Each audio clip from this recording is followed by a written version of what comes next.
addressing what Mr. Bell, Professor Bell was already addressing. That yes, you can have business, but if the business isn't about understanding how the economic system runs in your country, and we should have people like that talking to us. There's a sister we tried to get this year, inshallah, we'll get her next year. Anika Khan, you all may know her husband, Brother Rahman Khan.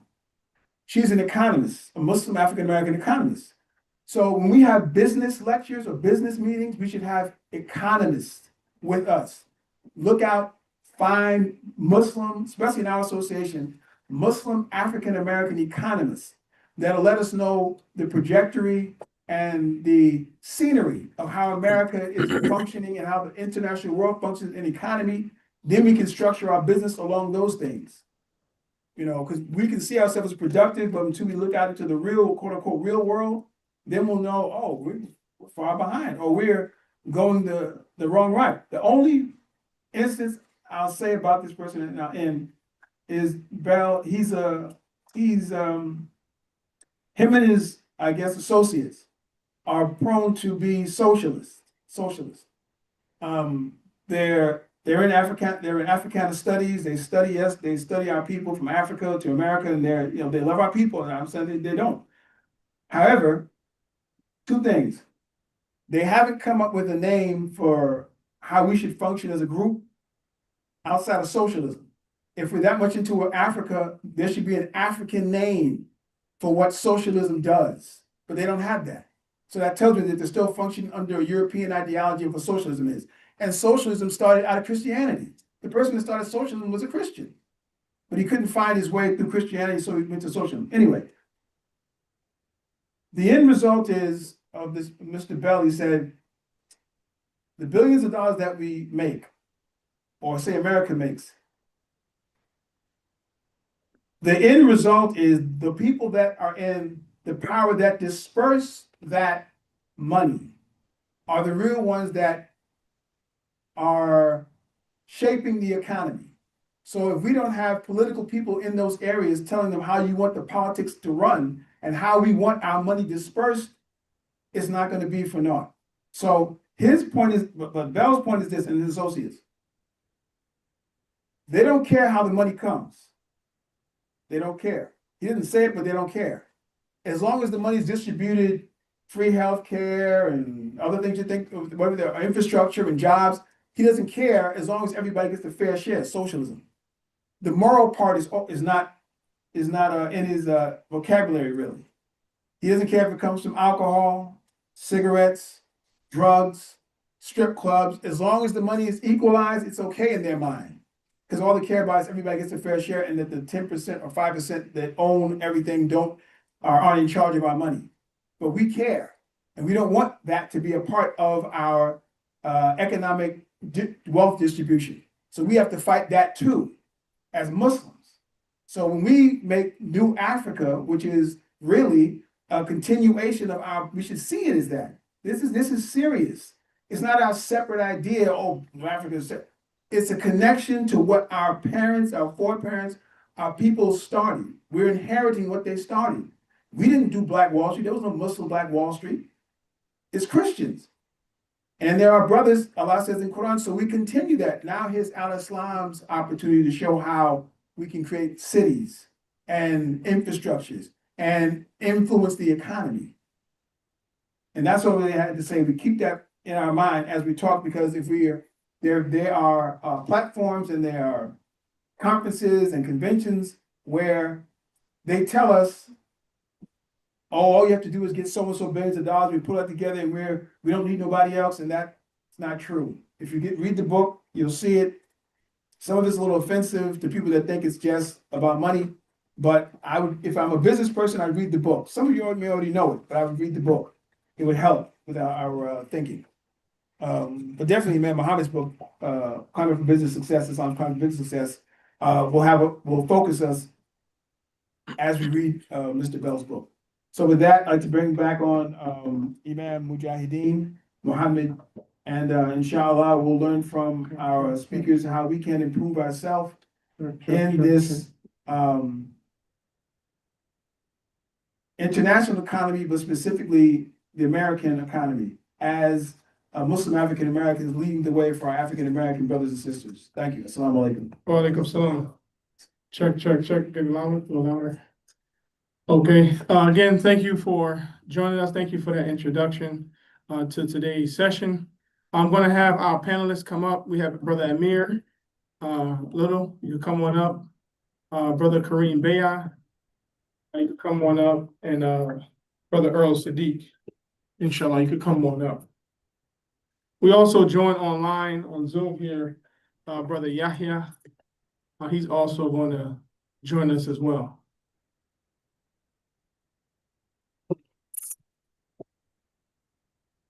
So again, this first part of the session is going to be two-part. So this first session is going to be our presenters presenting their business interests or business insights, the work that they're doing in their organization or the classes or the training that they have, or the opportunities that they want to present in business. So each of them will take about 10 to 15 minutes in presenting. Then after that, we'll have a roundtable discussion, and we'll open up for the community for discussion as well. So I'll start off with our dear brother here. We dubbed him the professor of halal money, Brother Amir. Normally he has his classes after Dhuhr. He was able to adjust for us to join us on this panel, but every Saturday after Dhuhr from 1:30 to 3 or 1:30 to 3:30, he teaches us about halal money. He goes over, and he's going to talk about it. He goes over the historical context of money, but also the religious understanding of money and finance.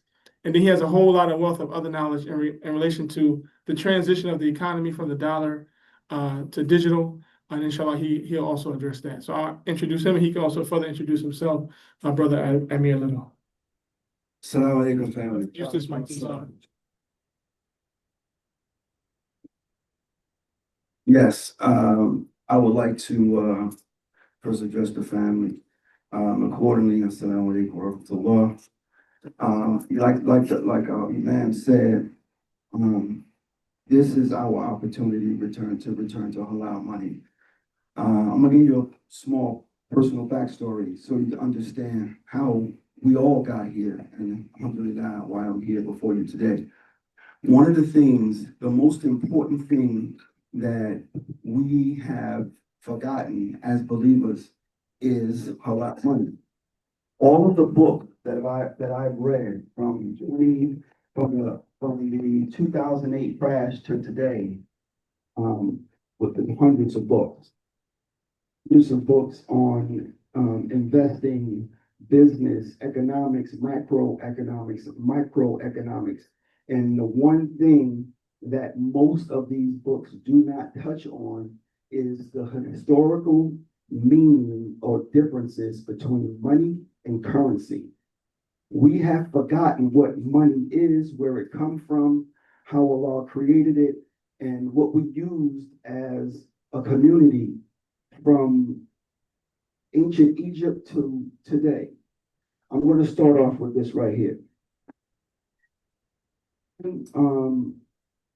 Humanity, they've all started with a version of money. In the beginning, it was bartering system.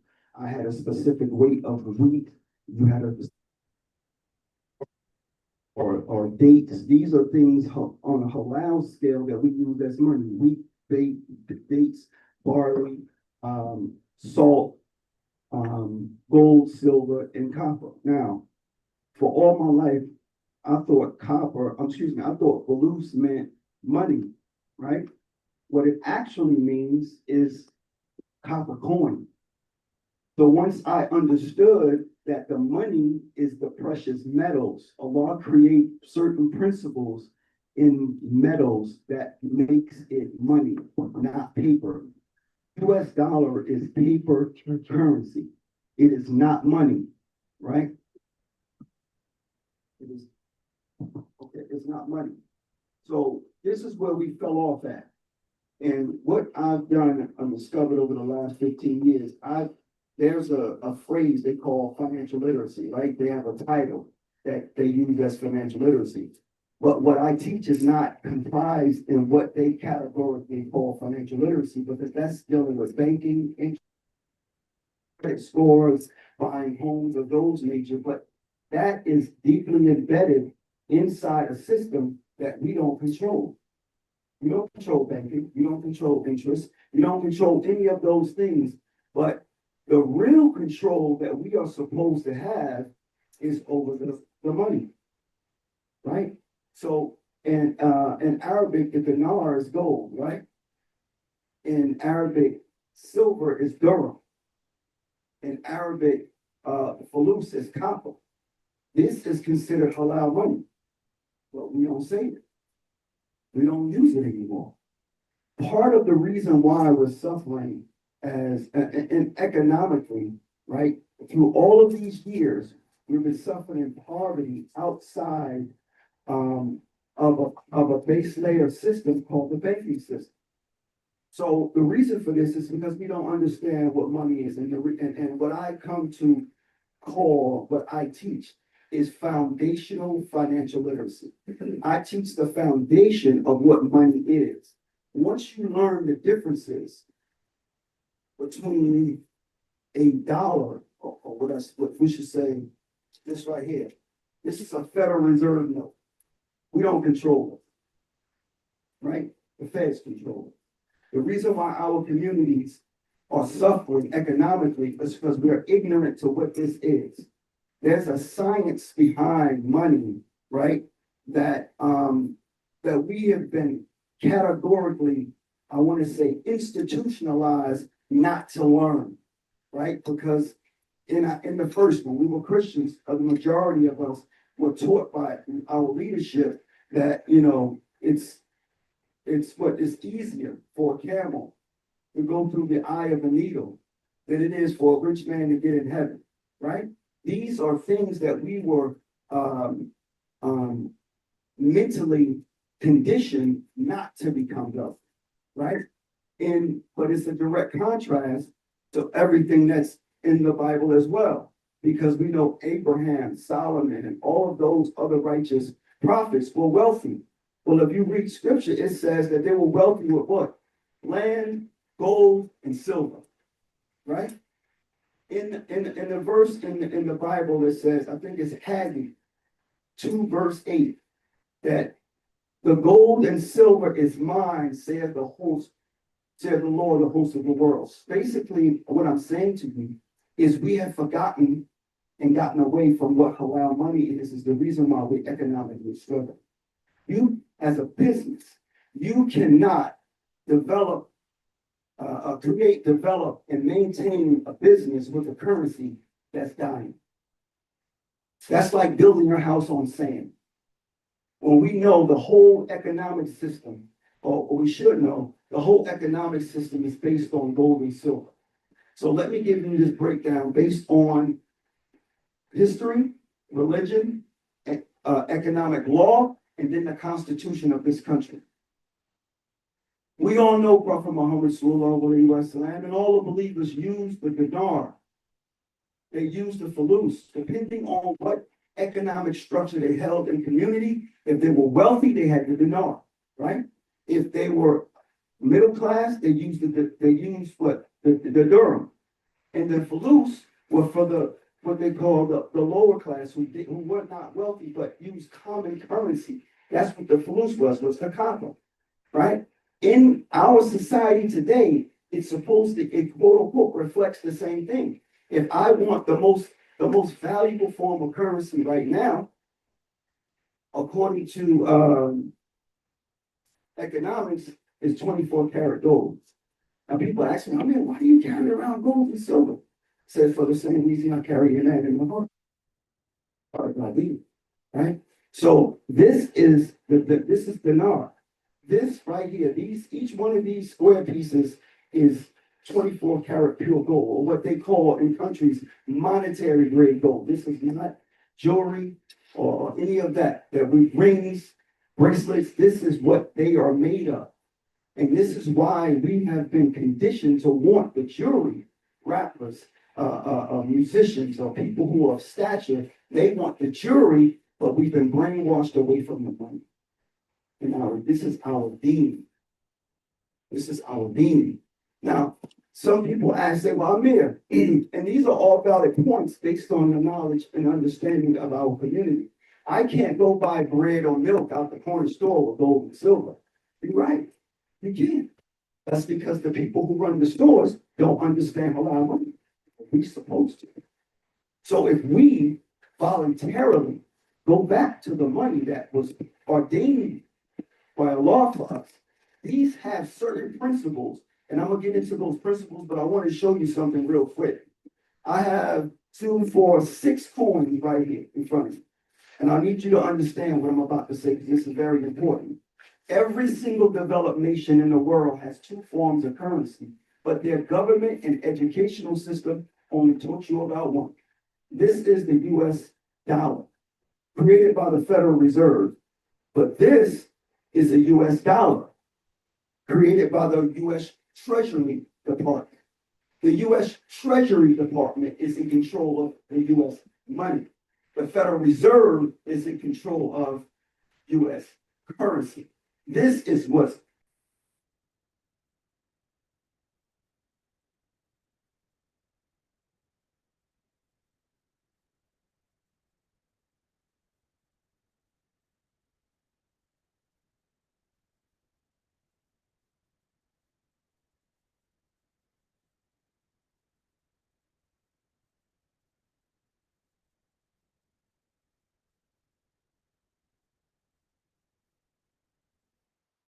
everything that we've been taught about business on a currency that the rest of the world don't want. What happens to our business? It's going to fail, right? 2 major reasons, and then I'm going to get into these coins. How do we prevent our community from falling further into poverty as business owners if everything keeps going up in price?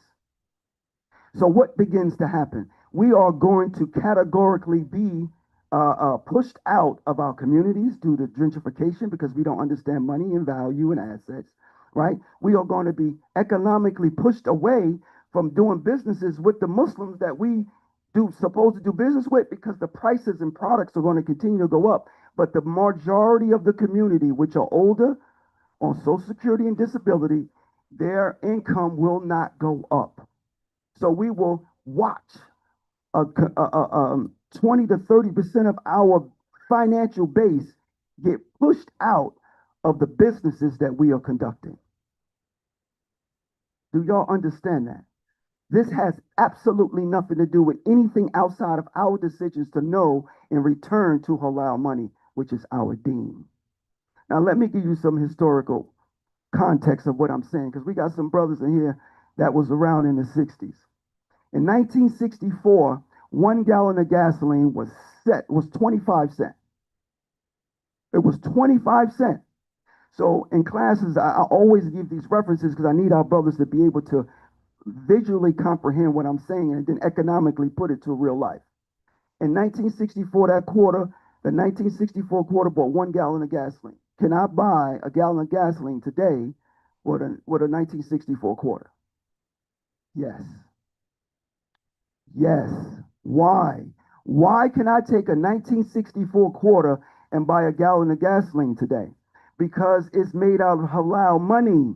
90% of that quarter from 1964 was silver. So watch this. In 1964, where's the dollar? This $1 was $1 US. Can somebody give me a dollar bill, please? One single dollar, inshallah. Give me a dollar because I need just $1. I need y'all to understand what this is visually. Shukran. Visually, thank you. So many rich brothers.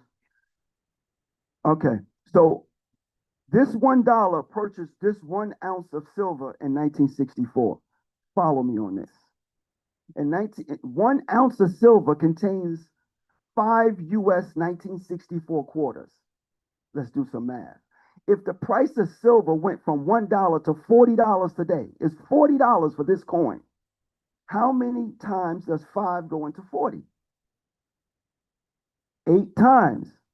So that means that if I sold that 1964 quarter just for the dirham that it produced or has inside of it, I could get $8 for that quarter. Can I now trade that silver for $8 and go buy 1 gallon of gasoline? Yes. because the gas is $3 a gallon. I can actually get $2. I mean, 2 gallons worth of gasoline with that 1964 quarter. Now, here's another value system that we were never taught. Because that's a 1964 quarter, it's US currency, it has a value called numismatic value. It's old, which means it's what? It's matured because of the date. So technically, if I found a coin dealer who valued and understood the value of a 1964 quarter, I can get $50 to $100 for that quarter. Excuse me, $25 to $100, depending on the condition of the quarter. So yes, I can still trade the quarter, take $25 and get half a gallon of gasoline. But we were never taught these things.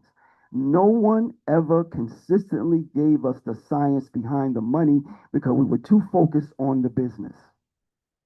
Because here's the thing, listen to me carefully, and I'm gonna get into this. This is the US dollar. This is all of these are silver, pure silver, 9999 pure silver. This is from Australia. This one's from South Africa, the Krugerrand. This one's from Mexico, right? This one's from Great Britain, the pound. And this one is from Canada.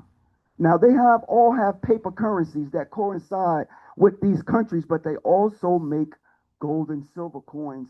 That's by law, they have to make them. And so does the United States. But we only been taught about this because we were not focused on the transition of what they call money to control us. How many people remember, that's over 50, remember the guy called Henry Kissinger? Y'all remember Henry Kissinger? Okay, so I'm going to share some with the brothers who are younger who don't understand who Henry Kissinger is, because you need to understand that this is deeper than what we were taught, because it's not in any of our school systems. I tell people all the time in the classes that I've held almost 10 years, they come in with degrees, doctor degrees, finance degrees, marketing degrees, but they don't know nothing about money. So here's the question. Well, here's the statement. Henry Kissinger went over to Saudi Arabia, right? As the Secretary of what? State. And he said to them that if you control the food, you can control the people. If you can control the energy, you can control the continent. But if you can control the money, you can control the world. Yes, Rothschild said it too, but it was Henry Kissinger who made it both public. But you're right. The reason for this is because the banking system is not controlled by us. So no matter how much business that we attempt to do, if we're going to a system that's going to continuously shut us out and not give us funding, right? They'll give you loans for cars, loans for schools, right? But they're not going to give you technically the same amount and the same percentage for loan for business, right? So here's in closing, this is what we need to do. We need to do what the rest of the world is doing right now. That we have a president in office right now. A lot of people hate Trump for whatever reasons they hate him. But because they don't understand money, they don't understand the economics or benefits that we can use in the laws that he's putting into place, because we're blinded by emotion. We're blinded by emotion. This is a two-party system, and we as Muslims, and I tell people all the time, I'm not a Republican or Democrat. I'm a Muslim who understands money, who vote my interests for myself and my community. He's the first U.S. president in the last 50 years you ever heard say anything about gold. Am I lying? You have heard no other president say anything about gold in reference to the debt of the United States. The brother says something very, very important about that book, about the economics, right, of a country. If your country's currency is being dumped by the rest of the world, what do you think is going to happen to your 401k, your dollars in your bank account, right? What do you think is going to happen to your income as inflation begins to rise again? So here's the thing I need y'all to understand. Give me a time check, I don't want to run over time. Okay, because I need you to understand what's happening right now. In the beginning, there's always a transition or change. I have a saying that I tell everybody in these classes. There's two things that are constant in this life that we live: change and death. You can argue anything else. Change and death is constant. When we first started this thing, we used food for money, for bartering, right? And then That was the middle class or poor. But the wealthy always use precious metals, always, always, right?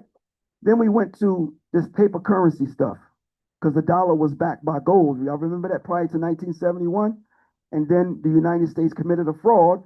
France found out, and showed up to the New York City in warships with gold certificates saying we want our gold back, right? That was the transition number two. Then we had something called food stamps was paper. You couldn't take that food stamp to the corner store without that book with the matching number, right? They got rid of food stamps and became what? Plastic, an EBT card. What I'm saying to you is there's a natural evolution of money that's happening. And if we don't focus on what our dean says is money for us, we're going to be left behind. Because we're building a house on sand and not on solid brick, gold, silver, right? This is what you pay yourself. You pay your debtors. You pay your bills. You pay your mortgage with this, right? You pay your mortgage with that. So in closing, let me say this. The new form of money is called cryptocurrency, right? Most of us don't own it. We don't understand it because the first 10 years that cryptocurrency was in existence, we were told and taught and brainwashed by the leaders and the banking system that it was bad. It was bad. It's not good for you. It's for money launderers. It's for children traffickers and all this foolishness, right? But the whole time they were building out a whole new economic system based on the same crypto that was telling you that was bad. And right now we watch this president make an executive order that now, starting the end of this year, that 401ks will now be allowed to start buying Bitcoin. Did y'all know that? Did y'all know that? So what does that mean? That means $9 trillion that's sitting in our 401ks. Once this law is placed into position, that $9 trillion will start chasing a limited supply of scarce digital currency. So what happens to anything that has a limited supply that's scarce and considered valuable if everybody starts chasing it with the same dollar? What happens to the price? It goes up. When I start teaching about this, our previous resident imam, my cousin Hassan, may Allah be pleased with him, came to a meeting I had in Irvington in 2017, 2018. I said then, once I understood Bitcoin, it took me a whole year to do the valuations of how Bitcoin are similar to halal money, because it has a specific number that will only exist, 21 million Bitcoin, that's it. After that, if you don't own it, you don't own it, right?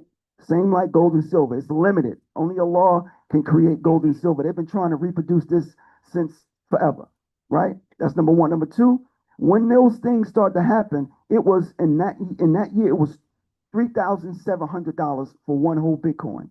Could somebody tell me what it is today?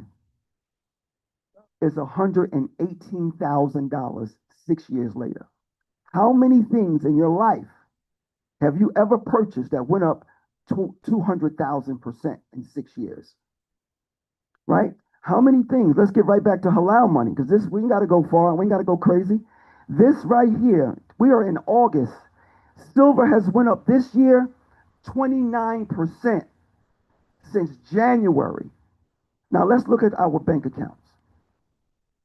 What interest rate are you getting on your bank account? 0.1%, 0.2%. So that means that if I get $1, let's do $100, wait 12 months, I'm going to make 0.01% on $100. That's a penny. But from January to August, this has went up 29%. Gold has went up almost 40%. And the year not even over yet. The reason for me, and I made this commitment to Allah when I lost over $1 million in the crash of 2008, right? Everybody who owned property was hit hard. We used to have a savings bank. Y'all remember Howard, right? What happened to Howard? What happened to investor savings? They all gone after 2008 because there's a transition that's happening in the money industry, right? And subsequently, not by coincidence, Bitcoin was created the year after that crash in 2009. This is the new currency that they're going to use to replace the US dollar. And if we don't understand and get on this train now, I'm talking about the education, not the chasing the wealth thing. We don't do this out of greed. I want y'all to understand what I'm telling you. We're not doing this out of greed. We're doing this out of necessity, because this right here is changing. And if all of us have bank fulls of these, and we're happy with the numbers, some of us, that we have, but don't understand from 2019 to 2022, this lost 25% of its purchasing power in the cheapest store in our community.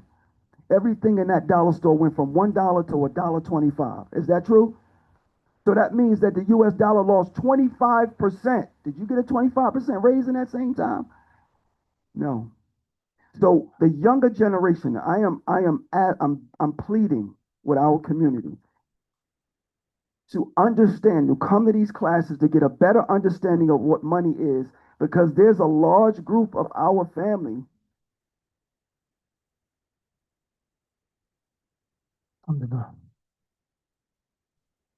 that we have to be responsible for, because they're not going to make it through this transition because they are on fixed incomes. They can't go get a raise. They can't go work overtime. They already was subjected to a scam called the 40-40-40 plan. What is the 40-40-40 plan? The 40-40-40 plan is to work 40 hours a week for 40 years to retire on 40% of what you couldn't live on when you were making it. Do you understand? This is what's happening. So before we build a business, we have to understand what the ground or the foundation of that business have to be built upon. We're not going to use this in our everyday transactions, but we have to start subsidizing what we save and pay ourselves from this to this in a specific basket of cryptocurrencies that we use in a new monetary system. And with that saying, I love y'all. My name is Amir. They call me the money professor or the king of currency. Assalamu alaikum wa rahmatullah. Wa alaikum salam wa rahmatullahi wa barakatuh. Allahu Akbar. Alhamdulillah. Allahu Akbar. Allahu Akbar. Next is going to be Imam, our brother Akbar Salam. This brother here, I mean, since I can remember growing up in our community, he's been in business, he's been in the meat business, but more so he's been in the developing the mind to see things, as even Amir just mentioned, in a halal way. I remember when younger, we had a business investment group, our own money, our own personal money, saving, investing in each other. He told me and reminded me about never lose the production of your product. Once you lose the production of your product, you lose your business. And so as a young child, baking the bean pie, he said, baking and making anything and manufacturing, you could do that with any product in the environment. So I'm honored to have our dear brother Akbar Salam, a 50, 60 plus year pioneer in our community, as well as in the halal industry, and also the writer of the halal certification and the halal consumer law in New Jersey. So off of his work and our communities supporting him, and Imam Muhammad give him the insight, he has established halal not just for New Jersey, but for America. People from all around the world, Canada, they come here to get consultation on halal industry. So our dear brother, welcome, Akbar Salam. Assalamualaikum. Walaikum salam. Bismillah ar-Rahman ar-Rahim. I enjoyed your presentation. And what I'm doing now is to borrow, see how I can use what you just stated to better present what I want to say. You dealt with the beginning of currency. Alhamdulillah. Halal is a system of knowledge.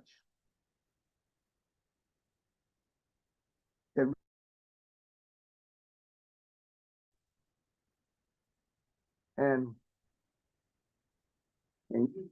Muhammad's insight and tafsir, I want to tie this in to what the brother just presented to us also.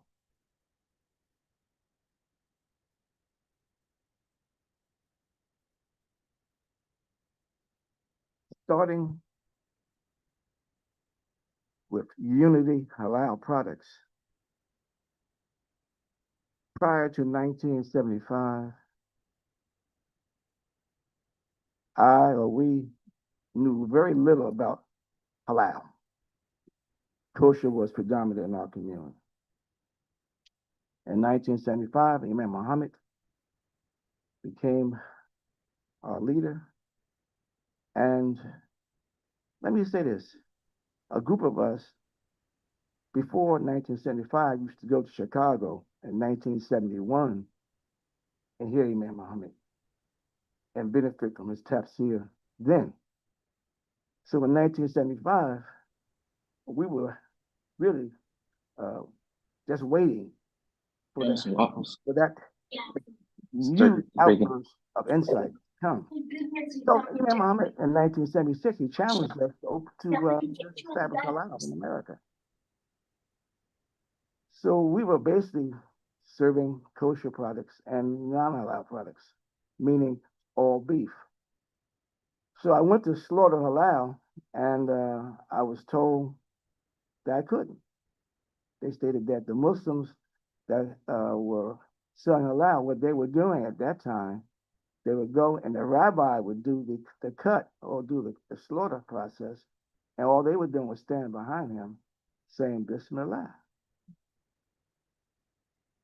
I said, well, no. I said, that's not what I've learned from the Quran and from our leadership. I said, well, no, the Muslim has to do the cut. They said, well, no, nothing is established for a Muslim to do a kill in America. So I went back to the Quran, back to the Sunnah, and I studied the way that the Quran presented we should prepare our food. And also, I had a background from the Honorable Elijah Muhammad on just being a good, clean provider of good products.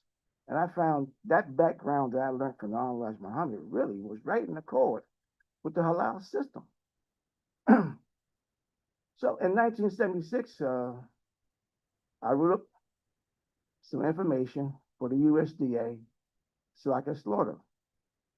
I submitted it, and I would say by 1977, I received a call from Washington, D.C., Department of Agriculture, from a sister. She said, is this brother Akbar? I said, yes, it is. She said, you submitted some documents, and I see here that you would like to slaughter halal or slaughter the way of the Muslim. I said, yes, ma'am. I said, can I do this? She said, yes, you can. So I picked up from the sister. She was saying, yes, sir. No, sir. I said, she sounded like one of ours down there, you know? I said, can we do this? She said, yes. She said, yes, you can slaughter halal. She said, well, I'll just restructure what you have here and submit it for you. That was 1977. So time after that, I went back to the slaughterhouse, and one of the USDA inspectors came and said, Brother Akbar, you can now slaughter halal because Washington, D.C. has accepted the information that was submitted for the halal slaughter to take place in the USDA. So alhamdulillah, that was a big plus, okay, because the manner and conditions of slaughtering that we submitted also became law for our community. Because once I showed Imam Muhammad what I had submitted, he said, well, if you were to sign this, where would you sign it? I said, well, right here. I meant to bring a copy with me. And he said, well, I'm going to sign right under your name. I said, yes, sir, brother. He said, as a matter of fact, Muslims have always offered for me to come and slaughter with them for Eid al-Adha. I've never accepted an invitation to go slaughter with another community. He said, I've been waiting for you. I said, yes, brother, man. So I made arrangements for us to go slaughter. So he said, Brother Akbar, he said, I never slaughtered before. He says, I would like for you to instruct me on how I should slaughter and what I should do and how I should approach this. So we talked, and we went to the slaughterhouse, and I did my cut. Imam Ali Muslim did a cut, and Imam Muhammad. He did his cut. Bismillah, Allahu Akbar. A perfect cut. And upon leaving the slaughterhouse, he said, Brother Salam, he said, thank you for helping me realize a very, very important aspect in our religion. He said, but you can have that part. he said, from now on, you can slaughter for me. he said, but from now on, he said, you do the slaughter. He said, but thank you. You know what I mean? So from that point on, I would slaughter for him every year and send products to Imam Muhammad. So that's just a brief overview. 1981 or 91? 1991. We submitted manner and condition of slaughtering to the state of New Jersey. Same problem, only kosher was established. So we established what is called a meet and greet, and the governor hosted a breakfast for Imam Muhammad. So Imam Muhammad came, and we went to Trenton, New Jersey, and we were introduced to all of the information. We had dinner. It was beautiful. But what he said to the governor, he said, Madam Governor, he said, do you know, I see something bigger for you in politics. She said, I'm the governor. He said, yeah, but I see something bigger for you. So she said, okay, and they talked. And the Imam did a beautiful, beautiful, beautiful job in really unlocking her potential. 2 months later, she signed the Halal Disclosure Act. And New Jersey became the first state to have a halal disclosure. So that document that we submitted to the USDA in 1976, 77, it was evolving because every year updates, information, it's always changing, you know? So now that same document had evolved to other insights for the state of New Jersey. The state of New Jersey incorporated that, and their legal department put the legal aspect onto that, and it became law in New Jersey, the first state to have a halal regulatory law. Now there are 12, 13, 14 others that base what they have in America on what we submitted. Okay? That's historical. Give our community the credit. Takbir. Okay. So it became law, and what we had to do now was establish different aspects of the halal disclosure: wholesale, retail, okay, slaughtering aspect. If you want to manufacture cosmetics, and you want to have the certified halal cosmetics, leather goods, okay, a system that can really welcome any product that needs to be certified in the world. Jersey was the first state to have a halal disclosure.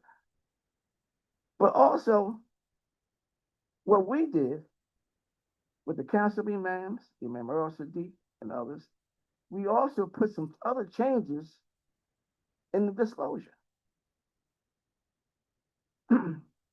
Prior to 1977, a Muslim female could not slaughter. The immigrants wouldn't, they said, Astaghfirullah. No, only men can slaughter. We put on our bill, that Muslim male or female can slaughter halal. They challenged me on that. They came down to our facility, brother, this is stuff. I said, well, show me the Quran where a woman couldn't slaughter. I said, when the men went off for the battle and food had to be prepared, who prepared it? They slaughtered. They prepared food. That became law. Yes, sir. So the U.S. to this day, right now, a Muslim female can slaughter anywhere in this country. Okay. Now what we had, this is all historical information also. And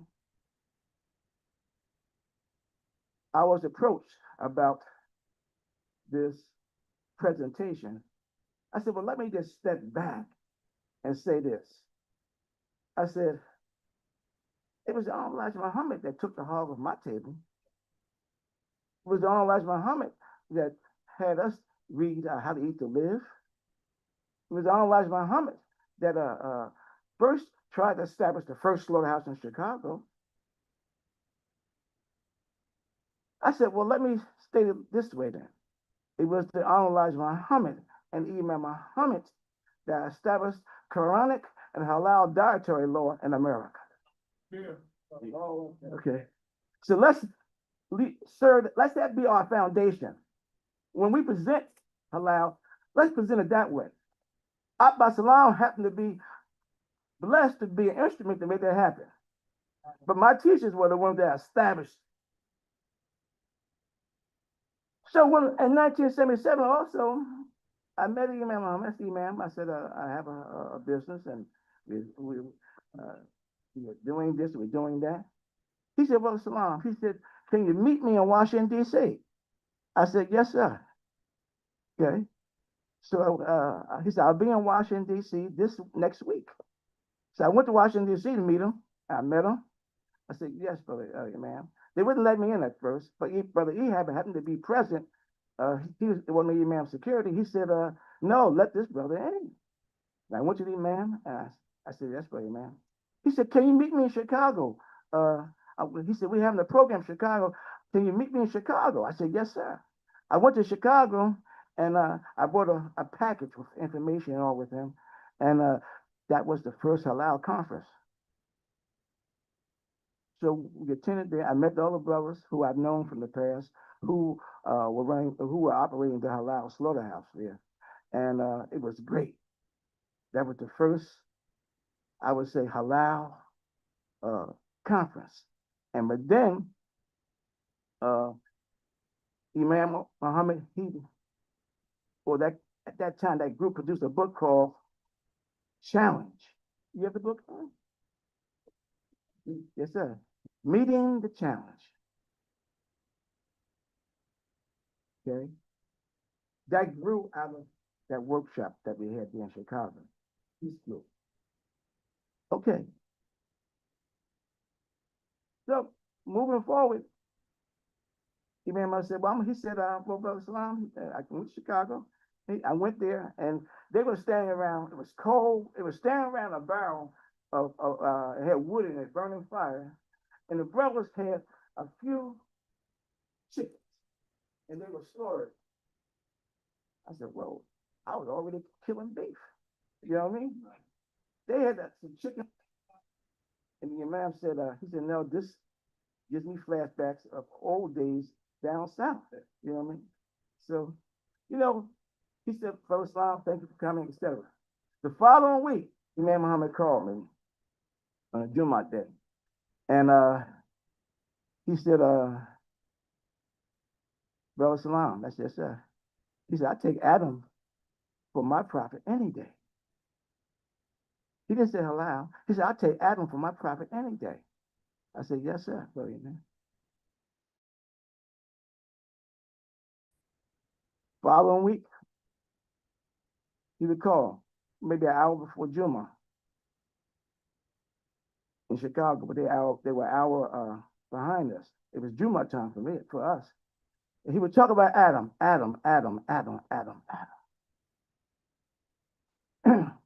So a couple of times, man, he would take me, talk about Adam, he would take me back to Beit Atik, to the Kaaba, and leave me there. And I had to mentally find my way back to 1978, 1975, 1976, to whatever year it was. I had to find my way back. This went on for years. So, what am I saying? That this structural information was the key to what we have now.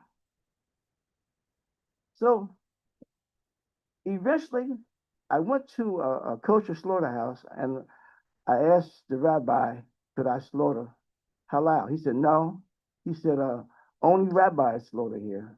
And if you want to slaughter halal here, you could, the rabbi do the cut and you could say the prayer. I said, no, that's not really halal kill. You know what I mean? I said, Rabbi, I was told that in the Middle East, the Muslims eat the food of the Jews and the Jews eat the food of the Muslims. He said, yes, that's true. I said, I tell you what, you slaughter one for me and I'll slaughter one for you then. He said, no. He said, well, in that case, why don't you do one for yourself? I said, that's my plan. I want to do one for myself. So he thought about it. He said, can you come here the next day? I said, yes, sir. He said, come. He said, I'm going to let you slaughter halal. It was maybe, so I went, I put on, I had put on all white. I sharpened my knife and went, refreshed my duas and et cetera, et cetera. And the next day, I went there to slaughter halal. This slaughterhouse had maybe about 300 employees, 95% African American. So they said, I didn't know the process. So I went there, pardon? That was down the neck. Right, that right in north, in the neck. And so they said, well, in the back is all the animals. He said, you go back there and pick out your own animal. Akbar Salam from New Jersey. Never picked out an animal, never did anything like that, you know. So I went back and one of the gentlemen said, he said, well, pick out what you want. I said, well, how about that one? And someone said, I heard that. I said, no, not that one. So this went on about 3 times. So when I hear, I said, okay, send that one down to me. You know what I mean? And I went, the animal came down, and the brothers were in charge. They said, well, brother, what you do? Go up front there and go through the back. They said, wash your knife off. And when it come out, I'll clean it up for you. I said, okay. The animal came out. But one brother took me and pushed me over to another direction. The animal came out. The head went up. I said, another brother said, let me clean the rocks off, because there may be some rocks there, brother. Let me clean the neck off for you. I said, okay. I said, thank you, brother. And they cleaned the neck off for me. The whole facility was quiet. You could hear a pen drop. All the rabbis, maybe about 200-300 employees, would stop their work.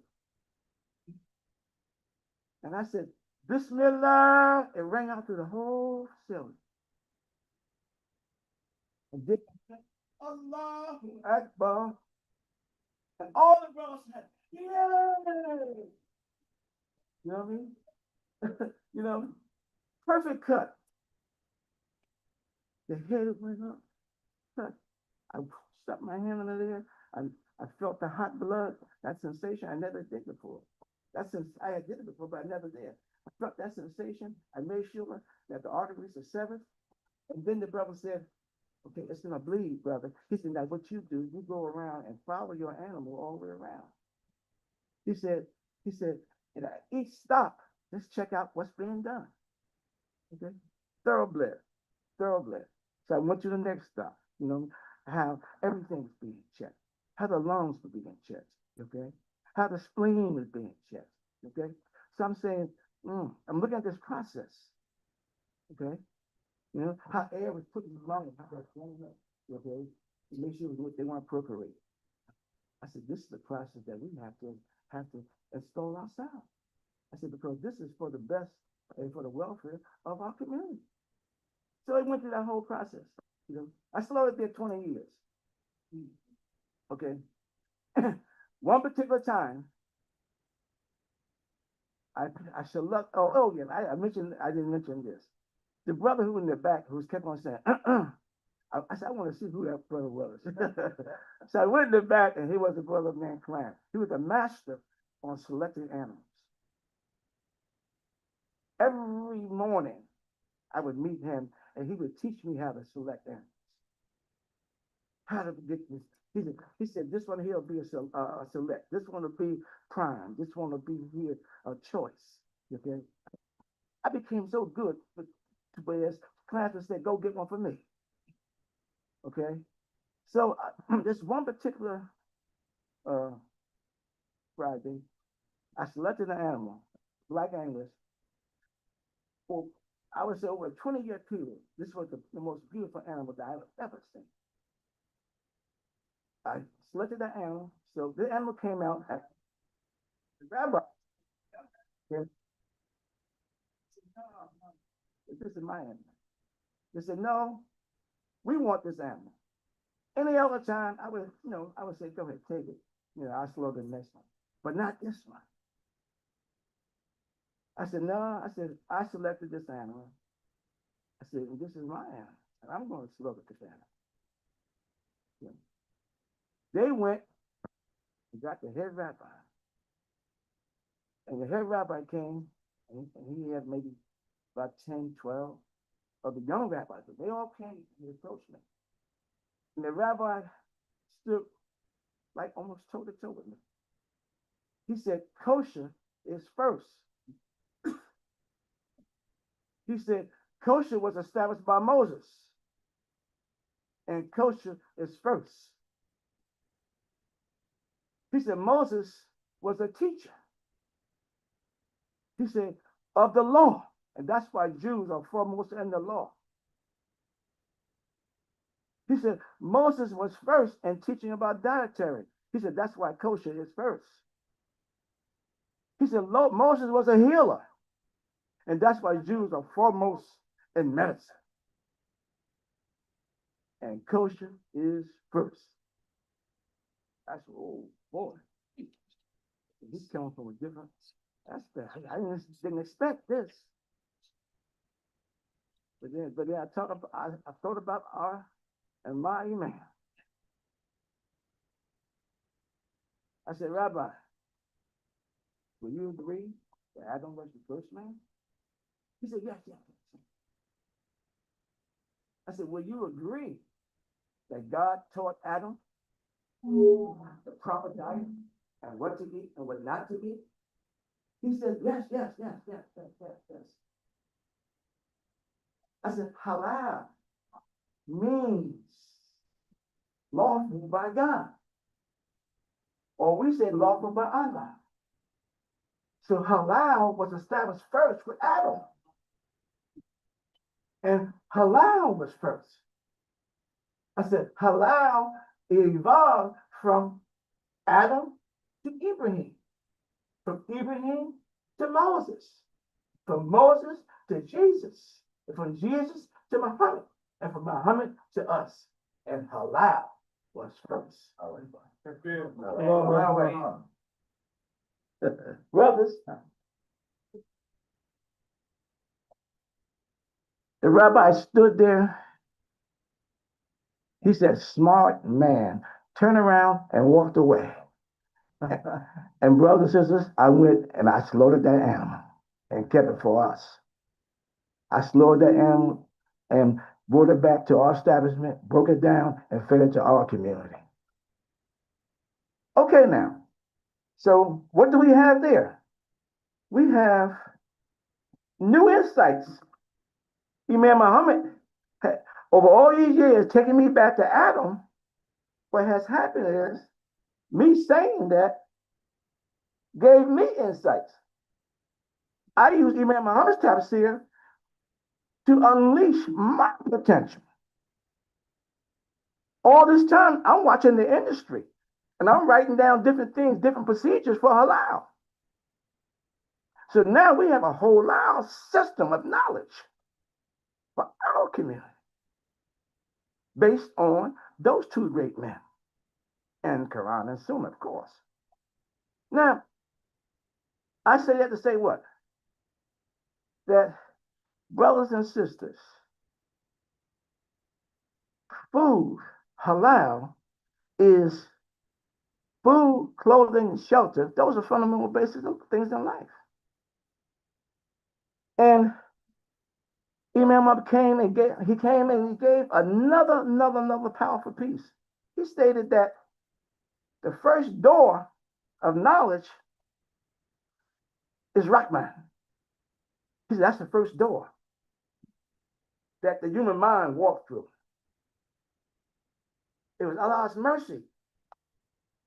Man, that door we entered. He said that door represents great intellectual power, insight, great chemistry, physics came through that door. Now,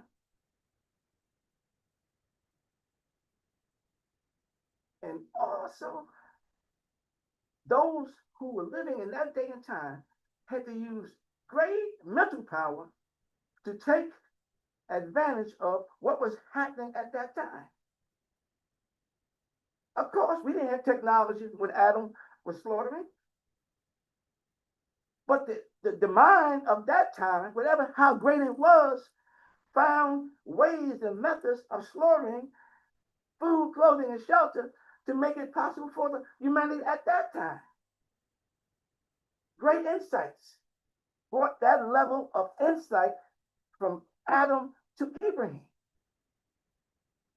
So whatever the brain power was, whatever the scholars and all those that lived in that time who walked through Rahman, that door, okay, now they use that power to take that one kill, that beef, that skin, that lamb, okay, the gold that they found in the earth, the shiny pieces of metal, you know what I mean? That, okay, and the bartering aspect, you know what I mean?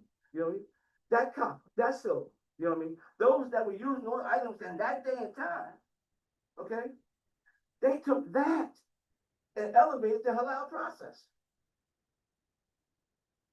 So it went from rocks, it went to steel, it went to whatever it was they used at that time to make that product halal. So it evolved from now Adam to who? Abraham. Yes, our prophets, he stated that our prophets, they were wealthy people. Yes, they were. But what was Ibrahim's profession? He was a well digger. That was his trade. He was a well digger. And when Zamzam was discovered, what's the first thing Ibrahim did? He capped the well. Okay, so now the technology of Adam's period was evolved to Ibrahim. Now, during Ibrahim's time, the brain power of those that lived in that Ibrahim's time who came through that door, right man, Allah's mercy, all the insights now we're using to take the food substances to a different level. It's evolving. Halal, evolving. That process, evolving. From Ibrahim to Moses, evolving. Insight. Moses to Jesus. Those that were the great thinkers. How can we now take that product, okay, and take the product and get it to the consumer? Oh, those insights were used. Now, to Muhammad, Prophet Muhammad, he gave us a different approach, different insights. The brain power at that time, they changed the system of how food ought to be prepared. They call, and then from that point, from Prophet Muhammad to us. Okay, now we have halal now. The insights, the scholarly minds that we have to take what we have now and take what we have and develop it and take this to the next level. See, our scholars, our minds. You, man, let's get some of this money now. What we got to do now to take the halal that's evolved from Adam to now, and let us now take advantage of right now, the door. Let's walk through this door now and look at all the benefits that's here for us in this halal industry. See? It's here now. See, now, we need now the scientists, the doctors, the lawyers, everything else to come back to this small group who's unestablished here in America and take a gift that the Quran has given us, take a gift that our ancestors, Imam Muhammad, Elijah Muhammad, George Washington Carver, all this now is here for us to take advantage of. All we gotta do, first thing to do, let's eat halal. And teach the science of eating to your children. You said science of money. How about the science of eating? How about the science of eating halal? And how, when you take one spoonful, that brother who dropped the seed in the ground, who made some food for the animal, how he's gonna benefit, and his family's gonna benefit, and how the brother who's slaughtering, or the brother on the farm with animals, how they're gonna benefit, and how each one is creating an industry in that area. It's there. It's an industry. I'm gonna get to it, but and we can say tag me on this one. Okay. A brother in Farmville, Virginia, just finished constructing the first Muslim halal slaughterhouse in America. $1.7 million. I've been working with this family for over 5 years. Okay? I called to congratulate him. He said, "Why are you calling me to congratulate me? You the one told us to do it." Tag Bill. It's called 5 Pillars Slaughter Facility. They waiting now for us to come down there and certify them halal. Okay, I had to put that aside. Couldn't hold it back. Okay, good. So now, this halal system is here, brothers and sisters. It's here for our great minds to sit down and look at it. I met a brother who was a chemist. We have a scientist on our team also. Yes. And she's working on, or she was, I haven't talked to her too much. She has some death in the family. But she's working on vaccines, blood plasma, and all that. And she was working on getting the halal blood, and working on vaccines, the halal aspect for vaccines. And so she said they got kosher vaccines, they got kosher blood transfusion. She said we should have halal. I said, yes, you're right. So she was working on that. I met another brother who's a chemist from NYU. He stated that there's so many aspects of the medical field that need to be certified halal. He said that it's just there waiting for us. Okay. Animals, Rutgers, all your universities, they use what is called byproducts to even teach their students in the medical field. They learn from the slaughtering facilities from animals just how to even cut and cure certain diseases. So this halal industry is really, really vast. But let's bring it right back down to us. Okay? If you're a doctor, if you're a lawyer, let's sit down and put our great minds together and see how we can afford what we have. You can write history now, because no one else is doing it. You can write history now, okay? In the medical field. You can write history in the law, in the legal field. You can write history in the cosmetics. Every field and depth. Wherever you see a kosher symbol, wherever you see any kind of label that has a little letter on it, R, U, K, J, you can put the halal there. In other words, the whole world of products is there for us to certify the halal. It's there for you. It's something that we should encourage the young adults to do that go in the college. Yes, They need to know about that. yes.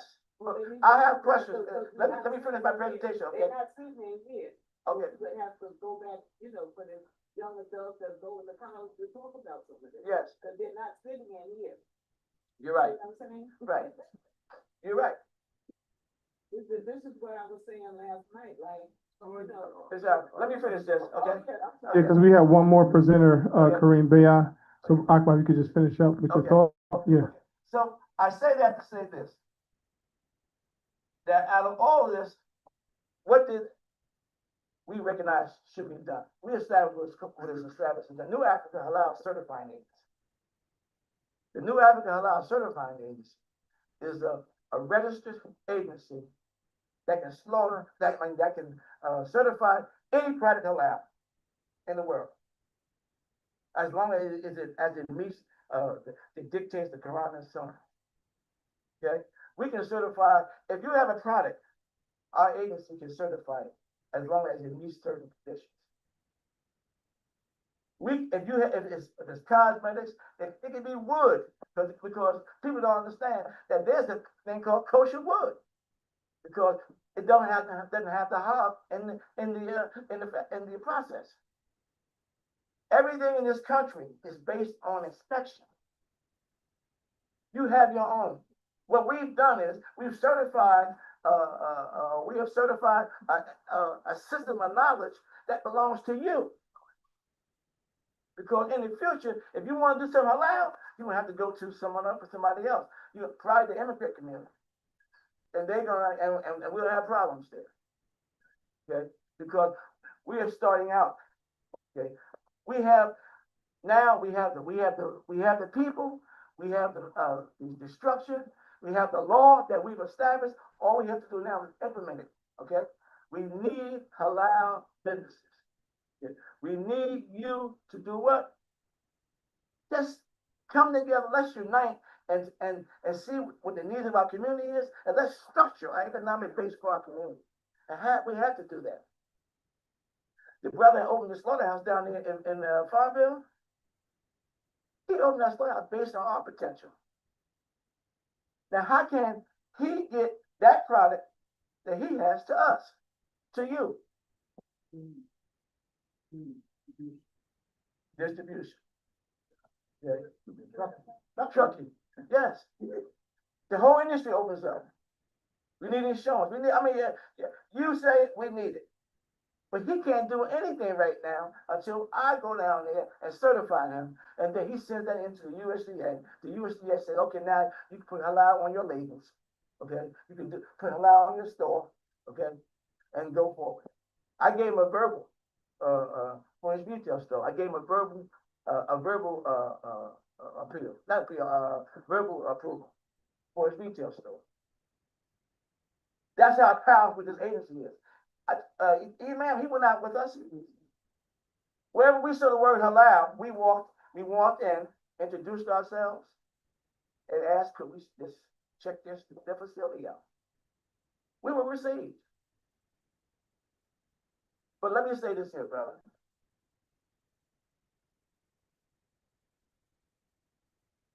When the Muslim world studied the history, and when Prophet Muhammad Islam told Bilal, get on top of the Kaaba and call the Adhan, he never got over that.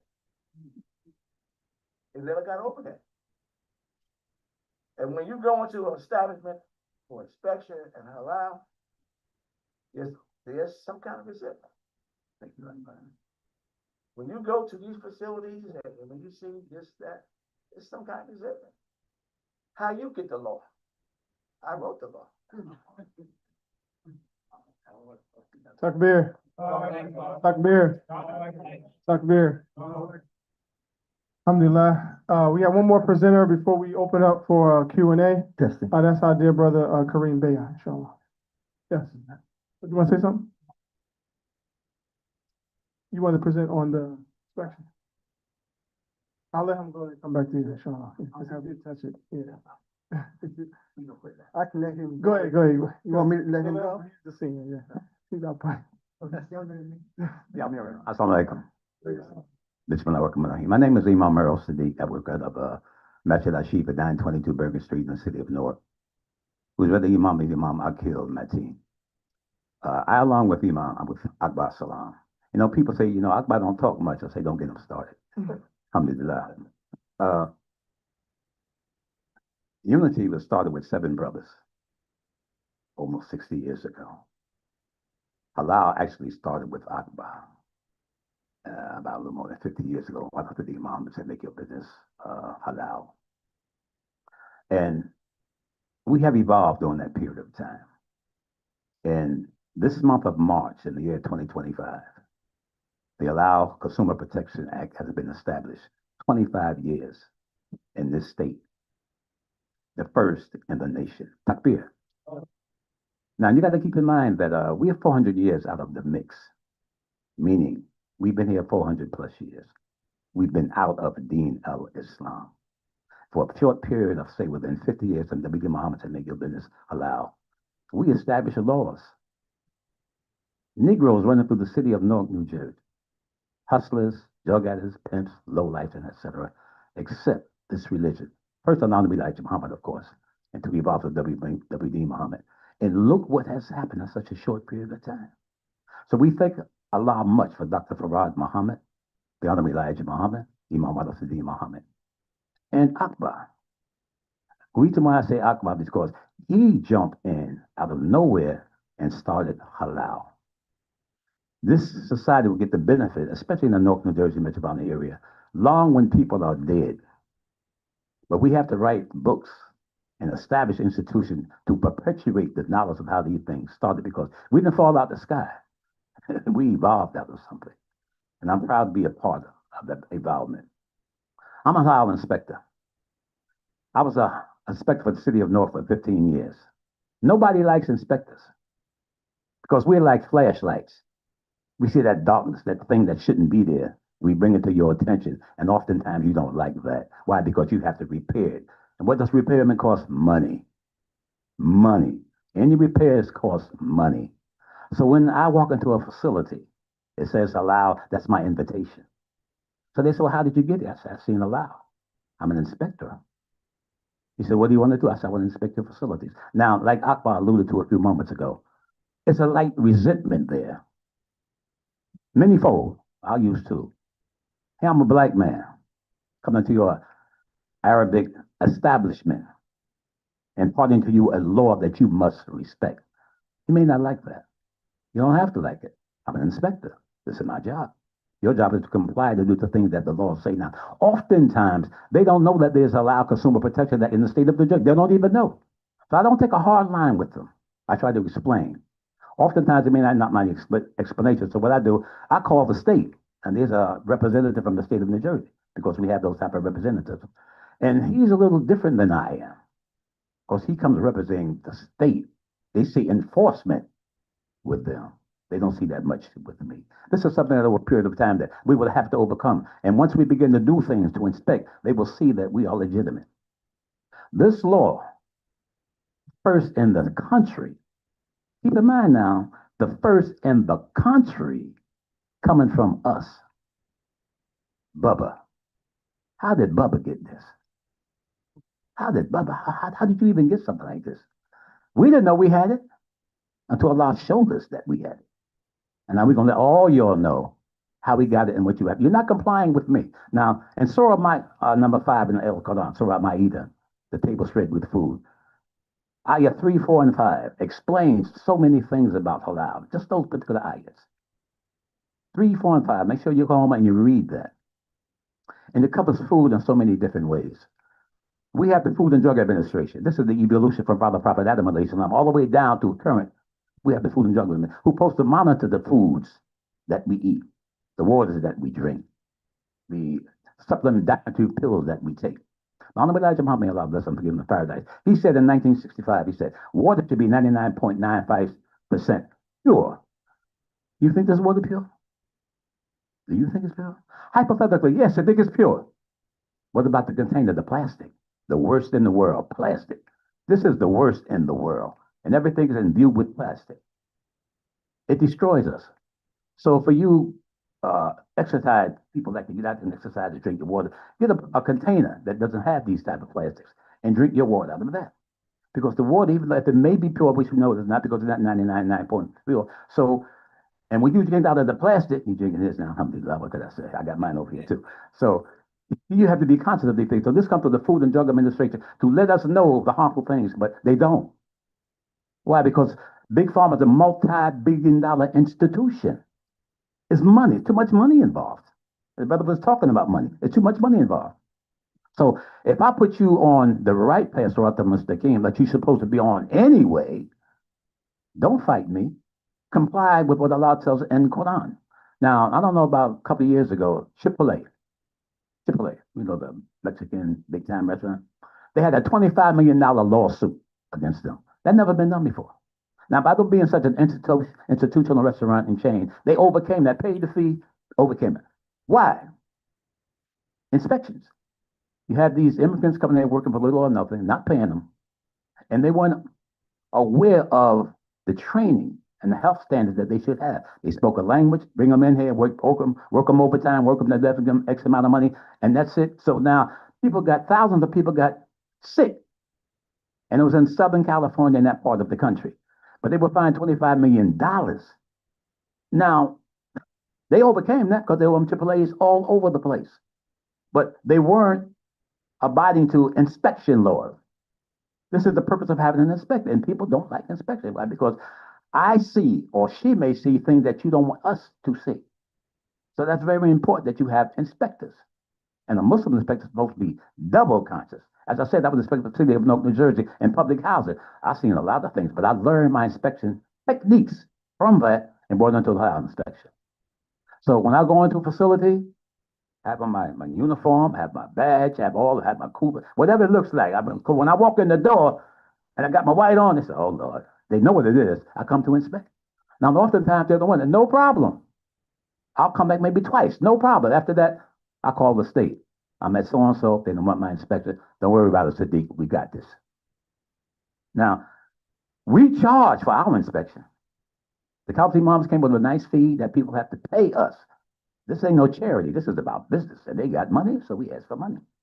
The Halal Inspection Agency. The state inspection also, but the state don't charge. It's a free courtesy for them. We have an organization, and you have to pay us. So I give them I tell them, I say, look, you can use the state. They don't charge you. I would have to charge you. Now people say, why do you charge? I said, because here's why I do this here. Somewhere along the line, let's say I charge this person. You don't understand. I didn't tell them about the state. Somewhere along the line, somebody said, wait a minute, man, the state do the same thing. They don't even charge you. So we'll have a problem. You understand what I'm saying? We would have a problem. So we explain everything to the institution that you can use the state or you can use my services. Those who mean well, they see what we're trying to do, they'll accept our inspection. So briefly speaking, you have to have inspectors. And we justify it through the state because we have a state law, Halal Consumer Protection Act, the first one in the nation, period. And they respect and they honor that. Now, let me say something about Akbar. Akbar is a very humble individual. I've been knowing Akbar almost 60 years. I've been actually working with him almost 60 years. So you know a person when you begin to work with him, etc. In Patterson, where they have a lot of slaughtering of animals, do you know what they call him? They call him Abu Halal. Do you know what that means? Now, as I said earlier, I prefaced my statement with, we've been out the mix for 400 years.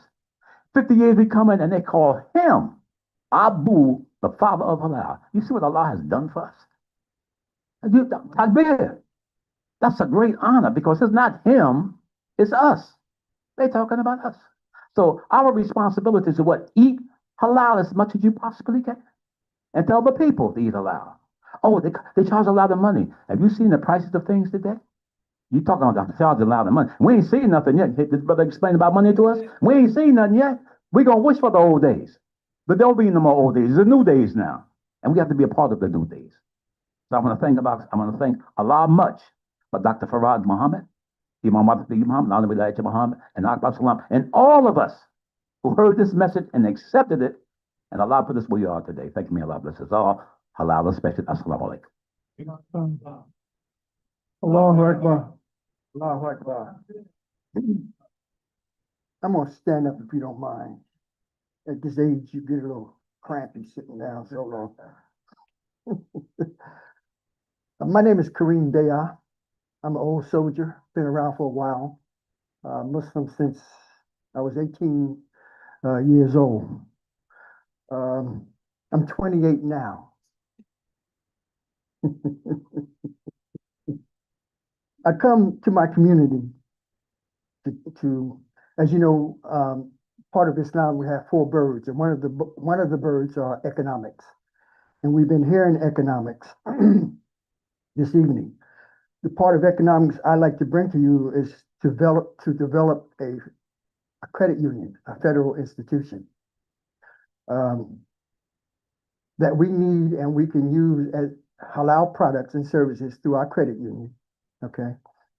And I like to see it. I've talked to Imam Kareem and a few other people, Brother Jimmy Salam, and a couple other people, to help do the work in developing a credit union, which will be established in Newark and have a brick building in Newark as an established credit union. I'd like to give you some data. Okay, the African Americans, let me give you the Muslims first, please. 4 million Muslims in America, approximately. 500,000 of these Muslims live in New Jersey. Approximately 150 masjid centers in America in association of Imam W.D. Muhammad. There are approximately 2,700 mosque, masjids, centers, Islamic institutions across America. 15 masjid centers in New Jersey in association with Imam W.D. Muhammad. $2 trillion buying power. Okay, now this is from the census report from the African American community. Approximately $2 trillion buying power. That's a lot of money. That's a lot of power. We have more money and power than some small countries have. Now, how do we pull our resources and pull our monies together? In association with the New Jersey Credit Union Administration out of Virginia, which they vetted me. Anybody who works at a credit union has to be vetted. So anybody can work in the credit union. Plus they have to have that banking experience, etc. But we have all that in our community. I know some retired bankers, okay? How do we corral our resources to make it more valuable and more productive? I know myself, with today's technology, I go to the bank maybe once, twice a year. I do all my banking on here. You give me a check, I take a picture of it, bang, I send picture sent to the bank, they put it in my account. Okay. You owe me some money. You got an app, I got an app, you send it to me. Okay, I get my money, goes straight to my account. So we have to look at all of these that's going on, connected to what he's also talking about also. Okay. We have the economic power. That's why everybody comes to our community to open their businesses up. Okay. But our money leaves at 6 o'clock, because most of the business we don't went to, they go into their neighborhood and taking our money to their neighborhood. Okay. So how do we stop this? How do we, it's all a part of it. The halal, the certification, the economics, is part of our faith to be economically successful. In other words, not being impoverished or not being a slave. Okay, because if you ain't the head guy, you're a slave to somebody. Okay, but we can get out of that, and it's there for us. People working, I'm going to give you a little bit more information. Now, once we establish the credit union in Newark, okay, a national credit union, certified by the National Credit Union Administration, ran by certified people, Now, I may have a relative in Hawaii. Because she's my relative, she can open up an account, okay, with that credit union. Because of today's technology, because of apps, etc., if they don't have to come to Newark to put their money in the bank, the app that we develop or the institution will develop will allow them to put money into bank and to pay their bills and do whatever they want to do. Technology and knowledge is wide open. The world is wide open for what you want to do. We just have to step up to the plate, get the right people who want to do it. It's a little challenging, but it's there. I was at a internet meeting. We talking about developing apps. You know, everything's an app now. I don't care what you want to do, it's an app. But it costs money, but it's there. You know, my phone is full of apps. You know, today is our time. The door is wide open for us. You know, other communities asked us, okay, what you Muslims gonna do? Okay, so all right, we're coming because we done told them what we can do and what we want to do. Now they know it's our day. Do we know it's our day? Are we gonna respect knowing our day? Akbar, I listen to Akbar. I mean, halal, a multi-billion-dollar business. And that's before it gets to your plate. Okay? We talking about shoes, we talking about belts, we talking about leather goods, we talking about blood, plasma. Okay? We talking about bone marrow. We talking about all that, the organs. That's before the food even gets to your plate. Big money. Why aren't we taking the opportunity to it? You know, I'm trying not to go too urban. Okay? I'm from the hood, all right, but I'm trying not to go too urban. And this is family. We're talking. But it's our day. We can't not pass this up because it will be a sin, a heavy sin on us if we pass it up. Our young folks, when I say young folks, 20 to 40, whatever it is they want to call it, the young generation, you know, they got to realize that we got something to give them that they may not have. But see, they think they can go on the internet and find everything that they want to know. And everything ain't on the internet that you want to know. Some things you got to sit down with a senior brother or sister and talk to them, find out what's going on. They want to give it to you because legacy. Where's the legacy? You know, after so many generations, the legacy dies. That would be an awful sin on us if we let the legacy of Islam, the Honorable Elijah Muhammad, Imam W.D. Muhammad pass, and we don't, you know, and the world is open for us. All we got to do is step up to the plate and do it. It ain't nothing hard about it. Step up to the plate. We're working on that credit union, you know, to bring services and education. How to invest, as the brother was talking about, how to invest, how to bring your credit score up. So each masjid across the country can be an avenue for education, financial education. Okay? Once we establish the credit union, we'll also have access to every ATM, every ATM, you know, and we'll be able to offer, let me say this. There's many different schools of what's halal.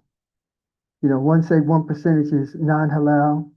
They may say another percentage is non-halal. You know, you can buy a car or go to a bank and now get a loan for a certain amount of time. If you pay it off in a certain time, you don't have to pay no interest on it. Okay? So are these halal products? Same theory, same principle. The mindset is there. We're not bringing something new that the banking industry doesn't know, because a lot of your countries put their money in American banks. A lot of Muslim countries put their money in American banks. So the mindset is there, is open. We just got to step up to the plate and move forward. You know, talk to him, or me. And let's get it done.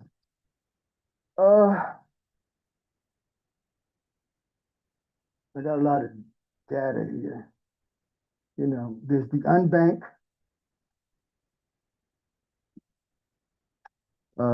unbanked, underbanked, and fully banked.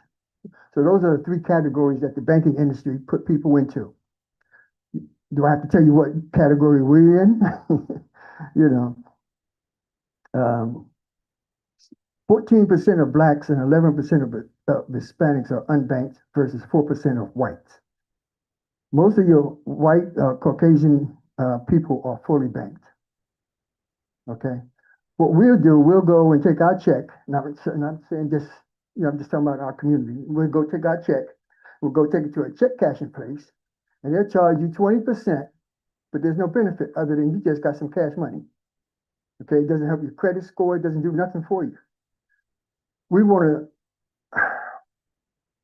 educate our community, our younger folks, how to invest. The brother was talking about the gold and the silver, how to invest in real estate. There's a ton of Muslims who are real estate people. Everybody's in, you know, Muslim. I'm in real estate. Okay. We take advantage of that, you know, land and housing, commercial properties, distribution of halal products. Money to be made. The same thing you see in Amazon doing, that should have been us, because we had the mindset for it. But it still can be us, because either you can start your own distribution, or you can be a part of Amazon and make money. So there's multiple ways out there to make money. You can make money just being on the internet, acting crazy. As long as you get people to like your stuff, you can make money, and people are doing it. But we got a product and a service that will help this community, that's going to build and to expand out into not just the Muslim community, but most of my relatives and friends are not Muslim. They're Christian. Okay? But they want the service and the product, and they love the bean pies. All right? Let's talk. I'm here. We're here. Assalamu alaikum.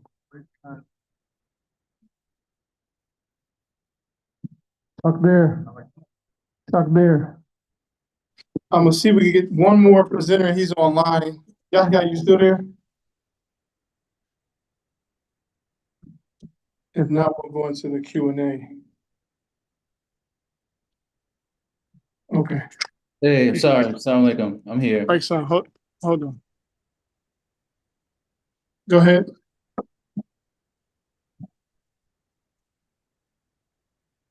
Assalamu alaikum. Can everybody hear me? It's kind of low. Hold on.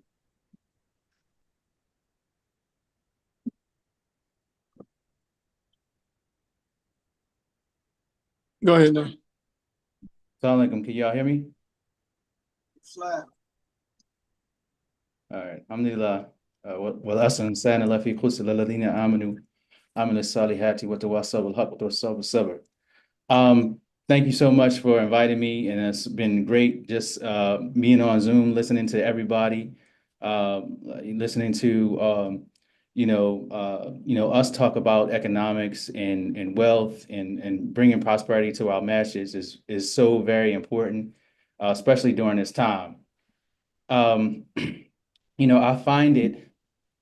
I'm not surprised at all that when the Prophet ﷺ traveled to Medina after he escaped Mecca, that after he built Masjid al-Nabawi, the first thing that he did was to design a marketplace, and that he took it upon himself to be very diligent in this process. He scouted several different locations to find out where the perfect marketplace would be for his community. And even though that in Medina at that time, there were 4 marketplaces. 2 marketplaces were controlled by the Jews who were in Medina, and 2 were controlled by the residents of Medina, the non-Muslim residents of Medina. But as the Prophet ﷺ would traverse through those markets, he is known to have said, "This is not your market. And I think that that really resonates, something that we can resonate as African Americans, because really we are in the same position that the Prophet Muhammad Sallallahu Alaihi Wasallam and his companions were, the Muhajirin, who had escaped to Medina from the oppression of Mecca, and that they wanted to build a social and economic life.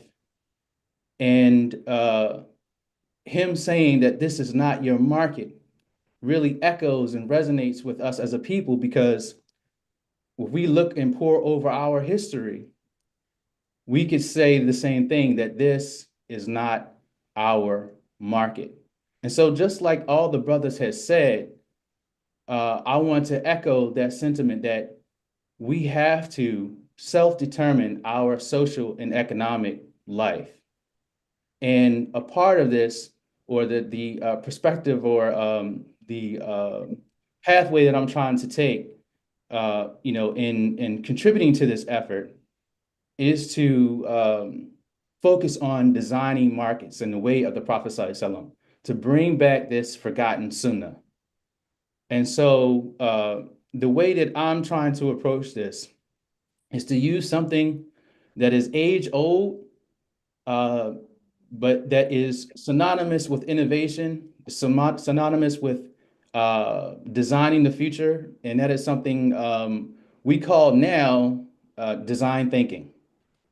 But design thinking, if you really research it and you really look through history, you'll find that people throughout different periods of time use design thinking. The ancient Egyptians had their version of design thinking. The Muslims during the Golden Age had their version of design thinking. It was called the scientific method, something that we still use today.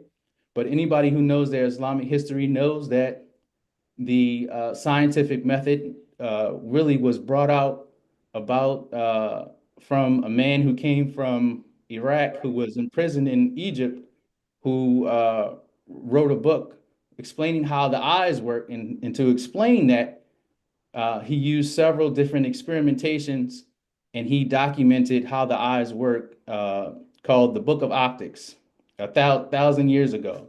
And he used something called, he pioneered again, or brought back again, this method of scientific, the scientific method. And so there's a hack that we can use in our community to actually get this ball rolling, and for us to collaborate on a larger scale.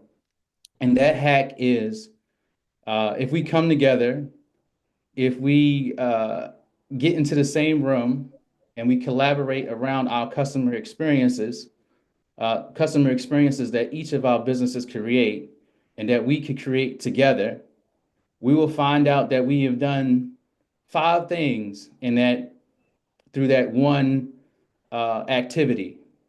And those 5 things are, we would immediately create a future market.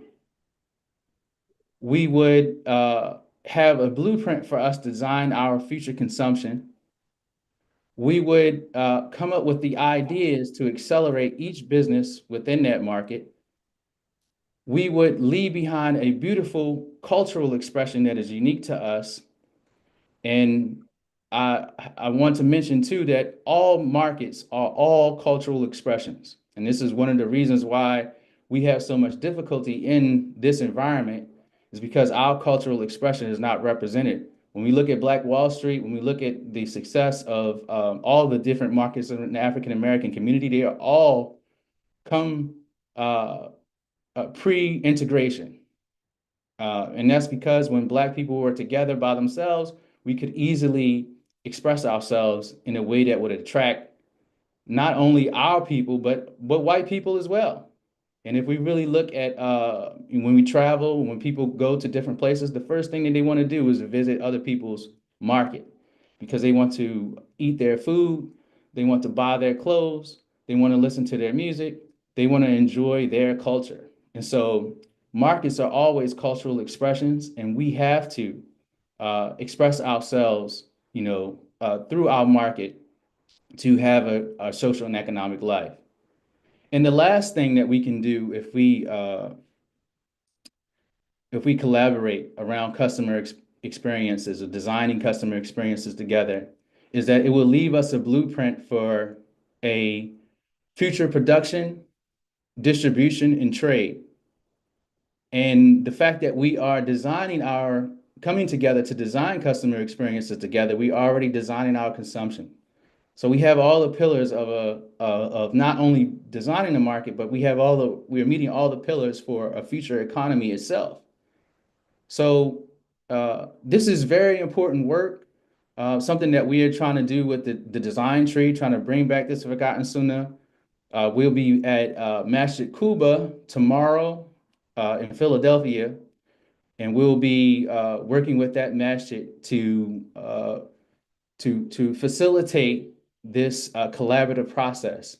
And inshallah, I would love to come to Mecca and also work closely with Imam Mujahideen to train him and also train brothers in the community to perform this tactic, because it really is a hack or a quicker way to get to where we want to go. And then not only that, we're working, we're actually doing something about this problem, and so that's one reason why we created the design tree, is so that we could actually have a system, a process, a set of strategies that we could use to design these markets. So I would love for our brothers and sisters to connect with me online, and also to visit the site.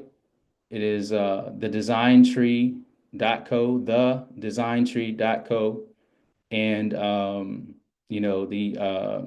I'm making it free for religious communities, to start.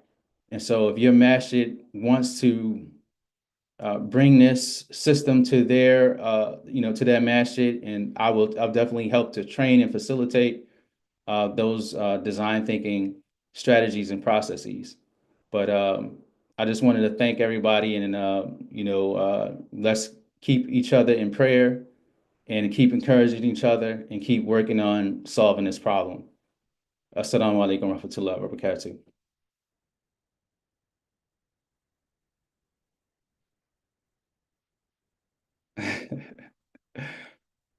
Yeah, that's all I had to say, man.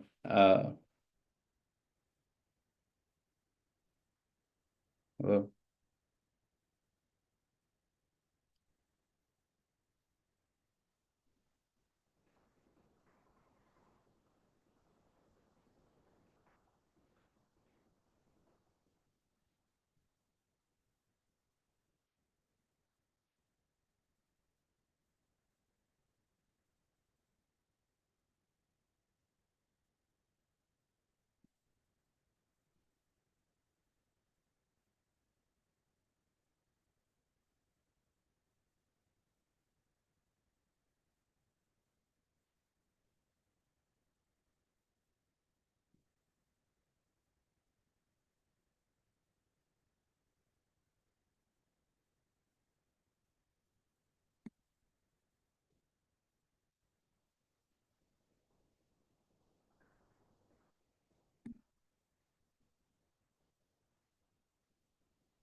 And be very clear about what I'm saying.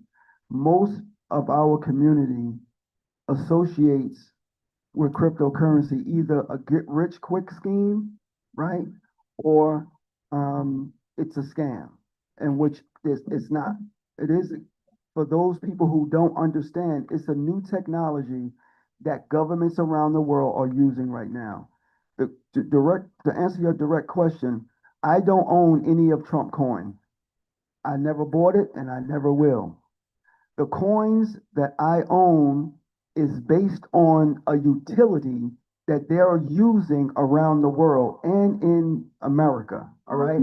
So I'm going to give you a specific, I pulled this up when I heard this brother talking, and it's, I'm screaming inside listening to him, because what he was talking about is what I teach about, as far as the economics, the numbers, unbanked and unbankable, right? Those are 55 million Americans, majority of us, right, are not underbanked or unbankable. But that being said, it's very powerful of what he's saying, and I'm going to get directly into it. But I want to read this to you because a lot of us don't understand what's happening. The first 10 years cryptocurrency was here, we were told that it was bad. It was, it was a scam, or it was all of these things. While they rebuilt throughout the COVID, they rebuilt the financial system during that 2 or 3 years that we were there. But I'm going to read this to you. This is right here in New Jersey. New Jersey County, Bergen County to tokenize $240 billion in real estate deeds on Avalanche blockchain. Now, what is that? Avalanche is a specific blockchain that the crypto runs on. Now, right here in our backyard, the wealthiest county in New Jersey is going to put real estate, tokenize it, and put it on the blockchain so they can sell it to the world. Anybody who has a phone and access to the internet or computer can purchase these tokens or these cryptocurrencies. The reason for me saying this, I just need y'all to understand this is already happening without us. And we have an opportunity to get involved. I'm gonna say this to the brother about the banking system. This is very important. I need y'all to understand this. The banking system has a new language. I want y'all to write this down and put it in your phones. It's called ISO 20022. ISO 20022. That's a new banking language that every bank in the world will transition to starting March 2025 and ends in November 2025. I've been talking about this for years. ISO 20022. It started, our U.S. Treasury Department started this year, right? But first they innovate, then they regulate. So that's your question. No, we're not buying that Trump coin. But there's other utility cryptocurrencies that you want to research and we can own, inshallah. So we know that we have. Right. The thing is to know how do we distinguish so we know what we're getting. Right. Because when they put that out there, it's like, Yeah, made it dark again. right. I got you. Again, the importance of speaking to the mic, because we have people online that are following us. So Inshallah, trying to speak into the mic. As I was speaking about the opportunities are wide open, we could also establish an halal coin.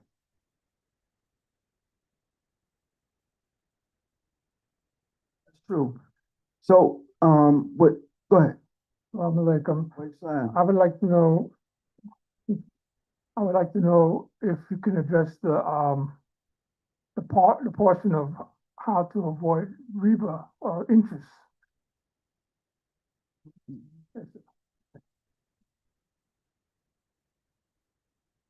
Let me start off by saying, we're independent free thinkers here.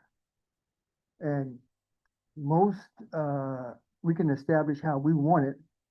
I think the highest recognized is 25% compounded daily. It's called established as riba, but some other schools of thought has it lower.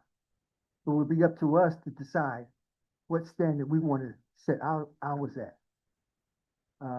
Now, you can have a low riba, but if you charging me other expenses, bottom line, I'm still paying more. Okay, so we still have to figure that out. Do we not charge interest and has it as another expense, or do we charge a low account? Because most of your accounts now are 1.2. Yearly is about 18 to 25%. And most of our brothers out of the East have accounts in America who have institutions who charge interest. So we have to work it out, but whatever decision is on us to make our decision for us. No one can make it for us. Okay? Yes, sir.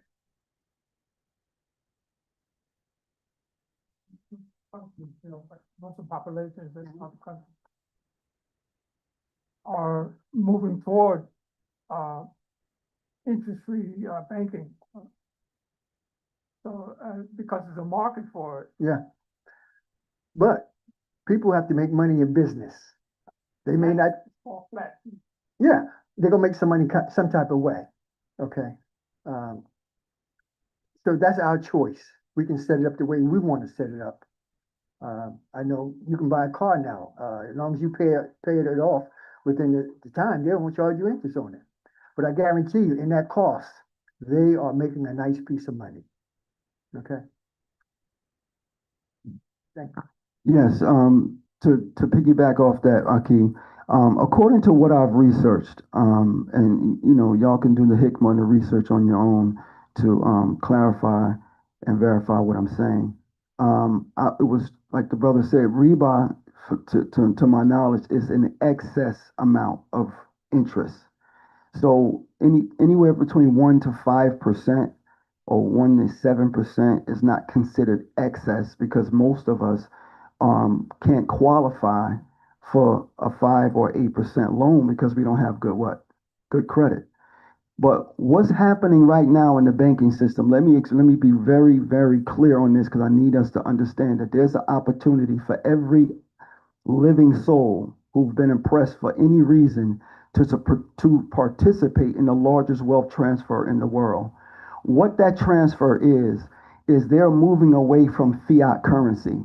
The rest of the world, the BRICS nations and so on and so forth, are moving away from a currency that's based on nothing. They're going back to a halal system that's anchored by gold and silver. And I need y'all to do this research so you can get back with me. Let me give you my phone number, 862-452-9628. 862-452-9628. So here's what I'm going to share with you. There are 17 to 20 states that have now removed the capital gain tax on gold and silver. Why is that important? That means that everything is taxed when you use this, right? But what that basically is saying that if I take this in exchange for halal money, I won't be taxed. This is law. January 2025, excuse me, New Jersey just removed the taxes on gold and silver. I need y'all to understand that. 97% of the United States have categorically removed the sales tax on gold and silver because they are preparing to go back to a system that's from our heritage, right? That's number two. Number three, Texas and Florida, I don't know if y'all seen it in the news, have just made gold and silver legal tender in their state. Now, let me explain to you what that means. Legal tender on this bill says in the left-hand corner that's payable for any debt, public and private. If you ever read what's on this dollar, right? That's what legal tender is. That means you can pay any debt, public and private, with gold and silver in Texas, in Florida, and 17 other states. Here it is, the U.S. are moving to halal money before we are. So it's important for us to get on this. And the master here is have a program that we can start saving gold and silver tax-free from a small half an ounce of silver to a kilogram bar of gold. Whatever you can afford, you can save. Okay? Okay, so real short, I don't want to take up too much time. I was raised right here in Newark. My family, if you had any tires or wheels in this city, you have to know my father and my grandfather from Community Tire Service in Newark. We were the first black-owned tire service. No, this was in the 50s. This is 1951 to be exact. My uncle came from Florida and started a tire shop, right? Long story short, we sold Vogues during the time when the movies was out, you know, the Superfly and all of that. So that's where I come from.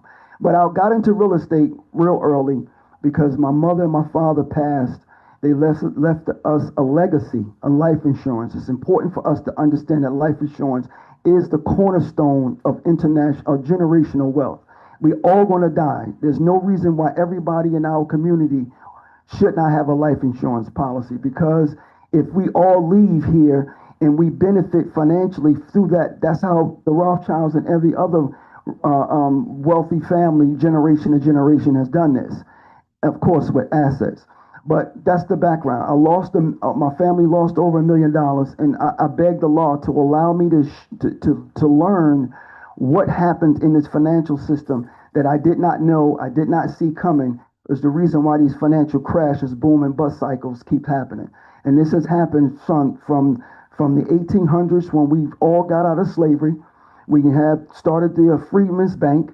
Right out of slavery, we acquired $58 million when money was money, right? $58 million right out of slavery.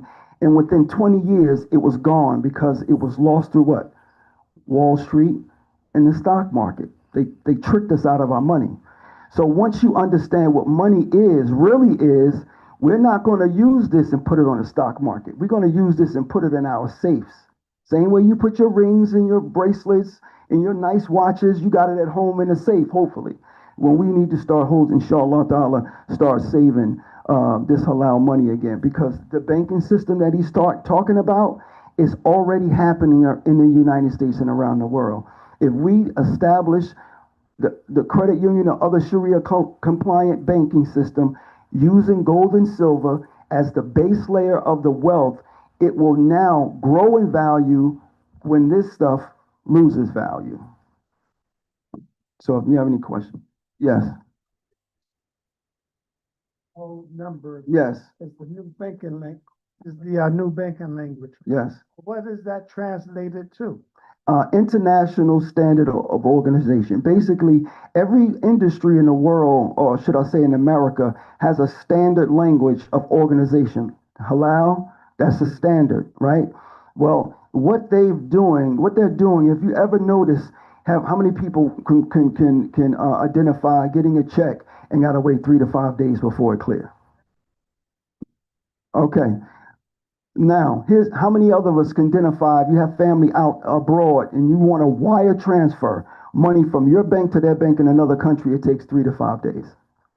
With this new banking language, the ISO 222, it will allow a more rich, more concise information to be transferred, which will, these cryptocurrencies that I'm telling you about, specific ones, I'll name a few: XRP, XLM, Algorand,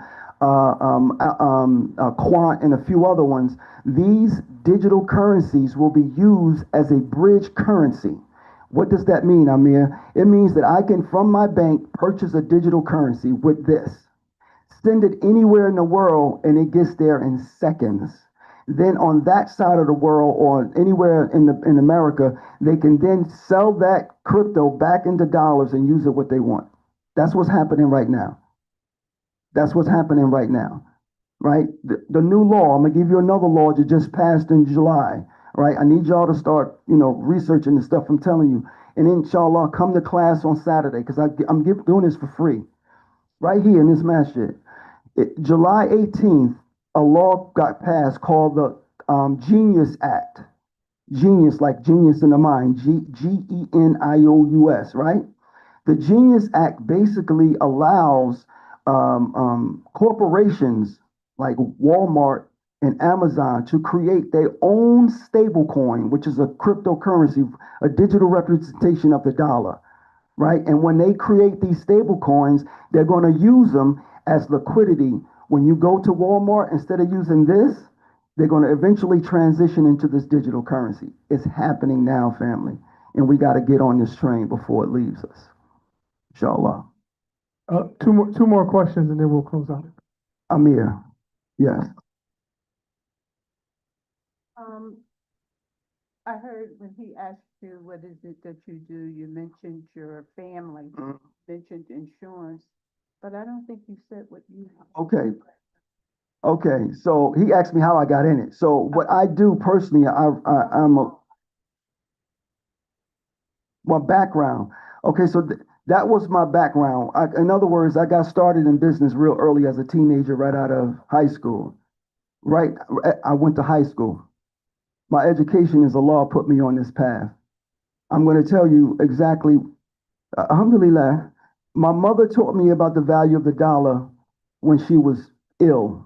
She told me and let me know that that she was going to leave us a specific amount of money and what to do with the money once she was no longer here, because she never owned her own house, but she wanted to make sure we did. So that's where I learned the first lesson about where to do what generational wealth and what these things are to come to be.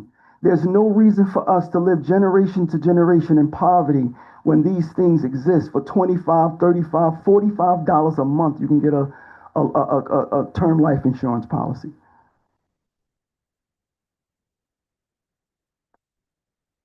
Yes, I'll establish a Zoom for the classes so we can get this information, inshallah. Assalamu alaikum.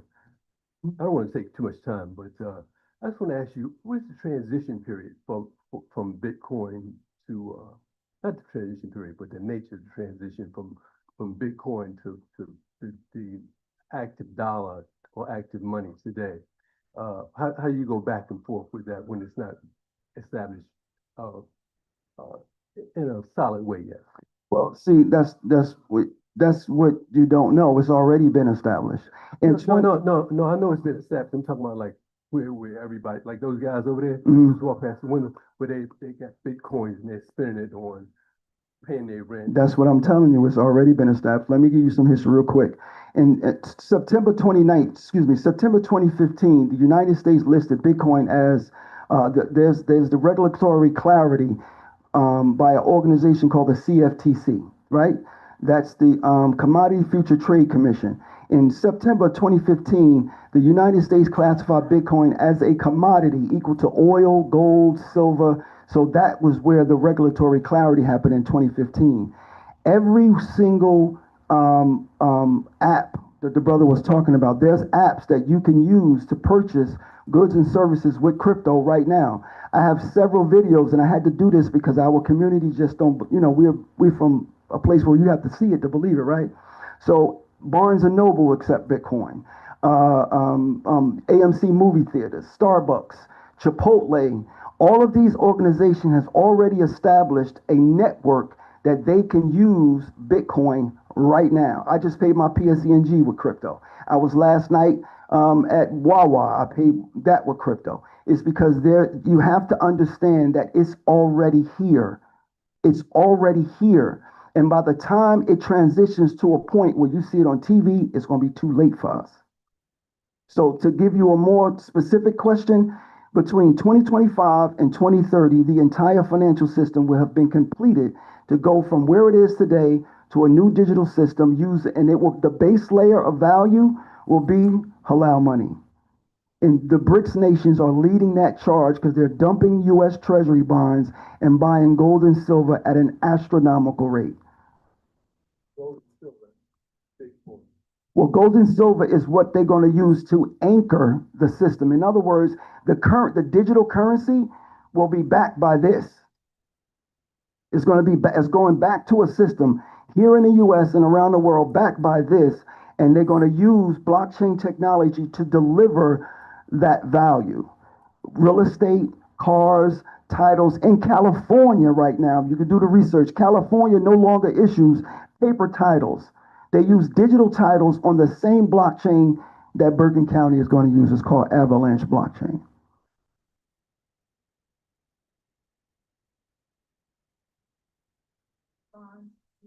No, what I'm saying to you is, that's an excellent question, sis. Because I know we got to go, but I want to answer that question because that's important. The U.S. saving bond is the backbone of the U.S. monetary system. That's how they sell the debt to the rest of the world. Because the rest of the world has watched the United States under every president, Republican or Democrat, don't get confused, use the dollar as a weapon. Because of that, they start dumping our bonds because they no longer want to be associated with the debt. The risk of this. The Genius Act, basically, that just got passed, is a stablecoin bill that would allow all financial institutions that qualify to get a stablecoin that will be backed 1-to-1 by U.S. bonds. So if we're going to a cryptocurrency or digital society, this is the plan for the U.S. to re-establish the world reserve currency as number one by starting a digital currency and backing it by U.S. Treasury bonds that will ultimately be backed by gold and silver.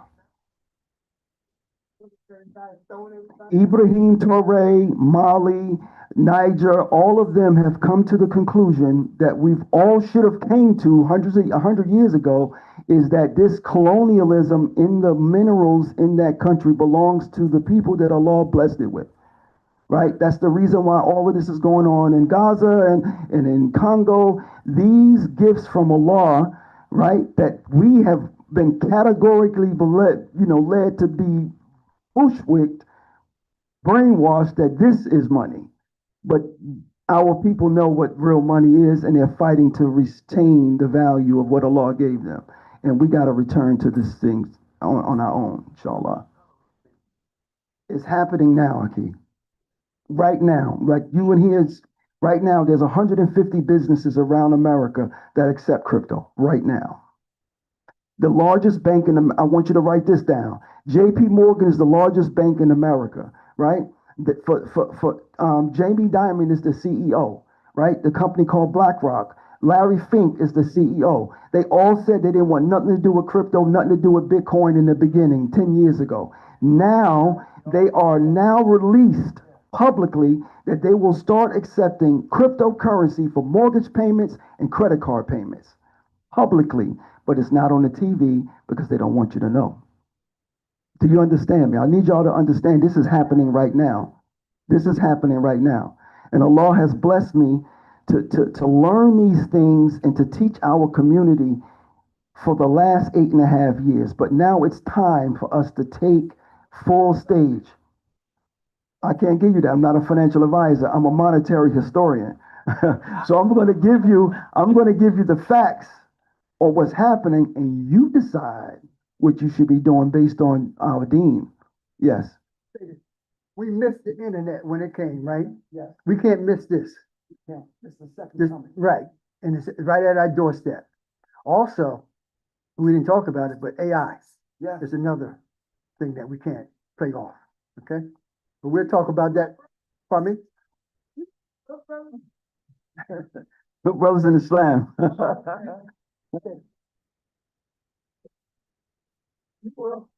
Takbir. Takbir. Takbir. That concludes our session. You have another question?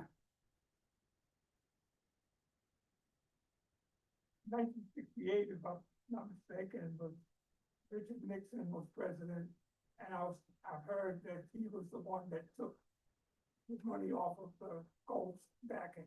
Yeah, 71. Why would you do such a thing? That means that he's making it no value. I'm glad you said that because I want you to understand what's happening right now. Please do me a favor as believers. Do not allow our politicians from either party to get you so upset with what's going on that you don't use your head to research the importance of what they're doing with the money. That was the most valuable piece of information that I've ever received as a human being, was to follow the money to see who your oppressors are or who your allies are. Follow the money. With that being said, they didn't have a choice, Aki. But for the third time, the United States committed a fraud and created more certificates, because this is not a dollar. It looks like a dollar. No, but what is it at the top? What is that? That's a silver certificate. That's the US dollar. So basically what happened was, real short, is that they created too many receipts for gold and silver.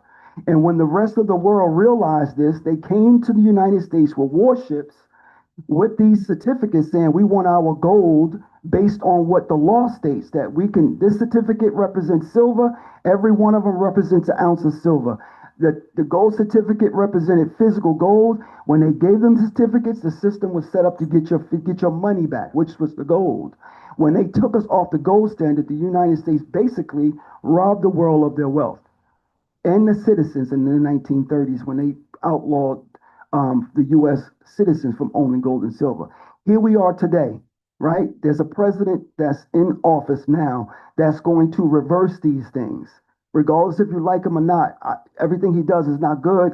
But when it comes to this, he's doing what he's supposed to do. And you have to understand the law, right? It's according to U.S. history, Article 1, Section 10. No money can be issued as lawful money but gold and silver, treasury bonds and treasury notes by the U.S. Treasury Department, not the Federal Reserve. And see, the more we understand what law is, you'll be able to identify who's trying to hoodwink you, regardless of what emotions are running online and on TV. Do you understand me?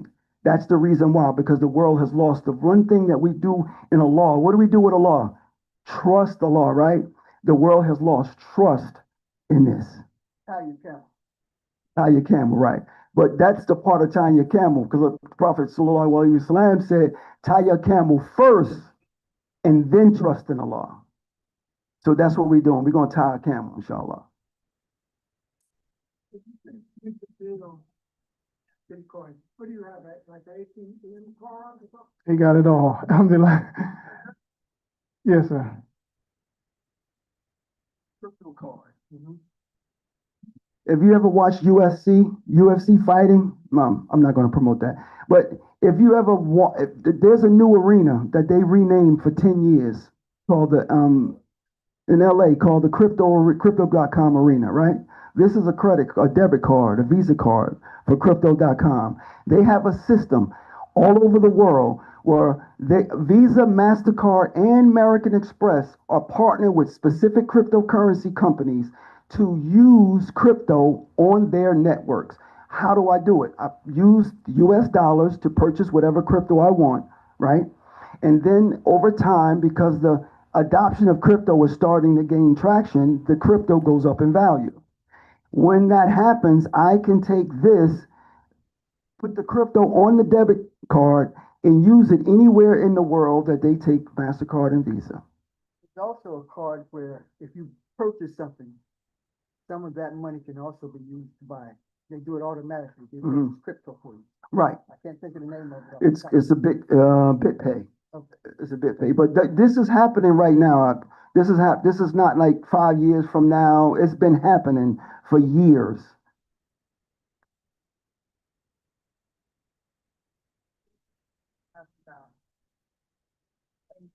Crypto go up in value.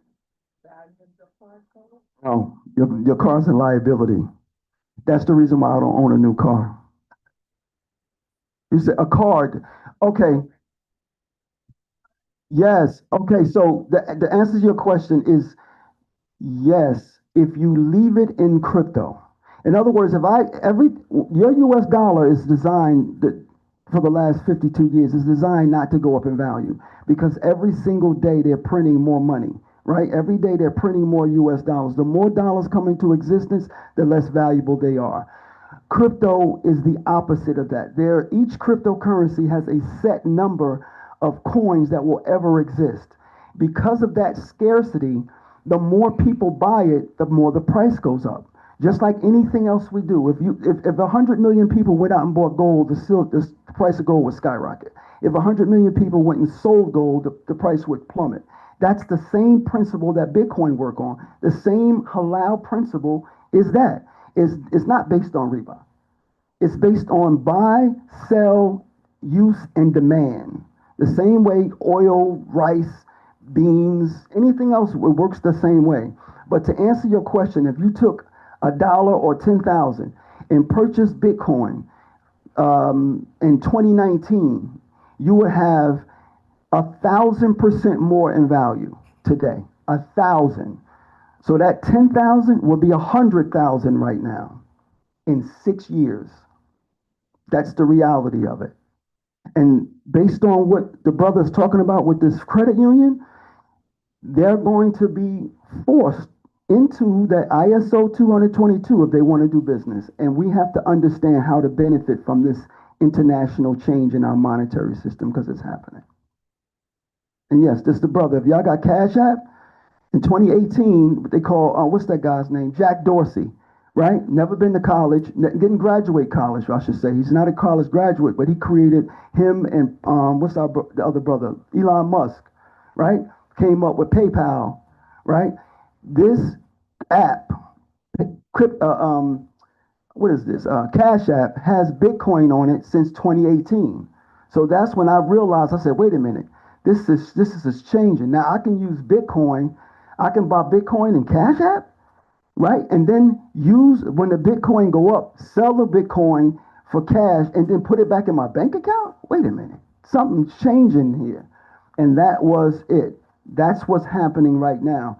And again, if you're researching what Donald Trump is doing with the banking system, he's outlawing banks from debanking citizens for using crypto.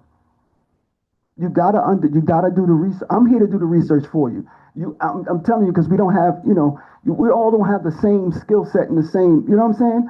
But that's what he did. He just passed a law that if the U.S. banking system cannot debank citizens for getting into crypto. And if you have Citibank or if you have, what's the other one? Citibank or JP Morgan, whatever, I forget the name of the bank. Chase, you can't buy crypto in your account. Try it. But Chase, and they're doing it. Every single, and you can Google what I'm about to tell you, every single bank in America holds a cryptocurrency patent. Google it. How many patents does Bank America have? How many cryptocurrency patents do JP Morgan have? Google it and you'll see. It's just that they keep these things off of TV because they know the conditioned number of us go to TV as a source of knowledge instead of doing the research ourselves. That's how they control us. Even most people, that's how they control us because they have that TV, that dumb box. Well, here we have a smartphone, right?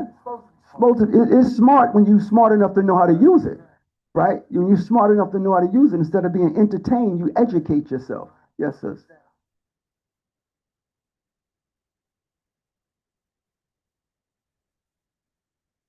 Put it in the book. And that's the same thing this is. This is a digital book of AI. I can ask this thing almost anything that I want, and it'll come back with something pretty sure that's it. And then what I do personally, I'll take 8 of those articles and read them all and cross-reference what's true and then do the research on what's happening right now. That's how I learned all of this stuff. It's happening. I'm using these apps right now. Every single company will be using, what does that say, Aki? Chipotle. And what does that say underneath the number? AVAX. So I use Avalanche I use the Avalanche crypto at Chipotle. What about the next one? Chipotle also. What is that? What's that word? AVAX, right? AVAX, yeah. Okay, what about this one? Chipotle, BTC. BTC is Bitcoin. So I'm using Bitcoin at Chipotle. What about this company? We'll start with a B. Barnes & Noble. Y'all ever heard of Barnes & Noble? Okay. How much money is that under Barnes & Noble? $50.26. So I'm buying books out of Barnes & Noble with Bitcoin. What's the date on this last one, the first one? Last one, Bitcoin deposit, 3 years ago. So I've been doing this for 3 years on this one app. We got to get this, inshallah. Assalamu alaikum. I think that is it. Alhamdulillah. So I have this book going around. You could just sign in. We are trying to get the numbers for people who register because we are trying to have the food, a good count for the food. Also, we have a few vendors here. So inshallah, before Dhuhr and after Dhuhr, throughout the day, they'll be here. So please support them. We also have the masjid table over here. We have the True Detergent on sale for $20. The Muslim Journal, of course, $3. And then we have a coin that a brother of our community designed, 50th year commemorative coin, New Africa coin. That's going on sale for $20. So inshallah, make sure you support the vendors. And we'll do the prayer shortly. And then afterwards, inshallah, lunch will be here. And then we'll start our afternoon session which is culture, and then we have the final session, which is marriage and family life. Assalamu alaikum.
When the email first came out, he said it's over 20 years old. That's all.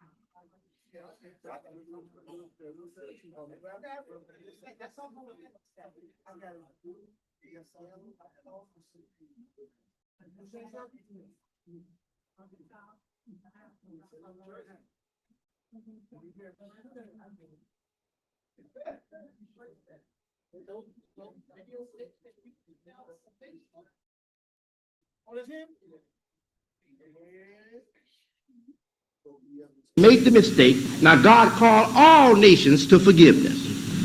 Be quick in the race for forgiveness from your Lord. You know, understand this too, the continuation of Revelation. Understand that though the Quran is a unique book in itself, conclusive, complete in itself, the Quran is connected to past scripture. Past scripture, didn't past scripture say, I beheld them all to be sinners? They all have been wrong. There is not one good, no, not one. Yes. We think it's talking about individuals. Yes, it's talking about individuals. But it is addressed firstly to nations that have gone out to marshal man into some kind of ideal life, ideal world, and were deluded, self-deluded, were not aware that their own ego was in the picture. That's right. Influencing their conduct. Yes, sir. So the previous scripture says the same thing. And Allah does not say all have been sinful, but he says, be quick in the race for forgiveness from your Lord, and he gives the address to all. Sari'u.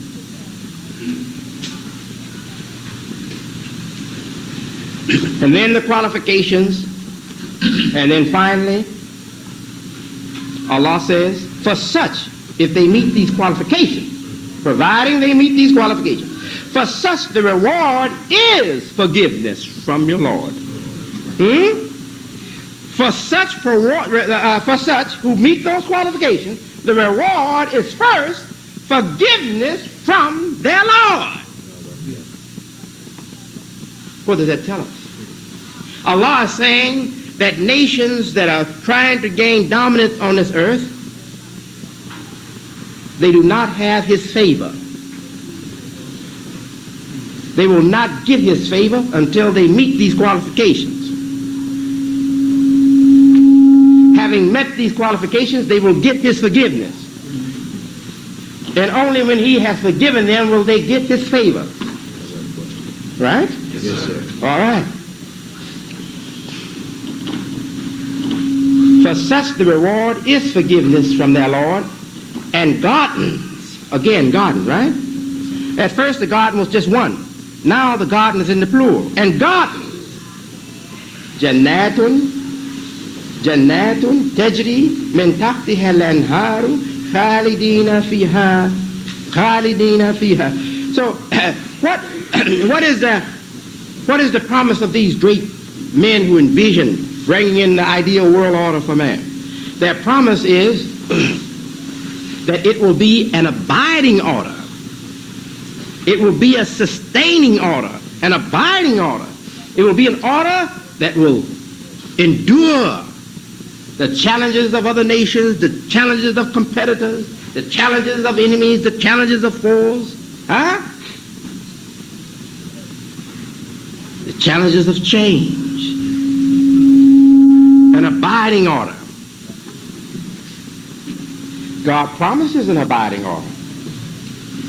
For such the reward is forgiveness from their Lord, and gardens with rivers flowing underneath. An eternal dwelling. An eternal dwelling. Now, some will say, well, this is talking about, Brother Imam, this is after this world is finished. This is in the hereafter. Certainly it is. But it's also here now. Yes, sir. How excellent a recompense. How excellent a recompense for those who work and strive. Wa ni'ma ajrul amilin. And how excellent a recompense, a reward giving for those who earned it, merited it. A reward to those who work righteousness. A reward to doers, not to just professors, but doers. El-Amilin, from amala, means to do, to work. Yes, the workers.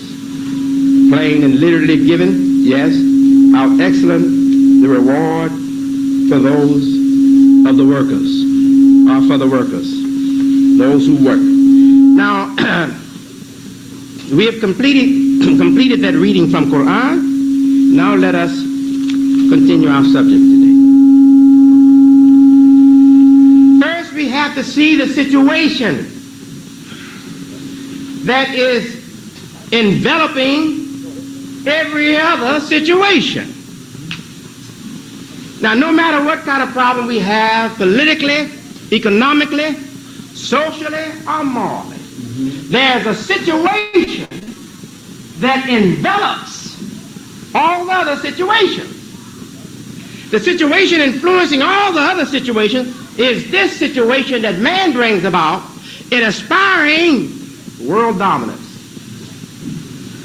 Don't you know the problem you have on your job, or problem you have succeeding as a professional person, or as a industrious, just common person? The problem that you're having may be influenced by the politics in the city today, or may be influenced by the politics in Washington today.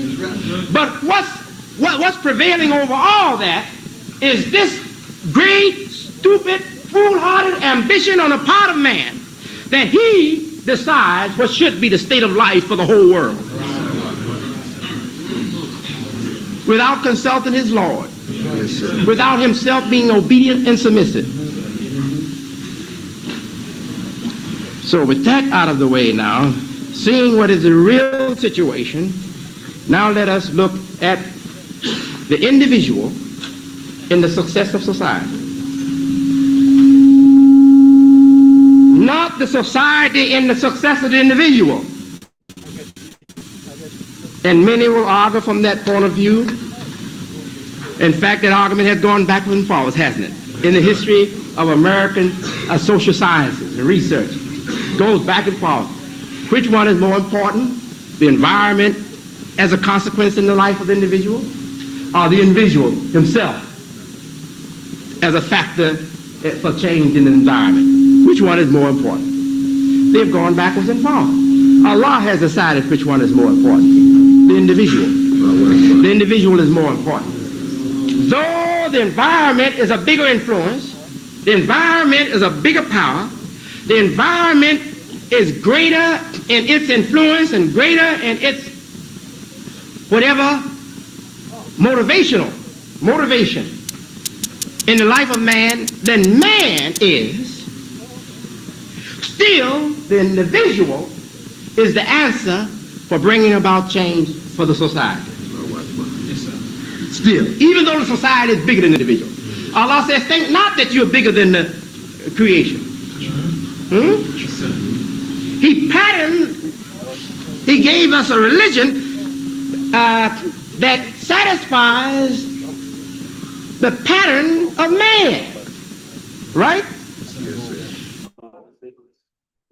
And man has been patterned, man's pattern is observable or established in the patterning of the universe itself. Huh? According to the teachings of Allah in this holy book. Says Deen al-Fitra, the religion of originality. It is a religion of originality. It is a religion of the original life creation that God intended. The religion of Fitra. And Leti, the one that he fatara nas alayha. Huh? He patterned man on it originally. Fatara nas. The original pattern which he gave man, upon which man was established. That's the deen. That's al-Islam. That's al-Islam. Now, we're not trying to argue with that. We know that our individual life, that the human being's life is not more consequential and not the greater as an influence than the total environment itself. No. We ourselves have been evolved upon the pattern that God put in the environment. The universal order of this world. Huh? Yes. But nevertheless, if we believe in Allah, who created this, and we follow his word, then we're in a situation to manage this. Now it's not too big for us. Huh? Now it's not too big for us, because we are not meeting it alone. We are meeting it with Allah, and with Allah's word, and with Allah's plan. Therefore now the inferior is put in a good situation to take advantage of the superior. The environment is superior to me, but with the word of Allah, with faith in him and his word, the environment now is not too big for me. For that reason Allah says, if you will come to him, be quick for forgiveness from him. He will give you the skies and the earth to cultivate. Oh, Brother Imam, how are we going to cultivate the sky and the earth? Well, the white man is on his way.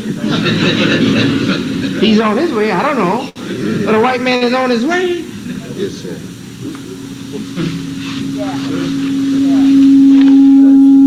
And the black man used to do a little cultivating in the heavens too. And he did one time, he used to cultivate in the sky. He had his flower up there in the sky. He used to make nice furrows, etc. in the sky.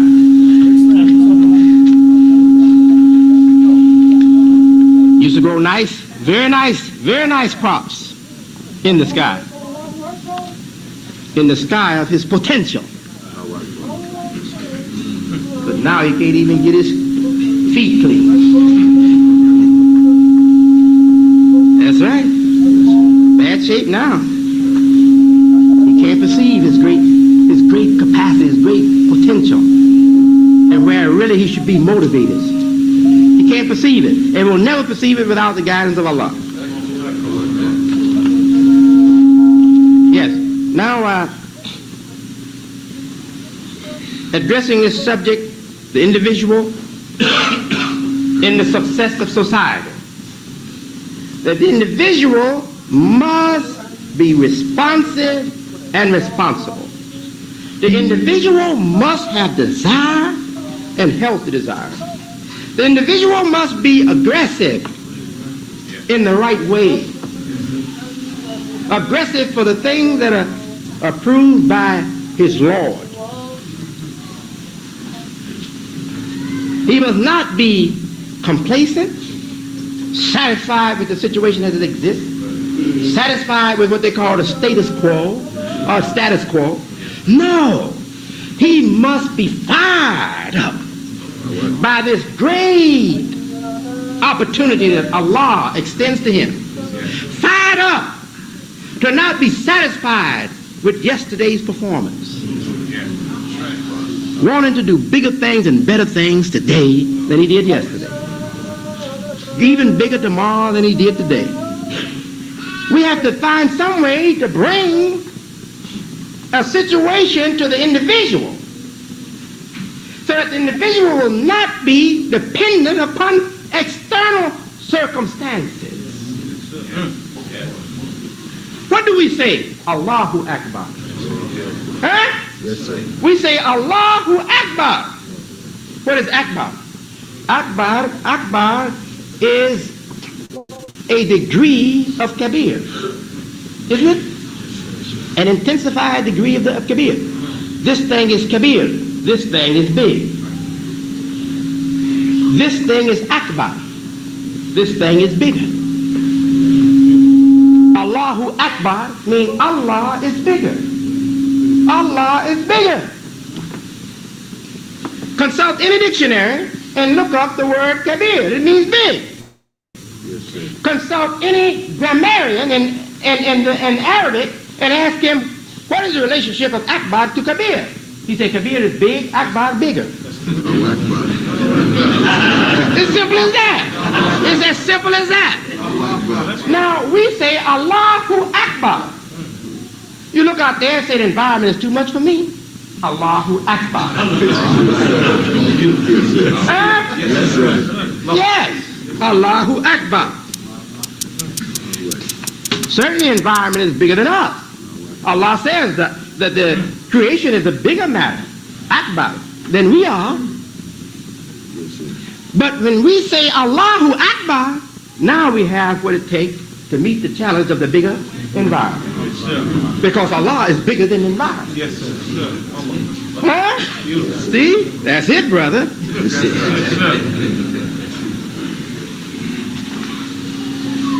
We are not the only people that have such motivating ideas. What does the gospel have Jesus say? He that is in me is bigger than he that is in the world. Huh? Am I quoting that right? He that is in me is bigger than he that is in the world, than him or he that is in the world. Yes. What it means. The motivating influence in the world is not greater as an influence than the motivating influence within me. That's what it's saying. That's what it's saying. The Lord, Master, Creator of that out there is the influence in me. You motivated by the world, I'm motivated by its creator. So who has the greater spirit? That's the logic. So that is the first requirement, that the individual believes in Allah and submits himself to Allah. He is subservient to Allah. It is sinful, it is wrong for us to consciously make ourselves subservient to any but Allah. We obey them, we serve them, but our service should be approved by Allah. And to that extent, we are not really obeying them and serving them. We are obeying and serving Allah.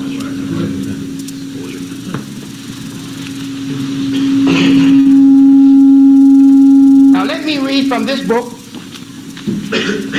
Individual and the State. Dr. Abdul Karim Zaidan.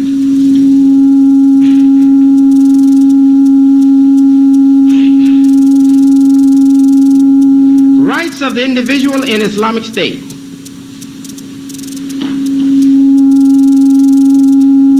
The personality of the individual in Islamic State is prominent. Prominent, you hear that? Prominent. The personality of the individual in Islamic State is prominent. Now, you know, these brothers from overseas, from outside of the American environment, sometimes their choice of words not the best for getting the message clearly to our mind. What he's simply saying is that the individual as an entity, man, the individual as an entity, as an important matter, is prominent in the Islamic State. You are prominent, you are standing out front in an Islamic State. Your concern is out front in an Islamic State. Your concern, your individual concern, is out front in an Islamic State. That's what the man is saying.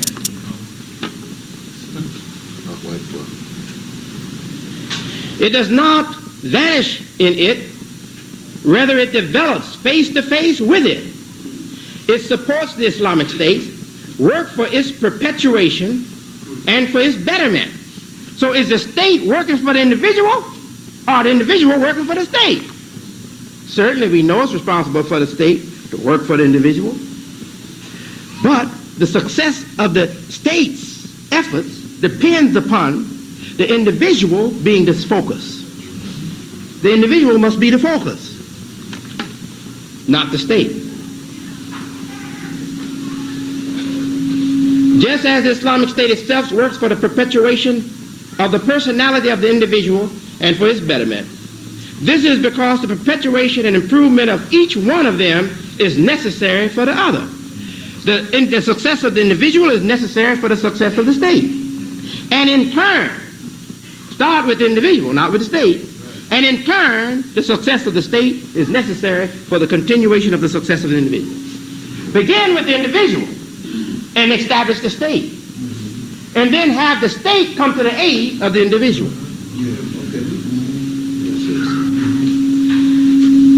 The state has not patterned the individual. The individual has patterned the state.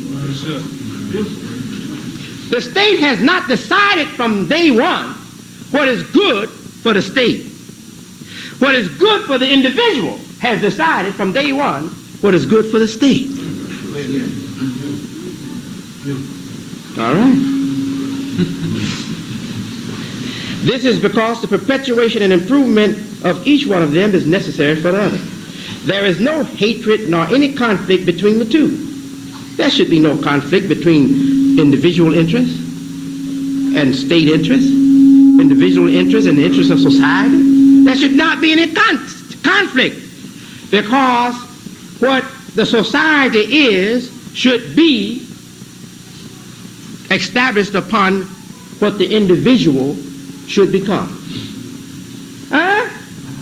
Yes, the individual, whatever the individual should become, that should decide what the state is. I have aspirations. I have family needs. I have social needs and social aspirations. I have economic needs and economic aspirations. I have political needs and political aspirations. I have scientific motivations and scientific aspirations. All of that is in the individual. Never did a state come into order without an individual coming into order. An individual first came into order, and then there was a reflection, there was a model for the state. Well,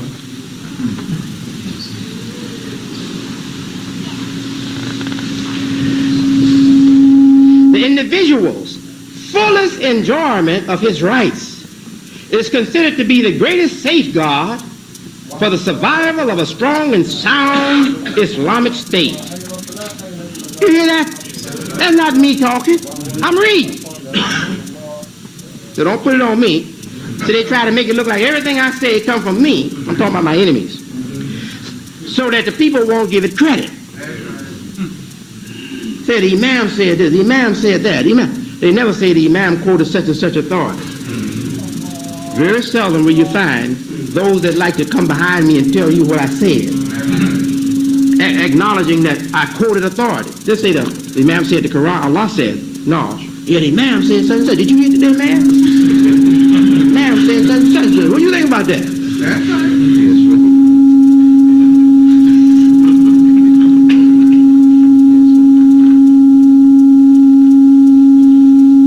The individual's fullest enjoyment of his rights is considered to be the greatest safeguard for the survival of a strong and sound Islamic state.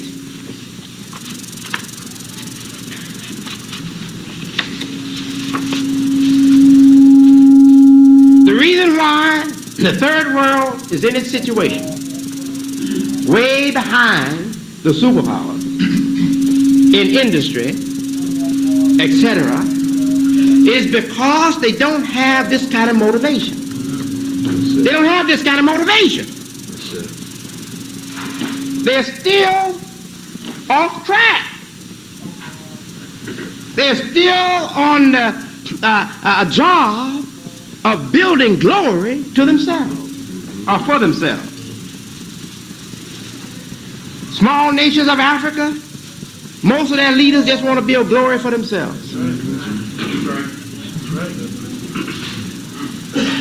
So it is with most of what they call the third world nations. They are too ambitious for self. They haven't been excited. Their minds, their intellect haven't been illumined by this great idea and principle. It is this great idea and principle that have made the nations great. America's greatness is to be understood in this idea and principle. Not in its great armies, not in the atomic weapons, not in its great technology. What made it possible for it to come to this point of industry? It was its great idea for society and man. That's what it was. And as it began to get away from this great idea for society and man, its industry has been challenged. Its industrial superiority has been challenged and taken away because it has placed its heart in another place. Its heart has left its first place, the place that God favored, the place where the blessings came. Now we want to get somewhere. You want to follow the world, or you want to follow that made the world? I want to follow that made the world great. That made the world admirable.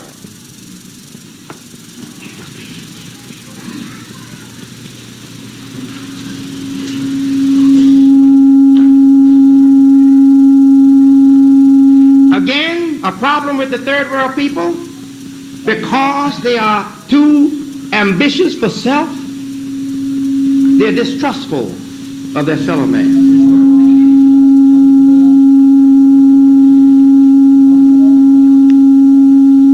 In America, the lot of the African American is just like most third world countries in that situation. We can't get anywhere because we're too distrustful of each other.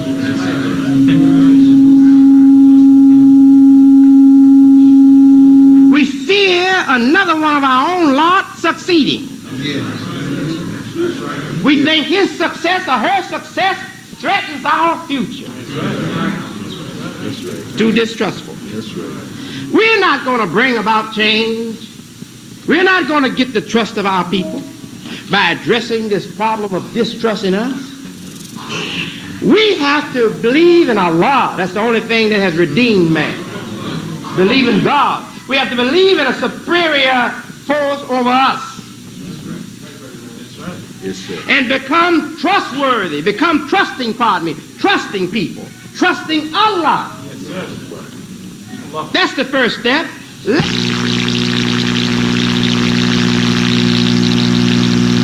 Once we get ourselves to trust Allah, we will put ourselves in a situation to progress again along a healthy line as human beings.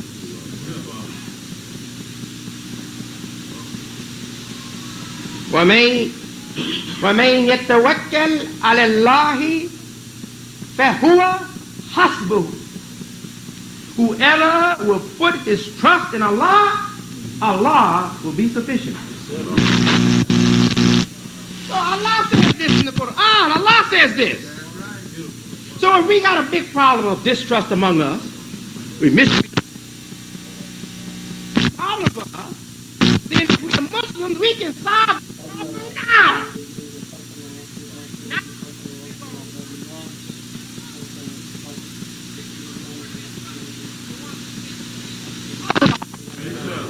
If we trust Allah, we should trust His book. Yes, sir. If we trust Allah, we should trust His Messenger Muhammad. Huh? And if we do that, our life will begin to shape up. Our life will begin to take new patterns, new desires, new greatness.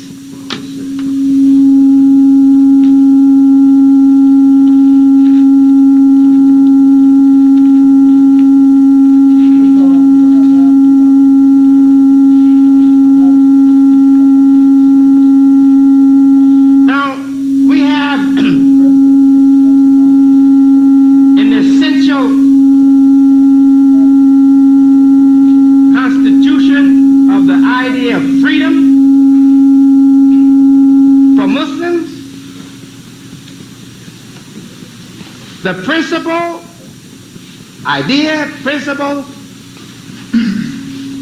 and behavior or discourse we call shura, which is translated mutual consultation. That we don't make judgments and decisions affecting the life of others arbitrarily. But we come together and invite the opinions of others.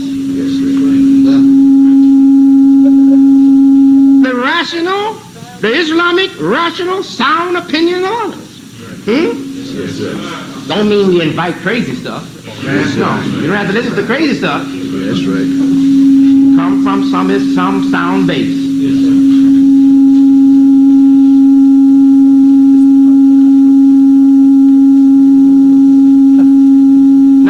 Again, read from this book on the individual and the state.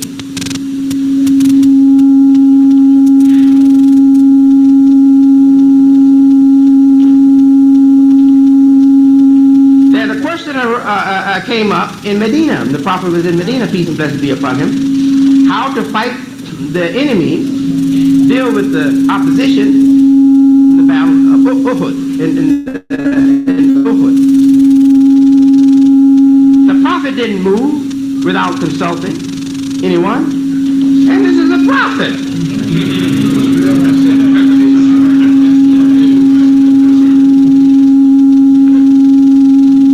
He consulted the majority of those present in Medina. He asked them, and I quote this quote within the book, "Give me your suggestions." Isn't that a wonderful man? Established as Allah's messenger with the final message for all people at all times. And he speaks to his associates, to his comrades, to his fellow men in Islam. And he says to them, "Give me your suggestions." That's a big man. That's a great man. Similarly, the Prophet was keen to know the opinions of all the participating Muslims in the battle of Harazim about the question of gains from war, the material gains from war, which fell into their hands and was shared by them. In this connection, it is reported to us that after the Prophet told them what he was thinking about the gains of war, the people who were present said, "O Prophet, we agree and accept." He said, "Tell your group leaders to submit this to us so that we may know, so that we know." Zayd bin Thabit, the leader of the Ansar, asked them if they agreed and accepted. They informed him that they had agreed and accepted. So he wasn't satisfied in just having them say, "Yes, they agreed and accepted." They would have you consulted your leaders. Huh? Find out the leader. They're going to have go, extend this a little bit. So I really know that this is accepted by the majority of the masses. They informed them it was accepted, that no single person among them was in opposition. This incident indicates that the people to be consulted included all Muslims concerned with the topic.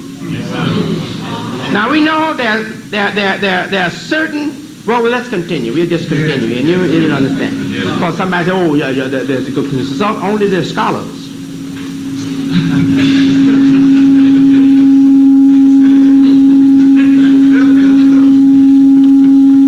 Sometimes the prophet used to consult some of his companions, but not all. These authentic precedents in the traditions of the prophet indicate that the people to be consulted can sometimes be the general masses. And sometimes they can be all Muslims present at a given time for the consultation. All those present and exposed to the topic, whatever the concern is. Sometimes they can be the leaders of their people, as in the case of Ghatfan, because Sa'd bin Ubaidah and Sa'd bin Mu'addah were among the chief leaders of Ansars. And the Prophet consulted those two persons.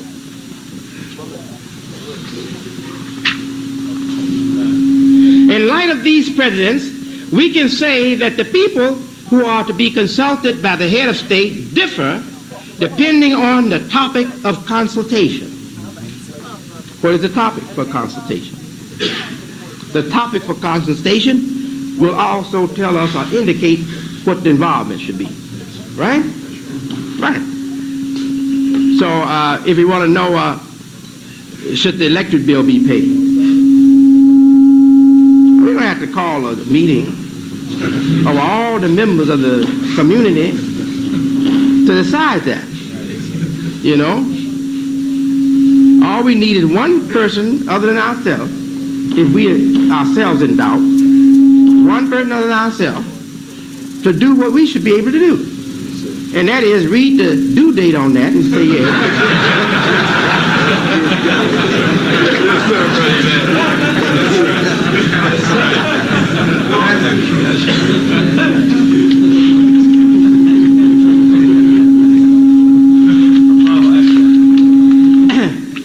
Do you understand what we are doing so far?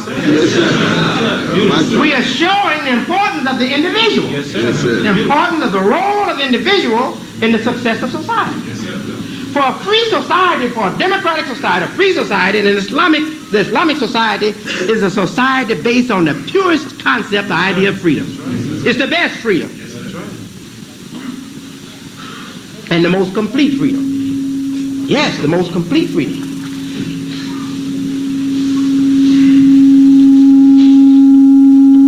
Let us look at now the idea of equality for the individual. The first principle for Muslims is the principle of equality. When we're thinking about how we relate to each other. The principle of equality. None of us are bigger in the eyes of Allah than the other. Right? Our worth in the eyes of Allah depends upon the extent to which we are striving and obeying Him.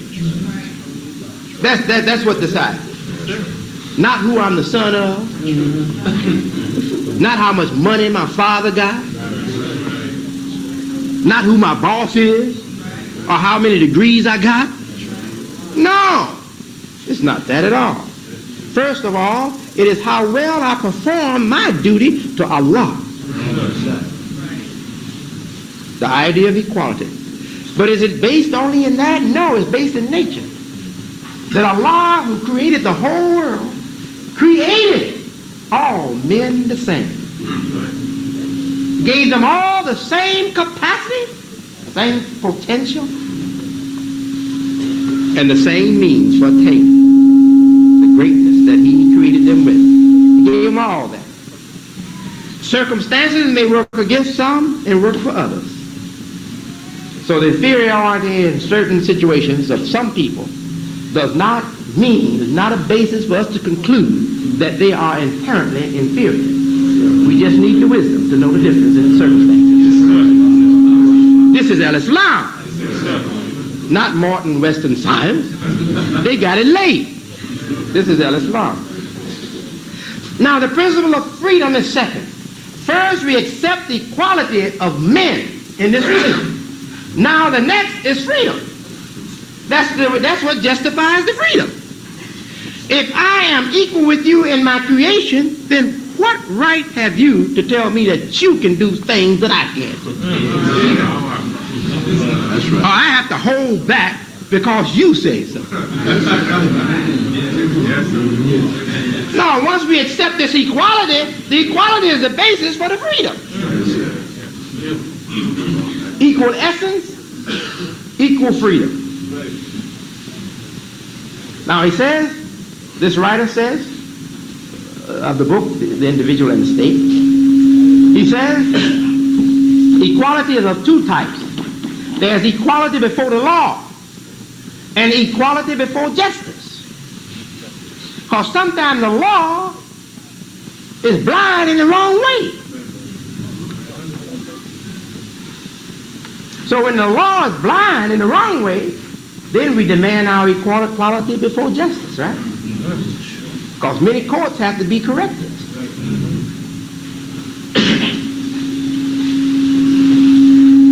Freedom now, he says, is of two types of freedom. Freedom of rights and also freedom to own property. We know that there are many freedoms for the individual: freedom of belief and worship, freedom of opinion, freedom to receive an equal education, etc. Law applies to everyone without any special consideration to anyone.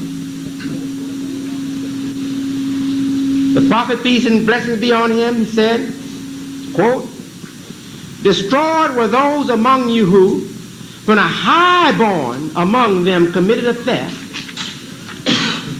received pardon. And when someone poor among them did the same, punishment was imposed.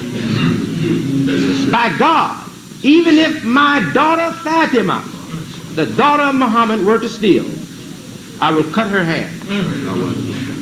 That's the man, isn't it? That's a real man, isn't it? That's the man to follow. That's our leader. That's the prophet. Peace and the blessings be on him. And that's Quran. His sunnah was also a reflection of Quran. Freedom of movement. The individual in a Muslim society must have freedom of movement. Now don't forget these freedoms. They're yours. And you should carry them with dignity. Honorably. Don't be motivated by stupidity, selfishness. Be motivated by the same circumstances that gave us the knowledge of these rights. Be motivated by Allah, by his guidance, and by the life he has established for us in the Sunnah of the Prophet. Be motivated by that. And then you can carry these great rights and responsibilities in an honorable way. Freedom to move into and to leave or to return to the Islamic state that you belong to. Freedom of movement. You know, sometimes we have to look at what happens in a bigger circumstance to see what's happening in our small circumstance. Sometimes we're organized to do something, and the people become so fearful of possibilities for the order. If everything is not right in my control, that they deny movement. That's right. That's right. No, I'm not talking now. I'm talking the big situation.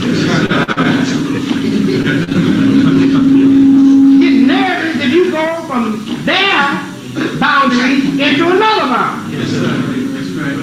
But Muslims must have the freedom to leave the boundaries and go outside of them and also come back in.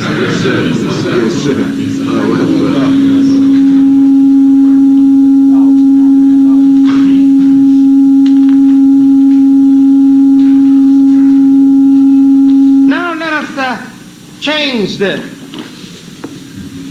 mood here and look at freedom for the non-Muslim in a Muslim state or Muslim society. The Arabic term for them, we should say Islamic term, because Christian ideology does not recognize any English term. They are all Christian terms. Am I right or wrong? So how come we say Arabic terms when we're talking in Islamic ideology? We should say Arabic terms, we should say Islamic terms. Didn't no Arab give this to us. It was our religion that gave this terminology to us. All right. Oh, well.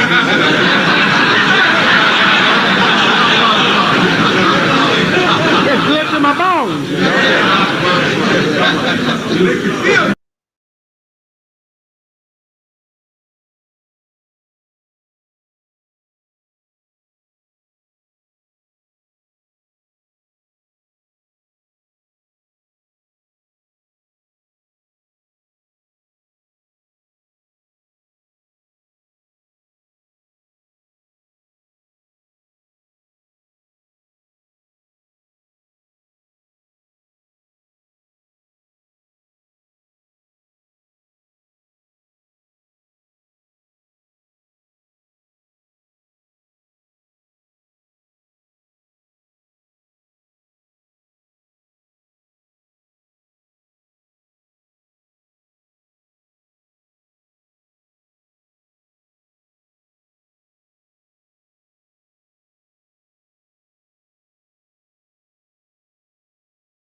I'm telling you, nothing feels better than standing up in your nature. Best feeling you can get. When you stand up in your nature. Now, this term, dhimmi, it means the protected group, or the protected member of the society. So that there's a duty of an Islamic state to protect its non-Islamic members.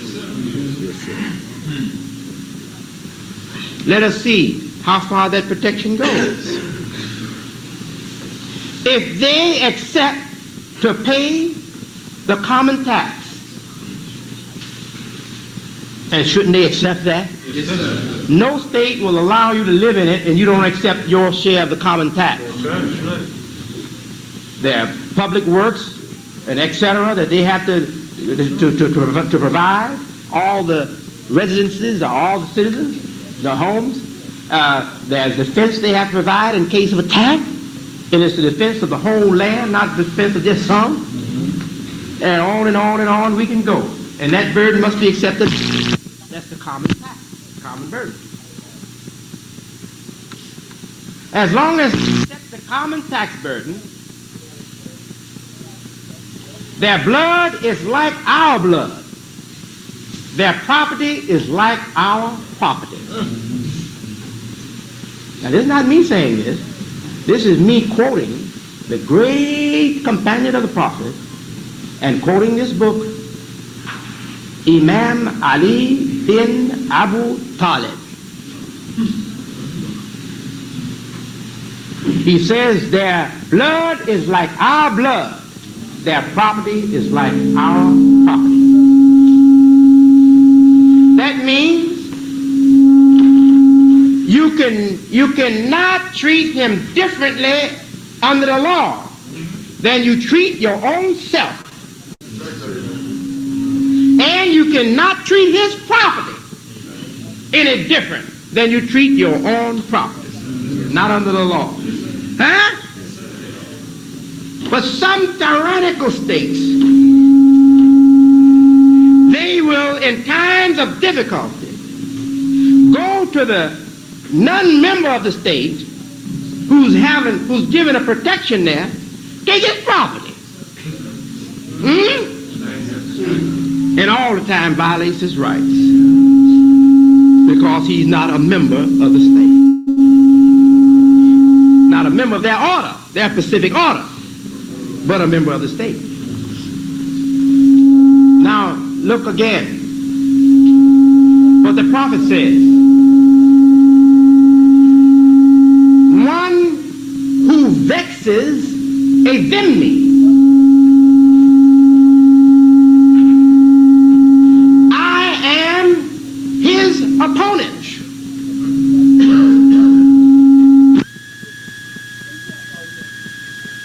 He accepts the aid to fight the battle for the protected society, the protected citizen who was non-Muslim in the Muslim state. He let them know you don't have to defend yourself. That's too much for you. You are outnumbered by these Muslims. I accept as leader responsible for the conduct of my community, I will accept to fight for you. Whoever mistreats you, vex you, and give you unnecessary problems, I will be their enemy. The prophet said, I am their opponent. If we had Muslims talking like this now, if we had Muslim nations protecting the rights of non-Muslims like this now, do you think the Islamic world would be in the mess that it is in? This would gain admirers from non-Muslims. It would open up greater opportunities for Muslim advances in a world that is non-Muslim.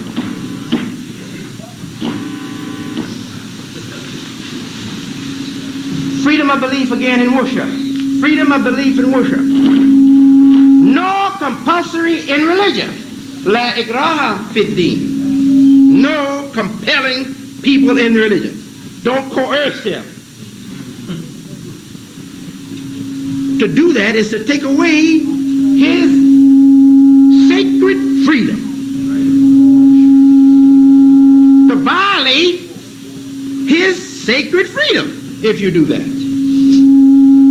Allah says most high, and I'm quoting this book, The Individual and the State, invite all to the way of their Lord, of your Lord, with wisdom and beautiful observance, observations, admonishment, cautioning, bringing things to the mind that are important, things for consideration. When you're preaching, bring those important things to their mind for consideration, but do it in the most excellent and beautiful way, and argue with them in ways that are best and most gracious. This is discipline. This is discipline for us. Argue with them in ways that are best and most gracious. Jadilhum billati hiya ahsan. And argue with them in a way that is excellent. This religion demands excellence of us. And sometimes we're wise to know how to satisfy the demand for excellence. It doesn't mean go. Allah said subhanahu wa ta'ala. Allah. It doesn't mean that. You don't have to come that way to satisfy the demand for excellence. Yes, sir. Keep the respect between you and the people you are dealing with. Yes, sir. That's excellent. When you start to lose their respect, you've gone astray from the demand. Have I lost your respect? If I have, you're crazy.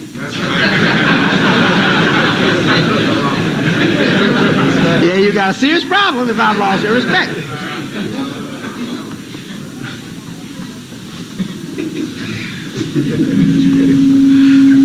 Let there be no compulsion in religion. Allah says, highly praises He. Truth.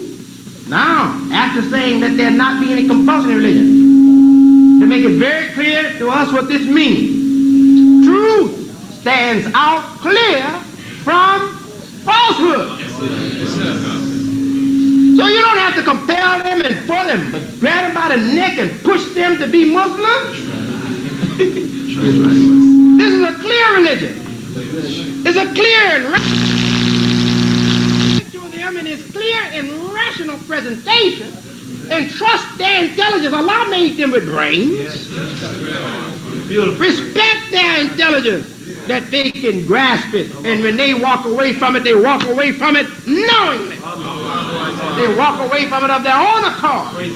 So if they walk away from it of their own accord, good riddance.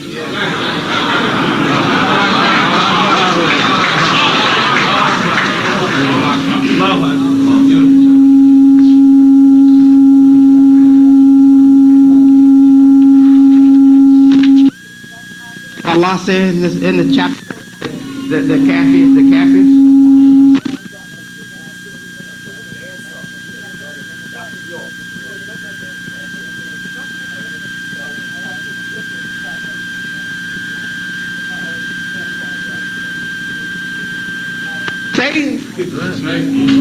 And you're not showing any sign that you want to sing. Yes, sir. Yes, sir. And you see me, I'm same as you. I'm just as convicted, as convinced in my conviction as you. I ain't showing no sign I'm gonna buzz your way.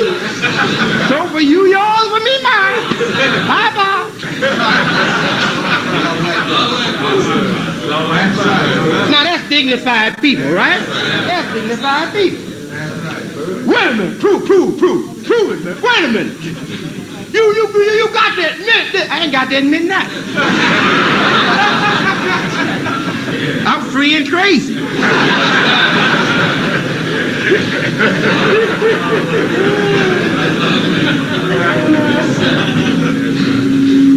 Now, let us go now to freedom of speech and action.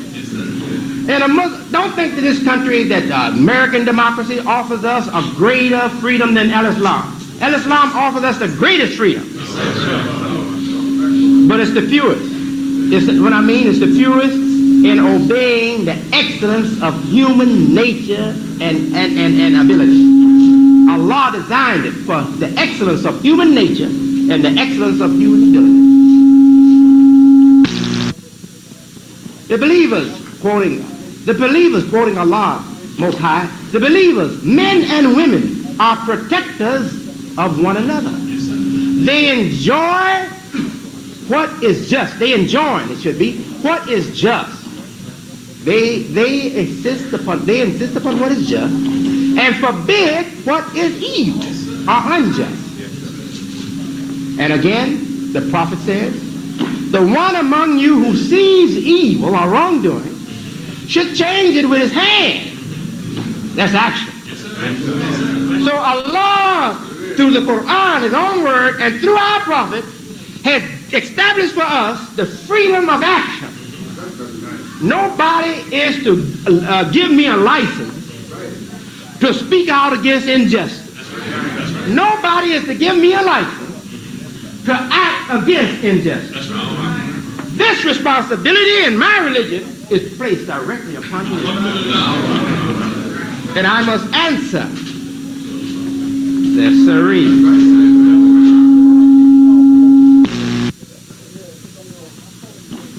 The prophet went on to say, if he cannot afford to do so, because sometimes we're in a situation like we know during the early days of the Ummah under our prophet, he allowed Muslims to even host their conversion.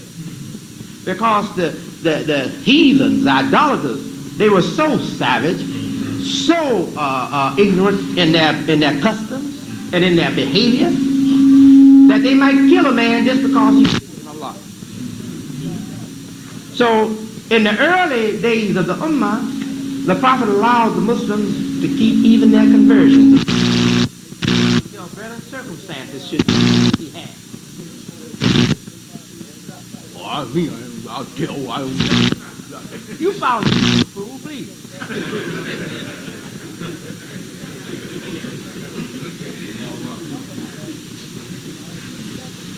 The one among you who sees the evil to change it with his hand. But he says if you cannot afford to do so, then with the tongue. If you can't act physically against it, speak out against it. But there's sometimes situations where the people are so ignorant and so out of it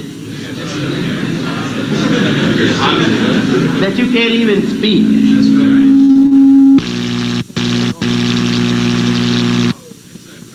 It's not fear, your intelligence. Fear is in there too, but your intelligence doesn't.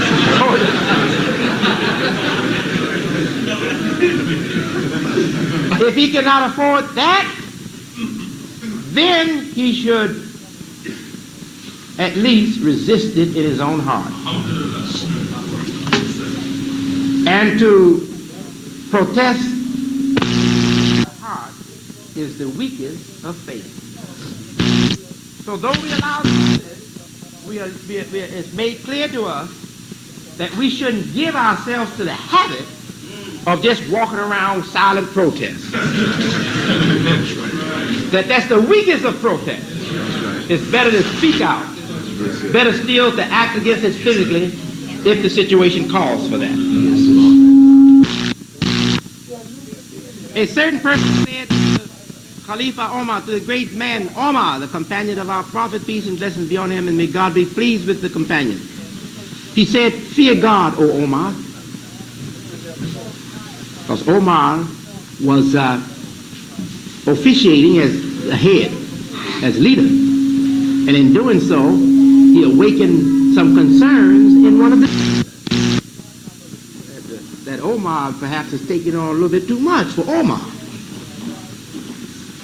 Then Omar told him, quote, mind you, all of you must say what he said. That he told that all of them must be as that man. All of you are responsible to check your leader. That's what he said. That ain't me, it's Omar now. writer says the expression fear God, ittaqillah, fear God, includes advice, enjoining good and preventing evil or wrongdoing. And all of this requires a situation where there can be freedom of speech, and I add also an action.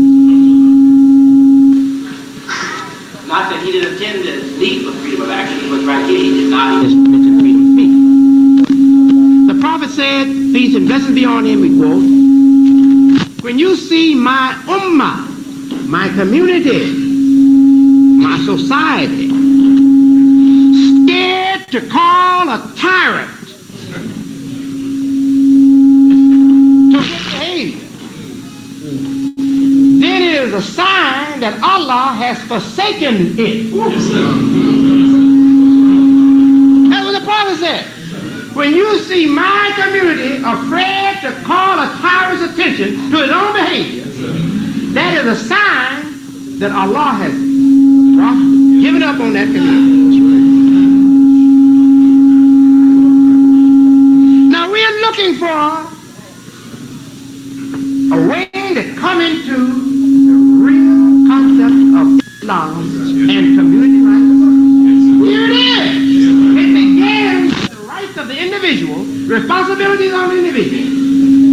First of all, the individual's worth in the eyes of God. Allah wouldn't have put these great rights and responsibilities on an individual if he hadn't seen in his creature, oh, great worth. Yes, sir. Surely he created man in the most excellent mold. Made him in the excellent stature, the best of stature. But as a consequence of his deviating, he falls to the lowest of the low. But that's not his state. That doesn't speak for his real true merits. No. That's just the consequences of his ignorance and pride. Huh? No. You're supposed to see him in his excellence. That God is in the most excellent mold, model, or statue. So, dear beloved Muslims, we must have this Muslim concept and Muslim appreciation of the identity of man, the worth of the individual. When we have that, we're not inclined, we don't have a tendency then to insult the person, to insult the inherent worth of the individual, to deny them opportunity, to hold them back because you're distrustful. All of that will go away, and we will change from then reacting to our fears of what is possible if these people are free, and we will start reacting to our admiration for what God has created. We will get a spirit, we will come into the spirit of admiring every human being for his inherent human quality, his inherent human excellence. We will see him on our own plane.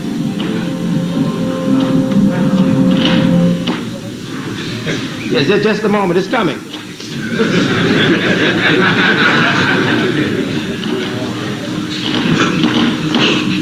Yes, it will convert us to a new appreciation, a new respect for each other.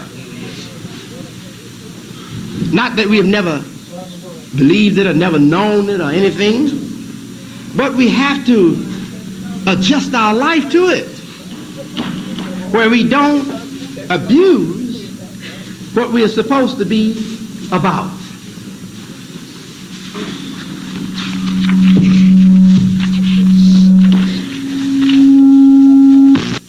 Now again, there must be cooperation among Muslims. There must be consideration for each other, where we do good by self and also by others. Help each other for the doing of good and for piety, that is for reverence, for godfulness in us. And do not cooperate with each other for vice, for tyranny. I'm quoting the word of God in his holy book, the Quran, as given here in the page of this book, the individual and the state. One who has with him extra space, this is a prophet, peace and blessings be upon him, he said, one who have extra space on his riding animal, let him offer it to one who has no riding animal and is traveling with you.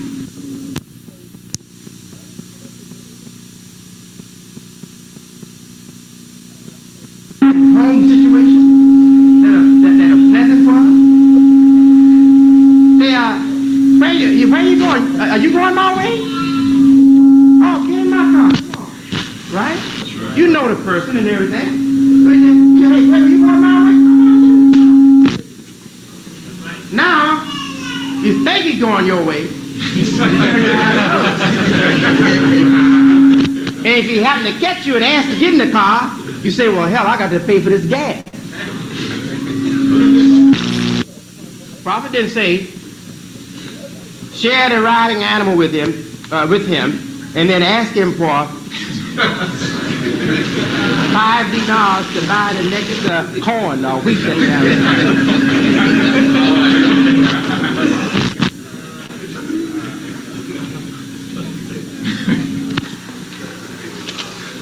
He went on to say, and one who has extra provisions with him on a journey, let him offer it to one who has no provisions. This was a true brotherhood, wasn't it? True brotherhood. And then another thing the prophet says, one who has for 2 persons at home. Now understand the situation. This was in the situation of great difficulty on the believers, where there was scarcity of things and poverty, and many believers having nothing, and few having something. So they had to, in those circumstances, they had to promote sharing, right? Now, the way you all go and shop and load up 2 carts at the grocery store, now don't come to the brother now. Hey brother, you got enough for 4 at home, brother, take me. You already got too much in your welfare shop. So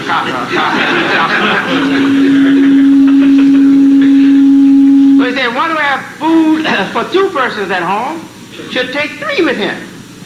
That means do with less so that more than that number will survive and be able to make it another day. Do with less than you require for the sake of having someone else share that has nothing. One who has food for 4 should take 5 or 6 with him. So said the prophet, peace and blessings be on him. The prophet also said, whenever a believer dies and leaves behind him property, let those who are his relatives inherit it. So we have to have respect for our own family, right? Don't forget the future of your own family. You got property, help your family. Be family people. And Allah says also in the Quran that family rights have a priority with God. So let's not forget that. One who leaves behind him alone or lost, let him come to me. I am his guardian. Isn't that a wonderful leader? Isn't that a wonderful leader? One who has family, he should share the inheritance of his family. The family inheritance should be for him. If someone dies and leaves something in his family. But if one dies and leave a debt, then the debt is accepted by the head of state. Isn't that wonderful?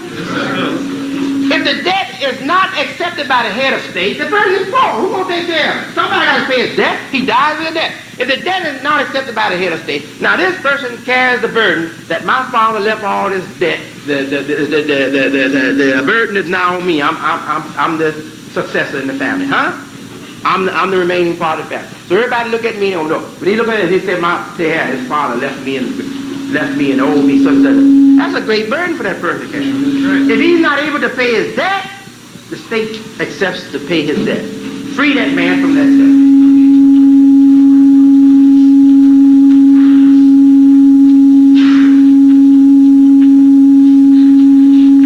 Allah Most High says in the Holy Book, all you who believe, obey God and obey the messenger, and those charged with authority among you. Obey Allah. Obey Muhammad, peace and blessings be on him. And obey those charged with authority among you. Now, if they're charged with authority, who has charged them? Allah is first to charge them. Huh? The Prophet charges them. Allah's Quran and the Sunnah charge them. Allah in their hearts charge them. Huh? But also we may elect them, nominate them, appoint them to certain positions, right? So we have given them charge, huh? If we give them charge, we should respect them. Don't give certain charge and then disobey it. Obedience to the person you give charge to, if you're following the religion and requiring that person in that position also follow the religion, is obedience to Allah. Yes, sir. Obedience to Allah's messenger is obedience to Allah. Yes, sir. Huh? Yes, sir. Obedience to one carrying out the religion is obedience to Allah, as this author brings out in his book, giving the example of us following the Imam in prayer. We obey the Imam in prayer. Yes, sir. The Imam says Allah Akbar, we say Allah. The Imam makes his ruku', we make our ruku'. We do not go ahead of him, we follow him obediently to perfection. Right? In following him, we are obeying Allah. Because it was not the Imam who envisioned that.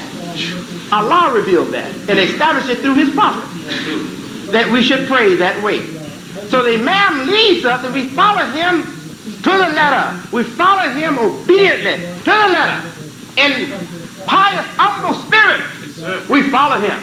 That's a sign for us that when he leads us to build the masjid, when he leads us to pay the bills, and he leads us in any Muslim responsibility, we should follow him with that same sincere dedication.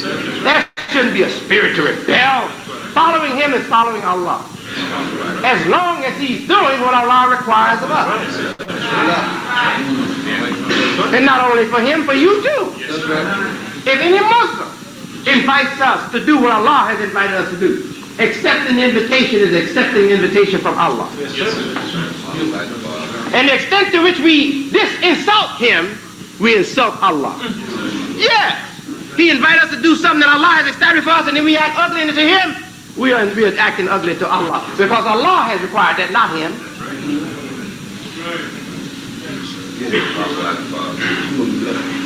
I've been around Muslims and they call their land, and I know they weren't good Muslims. I dislike joining them in prayer, but I can't help but join them in prayer. The adhan came. That's not the adhan. That obligation to pray is not that. I pray with this shit all around.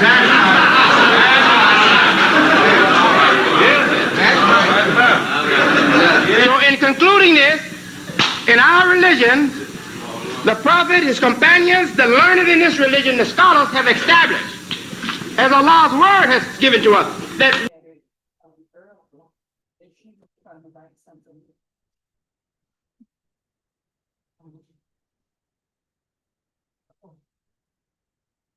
this is the over here. Here's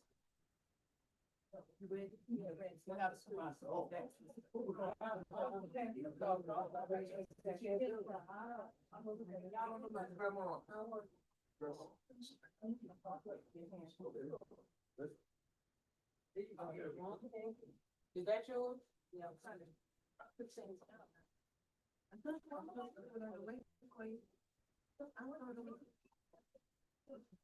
the program. Yeah, I didn't know a little bit. Usually I think we look at the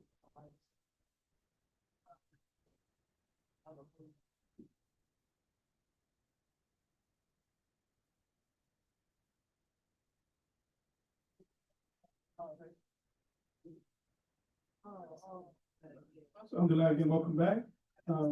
This session here is called Culture, Remaking the World. creating our new Africa culture founded upon Al Quran and the life example of Muhammad the Prophet, sallallahu alaihi wasallam, prayers and peace be upon him. We're honored to have our dear brothers, the Sabri brothers, Hakeem and Ahmed, to curate this session. Again, as you all who were here yesterday, they shared the inception of the New Africa Conference, New Africa Intelligentsia. They've been still going strong with it. I've been honored to be with them in several brothers groups that we have been a part of, and we've had conferences and committees, and we're honored to have been able to host them as the second New Africa Conference. And they're open for us to continuously do them here in North New Jersey, inshallah. And hopefully it will spread throughout the country. So without any further ado, I'll turn it over to Brother Hakeem. Bismillahirrahmanirrahim. Alhamdulillahi Rabbil Alameen. That is with Allah's name, the merciful benefactor, the merciful redeemer. This will be again thank Master Muhammad Noor and the resident Imam for allowing us to have this New African second annual New African Conference here. And we learned a lot from the last session, the business session. And we would like to introduce this next session regarding culture, remaking the world, creating our new Africa culture through the Quran and the Sunnah of Muhammad the Prophet sallallahu alaihi wasallam. I want to begin with some recitation of the Quran. I'll explain why, and then we'll continue with the session.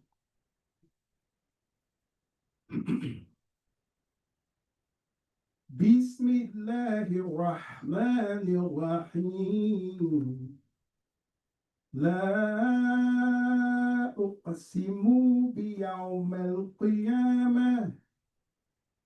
ولا أقسم بالنفس اللوامة أيحسب الإنسان ألن نجمع عظامه بل قادرين على أن نسوي بنانه بل يريد الإنسان ليفجر أمامه يسأل أيان يوم القيامة فإذا برق البصر وخسف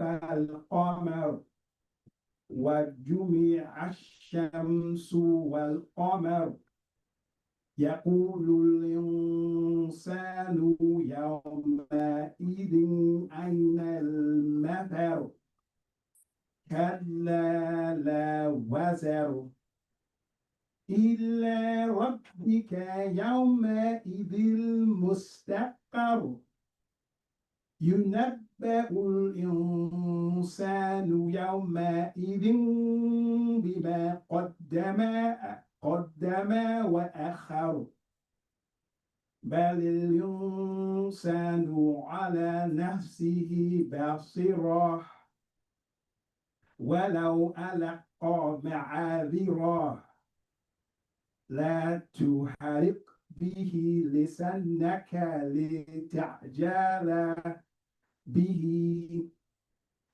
إن علينا جمعه وقرآنه فإذا قرآنه فاتبع قرآنه ثم إن علينا بيانه كلا بل تحبون العاجلة وتذرون الآخرة وجوه يومئذ ناظرة إلى ربها ناظرة ووجوه يومئذ باسرة تظن أن يفعل بها فاقرة كذبت كلا إذا بلغ كلا إذا بلغت التراقي وقيل من راق وظن أنه الفراق والتفت الساق بالساق إلى ربك يومئذ المساق فلا صدق ولا صلى ولكن كذب وتولى ثم ذهب إلى أهله يتمضى أولى لك فأولى ثم أولى لك فأولى أيحسب الإنسان أيترى كالسدى ألم يكن نطفة من مني يمنى ثم كان علقة فخلق فسوى فجعل منه زوجين الذكر والأنثى أليس ذلك بقدر على أن يحيي الموتى صدق الله العظيم. I'll just read the last part, translate, and some of you already see why I read this, and I'll read the title of the surah. Does the human being think that he will be left neglected? Was not he a sperm from semen emitted? Then wasn't he a substance clinging, or was he a clinging substance? Then he created and proportioned, then made him of two mates, male and the female. Is not that he able to give life to the dead? Or is not he able to make the dead rise? So the last four parts, if any of y'all should remember that last part, because that was what Imam W. Muhammad opened with the Savior's Day with in 1975. The Surah 75, Al-Qiyamah, he translates it, and that's how we should translate it, the dead rise. They say the resurrection is the same thing, but the Imam Muhammad says the dead rise. And it was appropriate then, and it's appropriate now. Because that's what's been happening ever since we became conscious that we were stolen from God's purpose for us as human beings, as African Americans or new Africans here in America. I read as best I could, recited the Quran, because that should always be a part of our tradition and culture as Muslim African Americans, especially from this association. Earlier on, before the event was presented, my brother was playing Muslim African from Senegal. I have two reciters. One's fairly new, but one was, may Allah forgive him the sins and grant him the paradise, seasoned party, reciter of the Quran, Sheikh Noreen Muhammad Sadiq from Senegal. And this is just my opinion, strong opinion. When we're in Jum'ah and we're waiting, and it's our masjid, it's our masajid, we should play his recitation over everyone else's recitation. We should play Sheikh Noreen Muhammad Sadiq over everyone else's recitation. Why? That's what I said. That's how I mentioned. Why? Because he came from the same place we came from, and we have a connection to how he recites. He doesn't recite like the other reciters, though the other reciters are good reciters. But we're not from Yemen, we're not from Pakistan, we're not from Venezuela, we're not from Chile, we're not from any of those, Saudi, we're not from any of those places. We are from the west part of Africa, here in America now, African Americans. We should play, or we should have things recited to us that remind us of our history. Now, I know some people, oh, we're all reciting, we're all Muslims. That's what I say is my strong opinion. But if you go to other places and they don't have their reciter reciting live, they will have their own people recite. They will not have an African recite in a Pakistani masajid. Sorry, they won't do that. And they're not wrong. And we have to stop being scared when we hear, we see, oh, they're not, because they're normal. We're getting to be normal. We're getting to be normal. And things that they do, we're afraid to do because we think we are racist if we do that. So, but the other reciter I have, I said, is fairly new, and we've heard him sometimes. Well, he never does when he's live. Most of the time, we should get him to do it. The next time we have Brother Sharif Abdul Malik here among us, make him recite. Make him recite. Excellent reciter.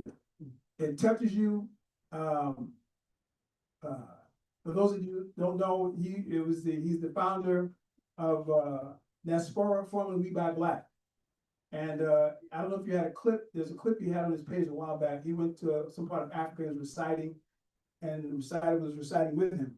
And that's an excellent thing when they can see that we know how to recite the Quran, like they know how to recite the Quran. That gives credibility to us as Muslims, African Americans, that we know how to recite. It's good that we know how to have insight and look into the Quran and bring these things out, but we cheat ourselves if we don't think when Imam Muhammad is over there for long periods of times that when the sheikhs recite that they don't have him recite with them also. We should learn how to recite, because this is what in our prayers, we should know how to recite the prayers. Some people have excellent voices, I don't. Some people have very melodious voices, and that attracts the people. Even if you don't know what they're saying, you attract the people. So I just wanted to put that out there, that at our events, we should have that, especially at our culture nights, We should have one of us, one of us, if you can't find one of us, there's an African brother or sister there, we should have them recite to keep us in the framework of knowing our religion and having the atmosphere environment as natural as possible, because it sets a mood. So briefly, I looked up the word culture in Arabic. There's 5 different words for culture in Arabic. And the Quran does not have a definitive definition of the word culture. It does not. I think there's like 3 that the people said that it's close to culture. Urfa, Ada, and Sunnah.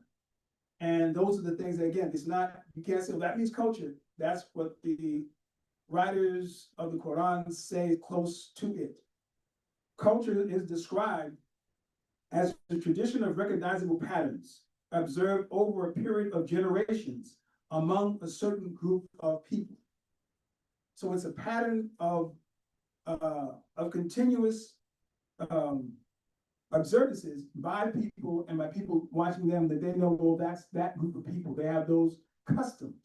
They know those customs, and they're identified by those customs. We, as Imam Muhammad radiallahu anhu said, we're not fully formed yet as a people. So we don't have a definitive culture. And we should stop saying, yes, we do, brother, we do not. It's not fully defined, it's not complete, because there's no mass agreement among us as a people, Muslim and non-Muslim, that says, well, this is what the African American is and does. When we think about our culture, singing, dancing, food. That's it. Singing, dancing, food. We think performing arts. We don't think intelligence. We don't think institutions. We don't think about even clothes. We think about those things. So we're not fully formed yet. But we're getting there. Student scholar, E. Essiem Udum, African student He studied the Nation of Islam, and he wrote about the Honorable Elijah Muhammad. He said, what he understood the Nation of Islam to be to him was an attempt to give the African American a culture. That's what he said. And he's a student, serious student, studier of sociology. So, and that's what the Honorable Elijah Muhammad was trying to do, give us a culture of norms, food, acting, clothing, etc. It was just mixed up with too much mythology. That was the main problem, was just mixed up with too much mythology and misunderstood logic in religion. So I'm going to come back, but I'll let my brother continue on into the importance, the very serious importance of us as a people having a legitimate, concise, valuable culture that we are not ashamed of, we don't have to make excuses for, and that it can travel around the world and be recognizable. And it will be passed down to our children's children, and they won't be ashamed. And in every field, they'll be able to be excited about it, and they will be able to brag about, yes, this is my new African culture. I'll end with Imam Muhammad giving a lecture, and most of us, inshallah, we were there, speaking about that we're no longer Africans of the old African. We're Africans of this land, America. We're new Africans. Everything about us, for the most part, is different than the Africans of old. Even to the point where the Africans of old are copying what we're doing. So that tells you something that's different about us as a people. So with that, I'll close and give to my brother, and he'll continue, and I'll probably close out with some words. Assalamu alaikum. We want to thank everyone again for coming to the second annual Africa conference. There's so many places where we can start to address this topic of culture. The way we see it is the work we're doing is bigger than just the topic culture. Because maybe in some people's mind, when we hear culture, it means one thing, but what we consider ourselves doing, and the purpose of this conference, is what Imam Muhammad called the other half of his work. There's a lecture, I mentioned this yesterday on YouTube. Well, it used to be on YouTube. If the mosque cares would re-release it, that'd be good. But it was called Cause and Effect. And in this lecture, he was in Atlanta. He said, I want to get I want to begin doing what he said, what I consider the other half of my work. And that is the establishment of the African American identity. So that's what the Africa Conference is about. It's about establishing the African American identity and using Al-Islam to do it. If we, in fact, at Jacob Javits Center, what was that, 1985 or 86, this is where this book comes from, An African American Genesis. He mentioned that he was going to transcribe his talk at the Jacob Javits and put it in a book. This was the book. And if you look on the back, it says, an Islamic approach to the African American dilemma. So Imam Muhammad, Allah be pleased with him. If you've ever been listening to him, that has been, as he said, half of his work, to try to establish the African American in his true nature, and to establish us like everyone else. There's my brothers and I, we come from a family of artists, and that's why I see some of the things up here which we're going to address. So anytime Imam Muhammad would talk about culture, it's like our ears perked up. Whenever he talked about identity as a people, our ears perked up. You know, we're from, and that's just by the grace of Allah, we're from Harlem, the African American cultural mecca. And Imam Muhammad said that the unique thing about Harlem is that the Harlem, and he was actually, this is a talk he gave at Master Malcolm Shabazz, and it's in the book, Imam Muhammad Speaks from Harlem. He said, he was having a conversation with Malcolm X, and they were both commenting on how, well, Malcolm mentioned, like, the African American or the black man in Harlem, and he said that what makes the African American in Harlem different or unique is that the African Americans in Harlem have stayed in contact with the history of our people. And he said one of the reasons why it's such a cultural magnet and impact on the rest of the African American community is because he said we've had so many leaders there: Malcolm X, Marcus Garvey, Black Renaissance. So I also want to really give definition, a more definition to the New Africa Conference, and also talk about how it came about. Again, like at this lecture, Imam Muhammad was at the Jacob Javits Center. What inspired us to do this conference was on more than one occasion, at least two occasions, Imam Muhammad, he mentioned his desire for us as a people to be on an island by ourselves. He said he wished we were on an island by ourselves. He said where we could be there for, he said a month, 2 months, 3 months, a year. He said basically we stayed there until we would come out with our identity and everything that we needed as a people. So when I heard things like that, and that was one time, then he was in New Jersey, said something similar. So I'm listening to Imam Muhammad, and these things are like they're just staying with me. I'm hearing his desire, I'm hearing his concern, that's the word, concern, and his interest, strong interest to establish us as a people. And I think sometimes as a community, we overlook that interest in Imam Muhammad. And in fact, I know we do. And I'm going to mention this again as I mentioned it yesterday. By the grace of Allah, my brothers and I, we established a group called New Africa Intelligentsia. And the reason why we did that, just in 2002, we recognized that Imam Muhammad wasn't being presented properly to the African American community in terms of our taste as African Americans, because Harlem, you have to reach the Harlem, as Imam Muhammad said, the Harlem black man, and I wasn't seeing the appeal from the African American people towards Imam Muhammad. Imam Muhammad said at one time, he said, there hasn't been any dawah in New York since Malcolm. So us recognizing that, we said, okay, I was in my 20s, I think my brother's in their early 30s, we said, let's, do our part. Let's try to introduce Imam Muhammad to the community as best we can.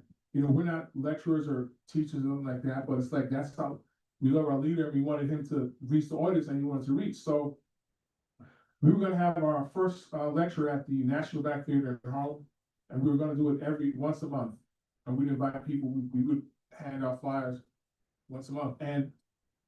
But before we did, we wanted to make sure Imam Muhammad knew what we were doing and that we'd be in line with his work. And we didn't want to be a hindrance for his work, because I recall at Ramadan sessions, he would say, don't make trouble for your imam.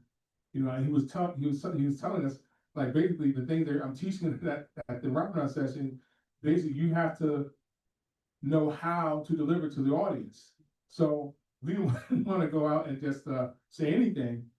So I wrote him a letter to let him know what we were going to do, or what we desired to do. And in this letter, I said, Imam Muhammad,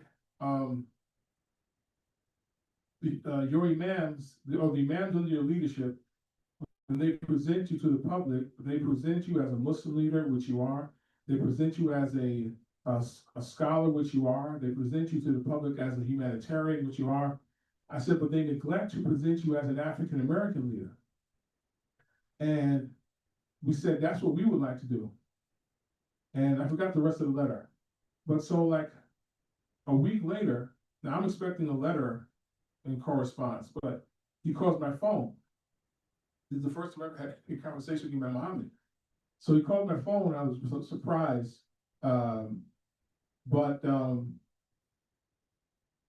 He began to talk, I can't remember how it started, but this is what I remember from the conversation. He began talking about Malcolm X. He said Malcolm was the one who introduced us, meaning the Nation of Islam. He introduced us to other Black nationalists. He said he introduced us to Africa. He connected us with Africa. And he said that, and he was criticizing his community. He said, we have become bougie,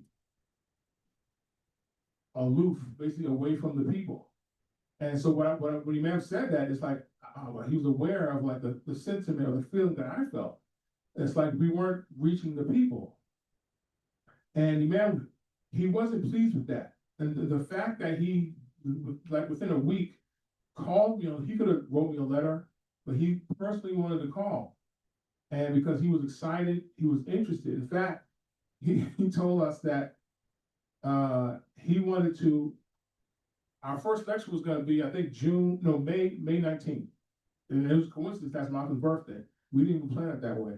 But he said that he wanted to come down to that lecture, and he said he would pay his own way. That's how serious Imam Muhammad took the establishment of the African American identity and how much he wanted to reach his people. And it goes back to what I mentioned earlier in the banquet when he said cause and effect. He said I want to start the other half of my work. So that's how that all started. That led up to the Apollo bringing, because when Imam wanted to come down, I said, Imam, it's short notice, and we wouldn't have time to advertise you coming. So I said, we really would like you to come, but we want to wait for a later date where we could make advertising and have a bigger facility, because the National Black Community isn't that big to hold Imam House a gathering. So he agreed, and so it took, we did it in 2002, so 2003, we were able to bring Imam to the Apollo. Alhamdulillah. And that was a beautiful crowd. It was an overflow crowd. It rained that day, but it was an overflow crowd. And that was a blessing for us. But so again, I just want to say, I said that just so we can be clear what this the Africa Conference is about. It's not like community life, because to me, community life, too many people in the community, we don't really have a grasp of what that is. See, other ethnic groups don't ever talk about community life. They have thousands of years in that mode. When Imam Muhammad is saying community life, model community life, he's talking to a people who don't have community life. That's why he literally has to say it. Certain things we have to say as a people because we've been made abnormal.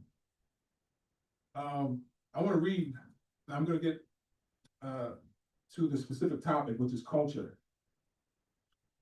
I'm going to read a statement that Imam Muhammad made. He said, do not take on artificiality. Do not try to be something that you are not. We African Americans are not Arabs. We are African Americans. We are not Pakistanis. We are African Americans. We are not Sudanese. We are African Americans. So keep that in our minds. Be what we are. But we will not have that unique identity if we look for artificiality and if we just copy other people. We are not to copy anybody. Our unique identity will come naturally. This was at the annual conference of Islamic Committee. Actually, this is interesting. This got the annual conference of the Islamic Committee for Palestine in 1989. So he was addressing the African American attendance. Some of the, I don't, some of the, these are some of the things that my brothers and I put together. As I mentioned before, we're artists, and we want, our interest has always been our unique culture as a people and establishing that. It's a very serious thing. We need to be made normal, and we want to do our part. I'm an artist, my brother's an artist. Our way of contributing to the African American identity is through art. Some might be through scholastics, some might be through theater, acting, architecture. But ours is through art. So I'm just going to take some time to explain how that. You'll explain your thing. But you can go to first. Okay, so yeah, sure. So let me show you what we're. And what we're trying to do is really also inspire those watching and give us some groundwork, some direction, some concept of what Imam Muhammad, what we think Imam Muhammad was saying based on what the information he was giving us regarding culture. So let me just start here. Your New Africa bean pie, bean soup. My brother was talking about can you explain that? Because he was talking to me, and it just hit me, and I just drew this. I was saying, I was actually mentioning to remember Jadid was mentioning something about the steak and take situation out here in Jersey, which New York has, there's no remnants of anything we used to do as far as culture-wise, food-wise in New York City. So I was happy to see steak and take, at least steak and take is still going on out here. And we notice here or there, and almost everywhere we go, everybody has bean pies, which is good. Everybody's bean pie is not good, but everybody's bean pie. It's a hard thing to make. It's not easy. It sounds easy, but it's not. It is. Bean soup, I can't find it anywhere. And I was talking with Imam Musa from Yusuf Shah Islamist, and he was saying, I just really can go somewhere just to get just a quick thing of just bean soup. Instead of just fish, just okay, and the burgers, but just somewhere with a cup of bean soup and toast, and that's night. You can't go anywhere and get anywhere. So we decided to come up with an idea to say, we should have something like this. A place where we can have bean soup, bean pie, like we used to have a Salam restaurant. Except we call it New Africa Salam restaurant. Everything should be called New Africa for a reintroduction of what we used to have. Your New Africa Muslim bakery, your New Africa Salam restaurant, your New Africa steak, all those things, so that they get the idea of New Africa with what we used to do. So that's basically what it is. And we have, I don't know if we can heat it up. I forgot to mention, I bought my mother, where I think she makes the best bean soup, that's just me. She made some bean soup. So it's not a lot, but we bought some bean soup here. If y'all want to try it, we can warm it up and y'all can try some. So we bought some here just for y'all to taste. I think on certain occasions on the Eid, my sisters saved my mother's recipe for it, and I would bring it out during the Eids, different Eids in Mount Vernon, and people liked it. The Nation of Islam, we invite people to the Nation of Islam to also partake in the Eids, and most of them are new. They're not the I don't disrespect, not the original, but they really love the soup. They're like, wow, how'd you make this? So it's telling me they don't really have that recipe either anymore. You just gotta speak the truth. So we said nobody's making it no more. Right. So we could, if we start to, but I'm saying if we brought back our restaurant, our food, we should reintroduce this back into our food, how would you call it? Our delicacy. Yeah. And I'll end with this.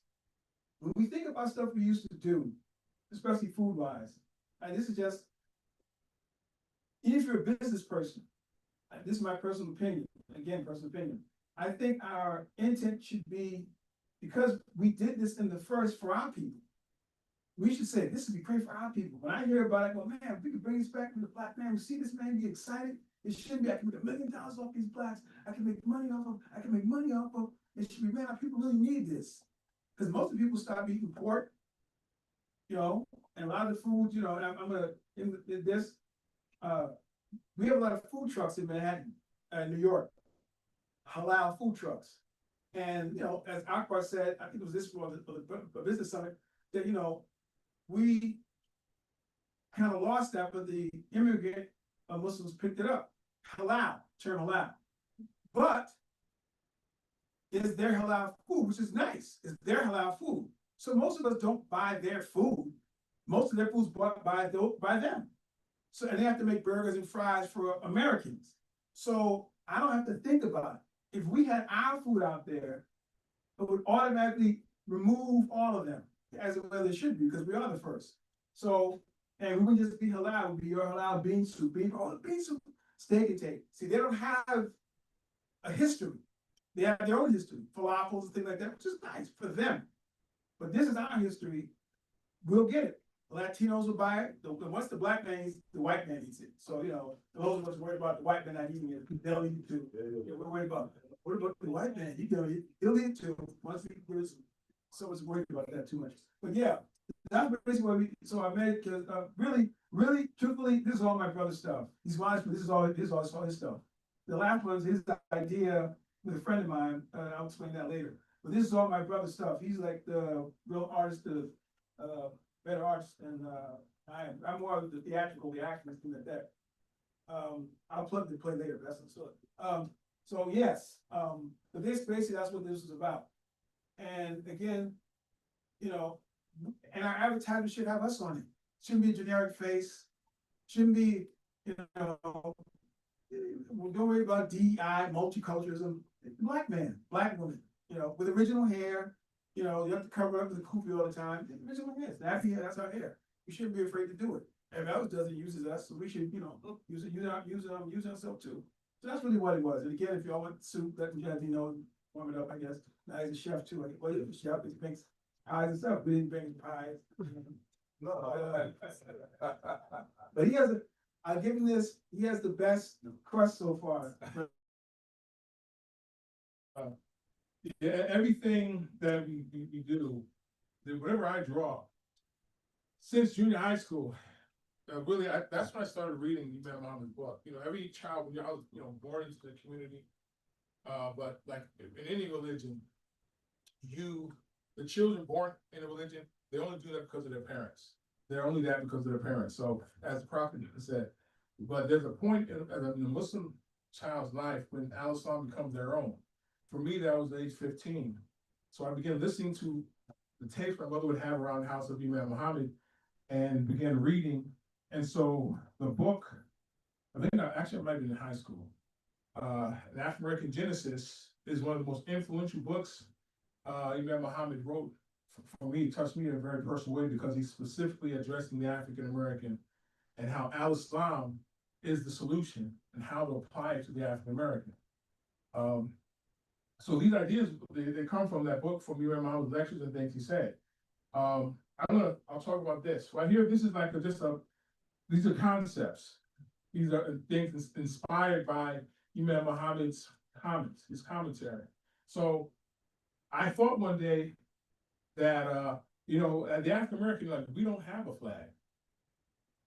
And some will say, yo, we have a flag, the red, black, and green. That's not the African American flag. That's the Pan-Africanist flag, created by Marcus Garvey. And we're thankful to Garvey because he did that. And the red, black, and green, the red is for the blood sacrifice of black people. The black is for the people, and the green is for the continent of Africa. So I was thinking that, you know, we need our own flag, an African American flag. Jamaicans have a flag, Trinidadians have a flag.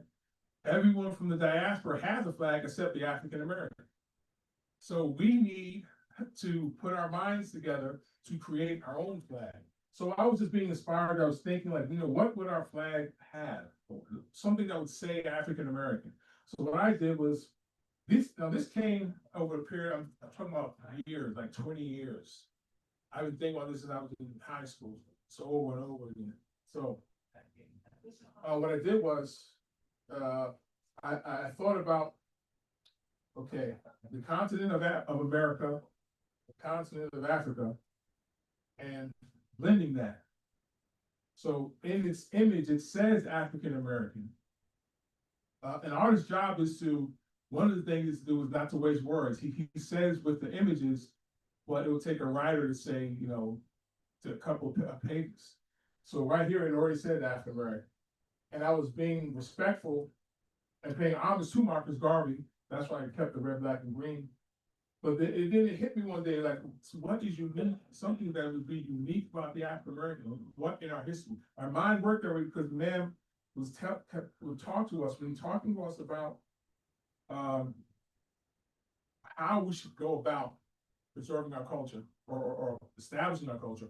He would say, look back at our culture, you know, take what is good, leave what's bad. So I'm looking at our history, going over, and I'm thinking about, you know, I don't know how it came to me. I think it was by inspired, the North Star. This is supposed to be the North Star. In our history, the North Star is a symbol of freedom. Nat Turner followed the North Star, Harriet Tubman followed the North Star. That was our symbol, our way of mapping our way out of slavery and freedom.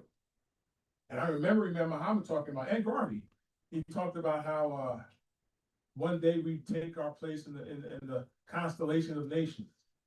And Imam Muhammad said that if you notice, every flag, and I looked at it, almost true, almost every flag has a star on it.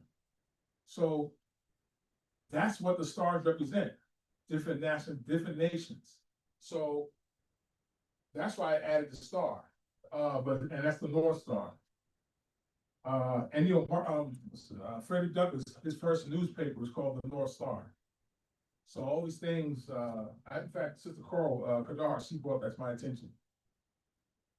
So yeah, this is like, oh, here's another story. So Allah blessed me to have an opportunity to talk to Imam Muhammad regarding the flag, an African American flag. This is before I even brought up this specific idea. It was at a Ramadan session. I was after the Ramadan session, and my uncle took me to his office, and he said, I told Imam my idea of like what I wanted to do. So Imam, I want to so what are your thoughts about African Americans having their own flag? I said, no, because all they have to do is have a flag, but we don't. And he said, I mean, and when I mentioned that, it's like he lit up. He was instantly excited. And he said, yes, definitely. He said the Polish, this is in Chicago, he said the Polish, they have a flag. He said they marched up and down the street with their parade there. They waved their Polish flags. Said, yeah, definitely. He said we should get on that. And what he was saying was he wanted our community to start creating a flag and to spearhead the effort. But I mentioned to him, I said, man, Mom, I said, what I want to do. And I felt like I was like telling him, like, how much, you know, whoa, because he was that excited about. So I said, man, because I had thought about this for a while. I said, like, I didn't want it to come from us being like, here, we made the flag. My idea, because we have so many different organizations, different associations, like Christian, Muslim, Jewish, like African Americans, we have different faiths, different ideologies, so on and so forth. I want to use the concept of Shura, which was to have like a forum of Black intellectuals, artists, creatives come together and meet to discuss the need for a flag, and then have it put out there people's efforts, like a contest to create a flag and have a sermon on display, and the one that got the most votes from the majority of people would be our flag. So that way no one could say, oh, I'm not following that flag if y'all made it up or you made it up, but this would have been everybody. And so So, but that's how this came about, and again, that's just, let us know about our leader, where his mind is at. Moving along, we kept, okay, so right here, okay, we're talking about culture. We're talking about our unique Muslim African American culture, and what I said, remember I read where Imam Muhammad was talking about artificiality. That we should be artificial, we're not Pakistani, we're not Chinese, we aren't so I was inspired, and like, think about a kufi. Like, let's start somewhere. Again, this is just a concept. It's not established. It's something I definitely want to work on, think about. So we back in the days, you remember how many, and see, this should tell you where you remember how his mind was. You remember Muhammad could have just put a kufi on. He didn't have to tie a scarf on his head and walk around that way. But he himself is saying that I am an African American. I'm too dignified to be somebody else. I'll just wear a handkerchief on my head rather than be someone else. And I'll make this my kufi for now, and my distinction. So back then, on several occasions, he would wear a black, or sometimes he had a white. And then, of course, the brothers follow. So being inspired from that, and I do want to create this concept. I want to perfect it so it looks that way. And I do want to one day have this type kufi created. I was talking to Sharif Abdul Malik. This has probably been 3 years ago. Because we had talked about kufis and creating a kufi for our people. And I showed him this idea, and we were like, because he had mentioned to me that a sister who can basically put these things together, design it, and who has a connection to manufacture, so on and so forth. But just kind of got distracted. So anyway, what I want is it's basically it's already made type headgear. You just put it on your head. It has some type of elasticity in it. I call it the ward. And have the ward. And this is like part of what I call the Juma selection, because we as Muslims, we're not supposed to come to Juma in any type of way. We're supposed to wear our best clothes. I was just reading a hadith where it was said about him. This wasn't hadith of the Prophet, but someone describing the Prophet said the Prophet would wear his best clothes on the Eids and when he went to Juma. So just like the church people, they have church clothes. We should have Juma clothes that we're specifically wearing, specifically meaning our best. The Juma, and this is also very important. We really have to start creating our own wear. The sisters are already doing it, but the brothers need to do it too. We need to wear clothes that meet our standards of modesty. And I see some brothers they work out, right? They work out. They're doing barbells and pull-ups, but they have no shirt on, and they're only covering this section of the body. And they're in the public, and their knees are covered. But their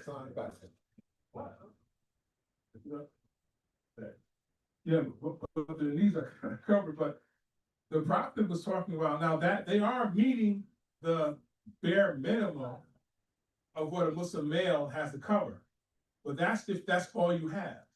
Because my recollection, that hadith was about when a man, he was like a poor man, and he had he only had rags, and his privates were showing, but he was covering his top. And the Prophet said, if that's all you have, at least cover from here to here. So we shouldn't go out with the bare minimum, real ridiculous.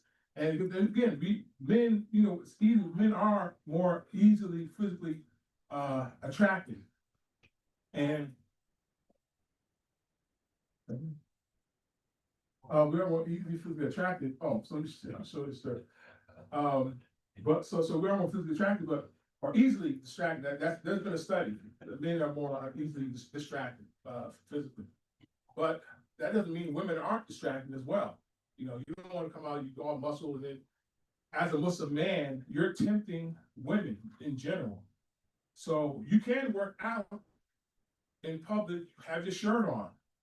If you want to be different, wear a tight shirt, but it's not expose yourself.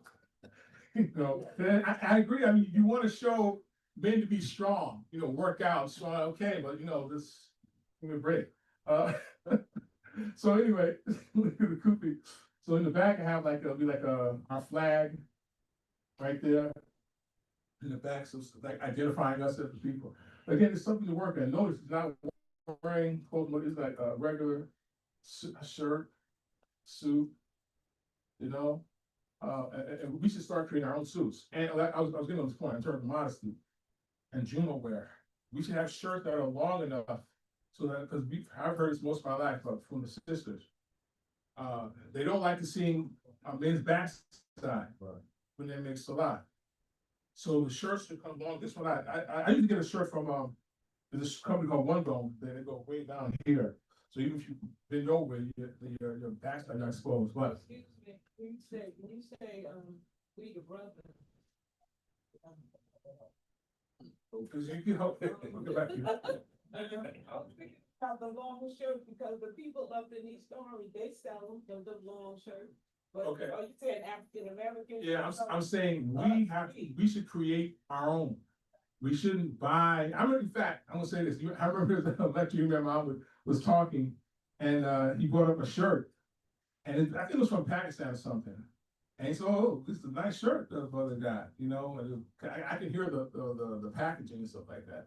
It's nice. And he said, "It's long. It's long too. It'd be good to wear for Juma." And there was a pause in that voice. He said, "But and you can hear him. He's like, you can hear him thinking and knowing about it. Here you go. I know how black people think. We want to just morph into anybody." And he always cautioned us. That's what I love about the man. Whenever I'm listening to the man, I'm aware that when he talks about we're human beings, we're one people. We're a lot of people human. I'm aware that he's sober when he says this. And I'm aware that he knows most of us aren't. Most of us are like over here, I want to be everybody else. I don't want to be a black person. I want to be somebody. I'm not human unless I have other ethnic groups around me. I don't feel so, or you're in this extreme. You remember how it was sober. So anyway, in that lecture, he said, yeah, you can wear it to Juma. He said, but when you go back out to the real world, he said, just like your people, be yourself, So that's very important. I'm saying that this is what the Africa Conference is about. I want us to keep on our mind. Do not forget, never neglect the establishment of our own ethnic look. That's not a small thing. We want to be with one humanity, one family, so on and so forth. We're human beings. We're not superior to anybody, not inferior to anybody. But we have to be somebody. We have to be ourselves. So again, pulling from our history. But for example, what the man was wearing is called the shirt. It's called a Guayabera shirt. It said it originated in Cuba, and sometimes called a Cuba Vera shirt. The man was wearing this. This was like really. I recall it when once we left the Nation of Islam, and because usually we didn't have anything but suits most of the time, so the something else to wear. It was hot, so the man started wearing these shirts. My brother and I used to call me Imam shirts. That's because the only so Imam was wearing this all the time we were kids. Those Imam shirts. So anyway, so I was just pulling from that too. So inspired by that, I designed something like this. Basically, it's like cotton, whatever. So the history of the Guayabera, I looked up how did that shirt even come about, the Guayabera shirt. And the folklore is that a farmer's wife wanted her husband to be able to pick up more guavas. That's where it comes from, guayabera, guava. So she gave him extra pockets. She put the pockets here. So she could put the guavas. He could put the guavas in the shirt when he came back from the farm. So that's what that came about. But anyway, just being inspired by that. So long shirt. This actually became elongated because it's just printing, but so I call it the Nua Bravera, New Africa Bravetta, I don't know what the Bravetta means, but the Bravetta shirt. So, but also, and I didn't get a chance to display it. I'm not sure if some of you are aware of but the Africans, a lot of Africans have they have a shirt. A lot of their shirts have a symbol on it. In fact, if you look at the even the Black Panther movie, you'll see the Black Panther wearing something similar. There are shirts that have a design, a print on it, right? And those prints are not just designs; those prints have meanings. And so, what I did was, I looked at, again, remember Muhammad told us to look at Africa, where we should pull some of our inspiration from to establish our own code. So I looked at oh, here we go. I want to pass this around. You'll see these shirts a lot of times. Yeah, so their design uses something, what tribe they're from, their nationality. So what I decided to do was, okay, this right here, of course, we recognize this is the slave ship. We were brought over here on slave ships, and this is part of our history and heritage. Now, for me, when I look at the slave ship, I don't necessarily always get sad. What I look at is all these bodies, those that made it, these were the strong Africans, because not everybody made it. Some jumped off the ships, some died. These are survivors. So I'm inspired by the strength of our people. So what I did, I just designed something like that looks like bodies, but it's a design. And so this is the boat, of course. And this is what those small designs look like right here. So, because I did it because I don't want, this is Jumbo wear. I don't want to come there with people off our bodies. So, but yeah, so I hope that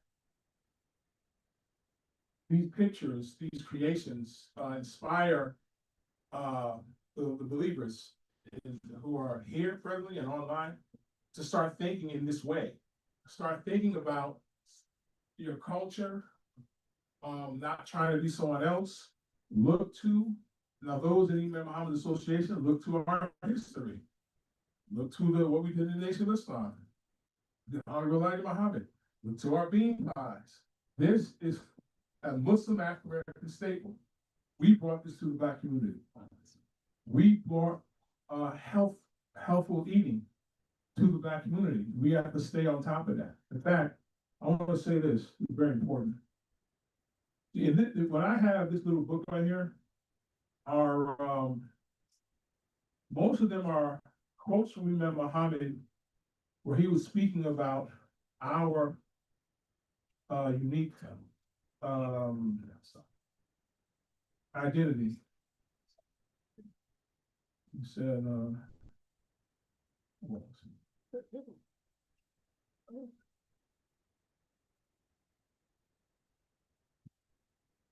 I don't think I can find it.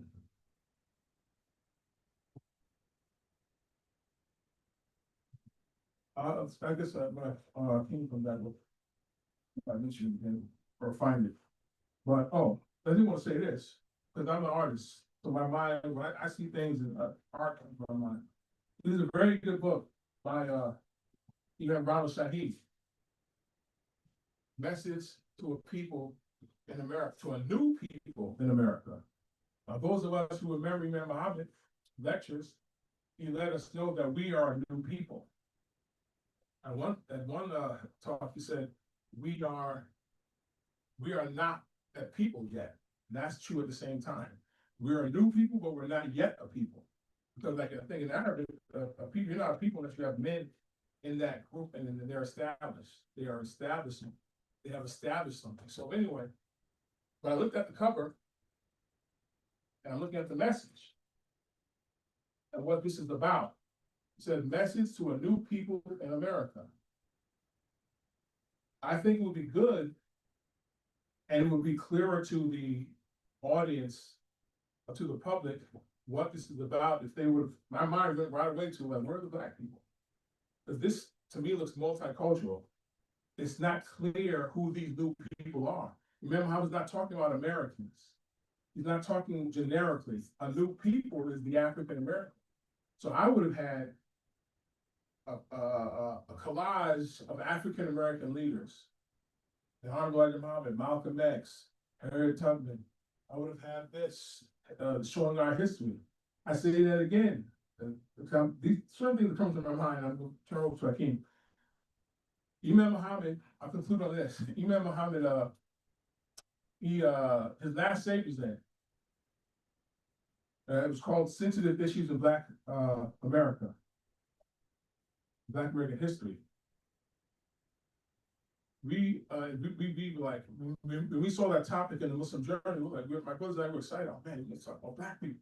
And so, but we looked at the flyer for that, or the advertisement for that, and we knew it's not saying anything. Like, if you were a Black person and you heard the topic, but the advertisement was like, it's boring. It's just words. It was just words. So what we decided, talking about me and my brother Khalid, we put together a flyer. We had a collage of African American leaders. And if any of you went to the Savior's Day, the last Savior's Day my mom did, you notice there's the Honorable Elijah Muhammad in the middle, Malcolm X on the left, Martin King on the right. I think it was Harriet Tubman, Martin Luther Newton, Du Bois, so on and so forth. So we sent that concept that we thought would be good to advertise, we sent it back to the Imam. Imam Muhammad saw it, and then again he called me.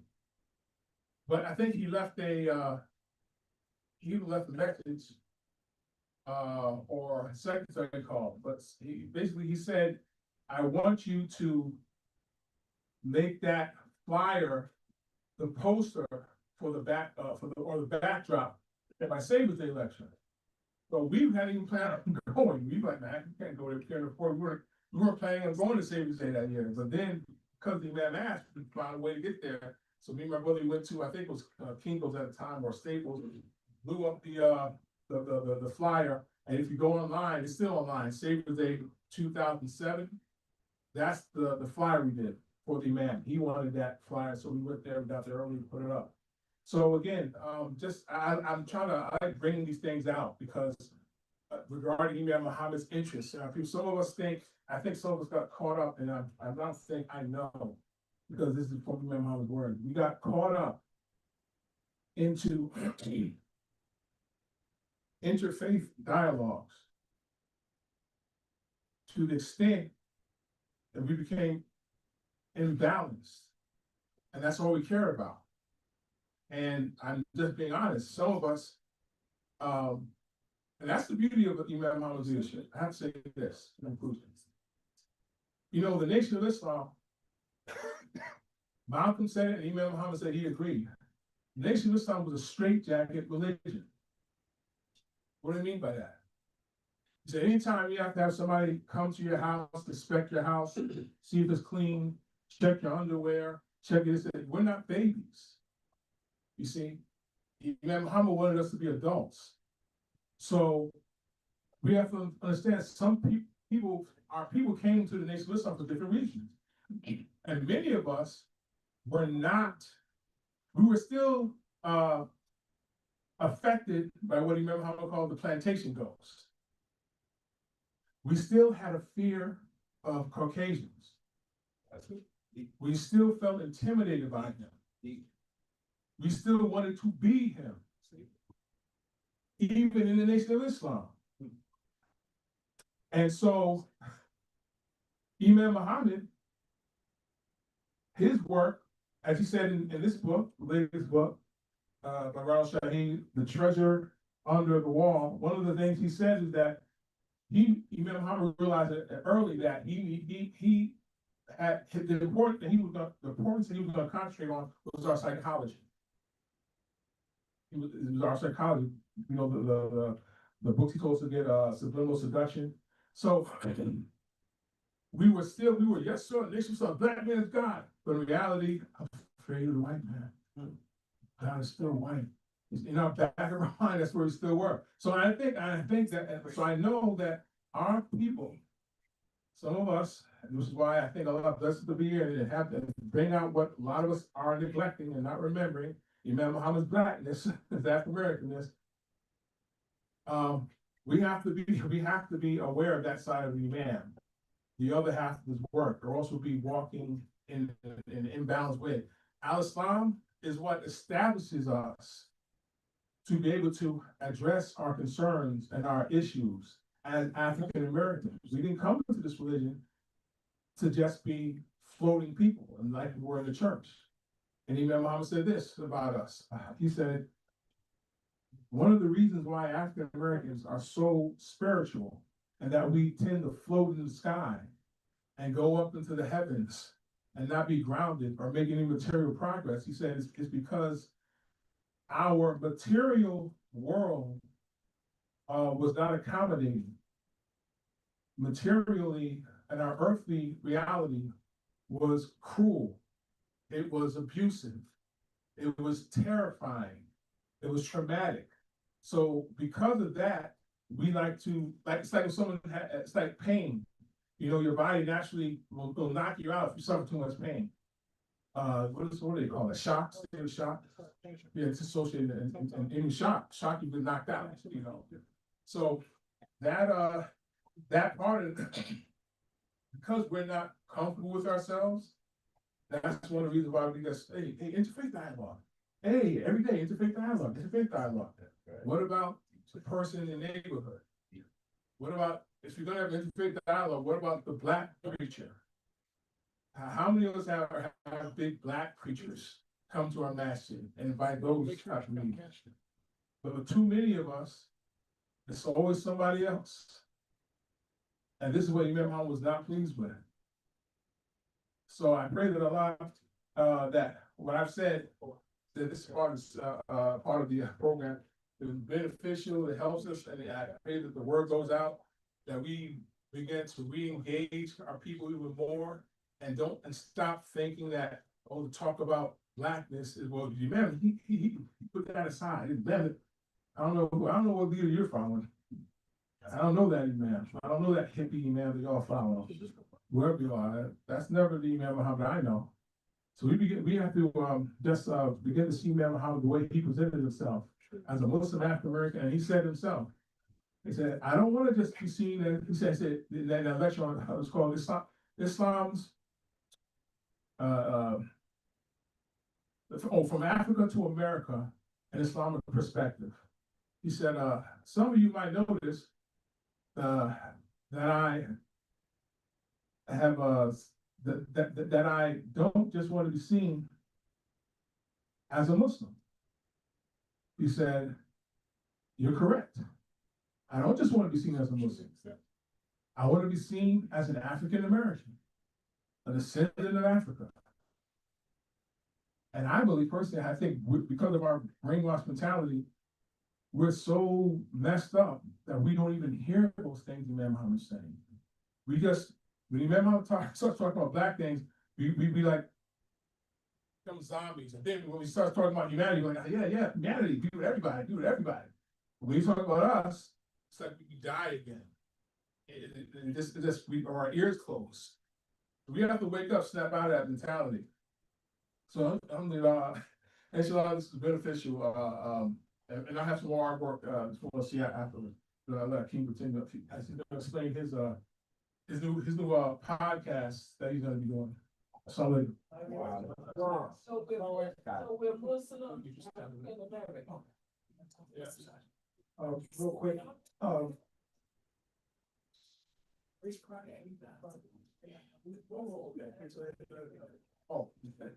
yeah, yes. Which one? Oh,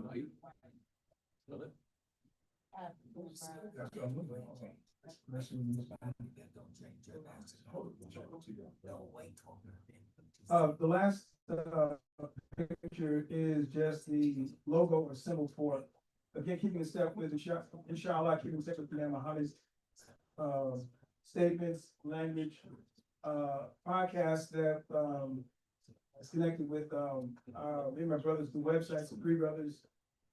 It's a theatrical company, but on the page, I got this idea, I was looking at, different websites, trying to, see what kind of pages they had. I noticed Omari Hardwick, I don't know if y'all know Omari Hardwick. He had a website and it said podcast. I said podcast, hey, so I looked at it, and so he has a podcast, he talked to rappers about rap and poetry, so that's the other thing about, everybody's special contribution to, helping, like I said, grow and build New Africa. So, and it should be something you like, I looked up, they said about podcast people, they said, if you're gonna do one, do it on what you know and what you love. What you know and what you love. Don't make up something just to get money, because you can do that too. So this is an acronym ANPP, it stands for A New People's Perspective. Same thing, we're a new people. So ANPP stands for A New People's Perspective. So we're gonna be giving our perspective on specifically the entertainment genre. Movies, plays, books, TVs, even other podcast situations, specifically African Americans. But that's because that's what we know. That's what we study, movies, videos, or stuff like that, the symbolism and all those different things. And they should know our perspective as Muslims from our community, what we think about certain things, how we see certain things. What is the Ten Commandments? What do we see in it? What do we know about it? Before I jump into that, I want to mention too that, like my brother was saying, whatever we get into, it should be ours. I don't know if y'all, well, New York used to be a joke about, well, Philly, they have that, it's not stigma, but the identity about brothers selling oil, Muslim oil, you call it Muslim oils. But it's just oils you get from Africans and other places. If we're going to do that, I used to be kind of like ashamed of it, I was just selling oils in the street. But if you're going to do that, come up with your own oils. You can make your own oil, meaning you can make your own, not just blending what they have. You can make you want to go to Africa, get something, get the real oils from Africa. Go there, make your own, come back and name it your own. Shabazz, Balab, whatever it is, make your own oil, New Africa oil. So there's different. So there really is your oil. Not I can get the same thing at an African store, Pakistan store, Yemeni store. No, this is only from us designing our own. So we should always think unique. The Nation of Islam always had us thinking unique, always different. So this podcast is going to be dedicated toward people that are interested in movies, fashion, theater, and things of those nature. And I want to emphasize this.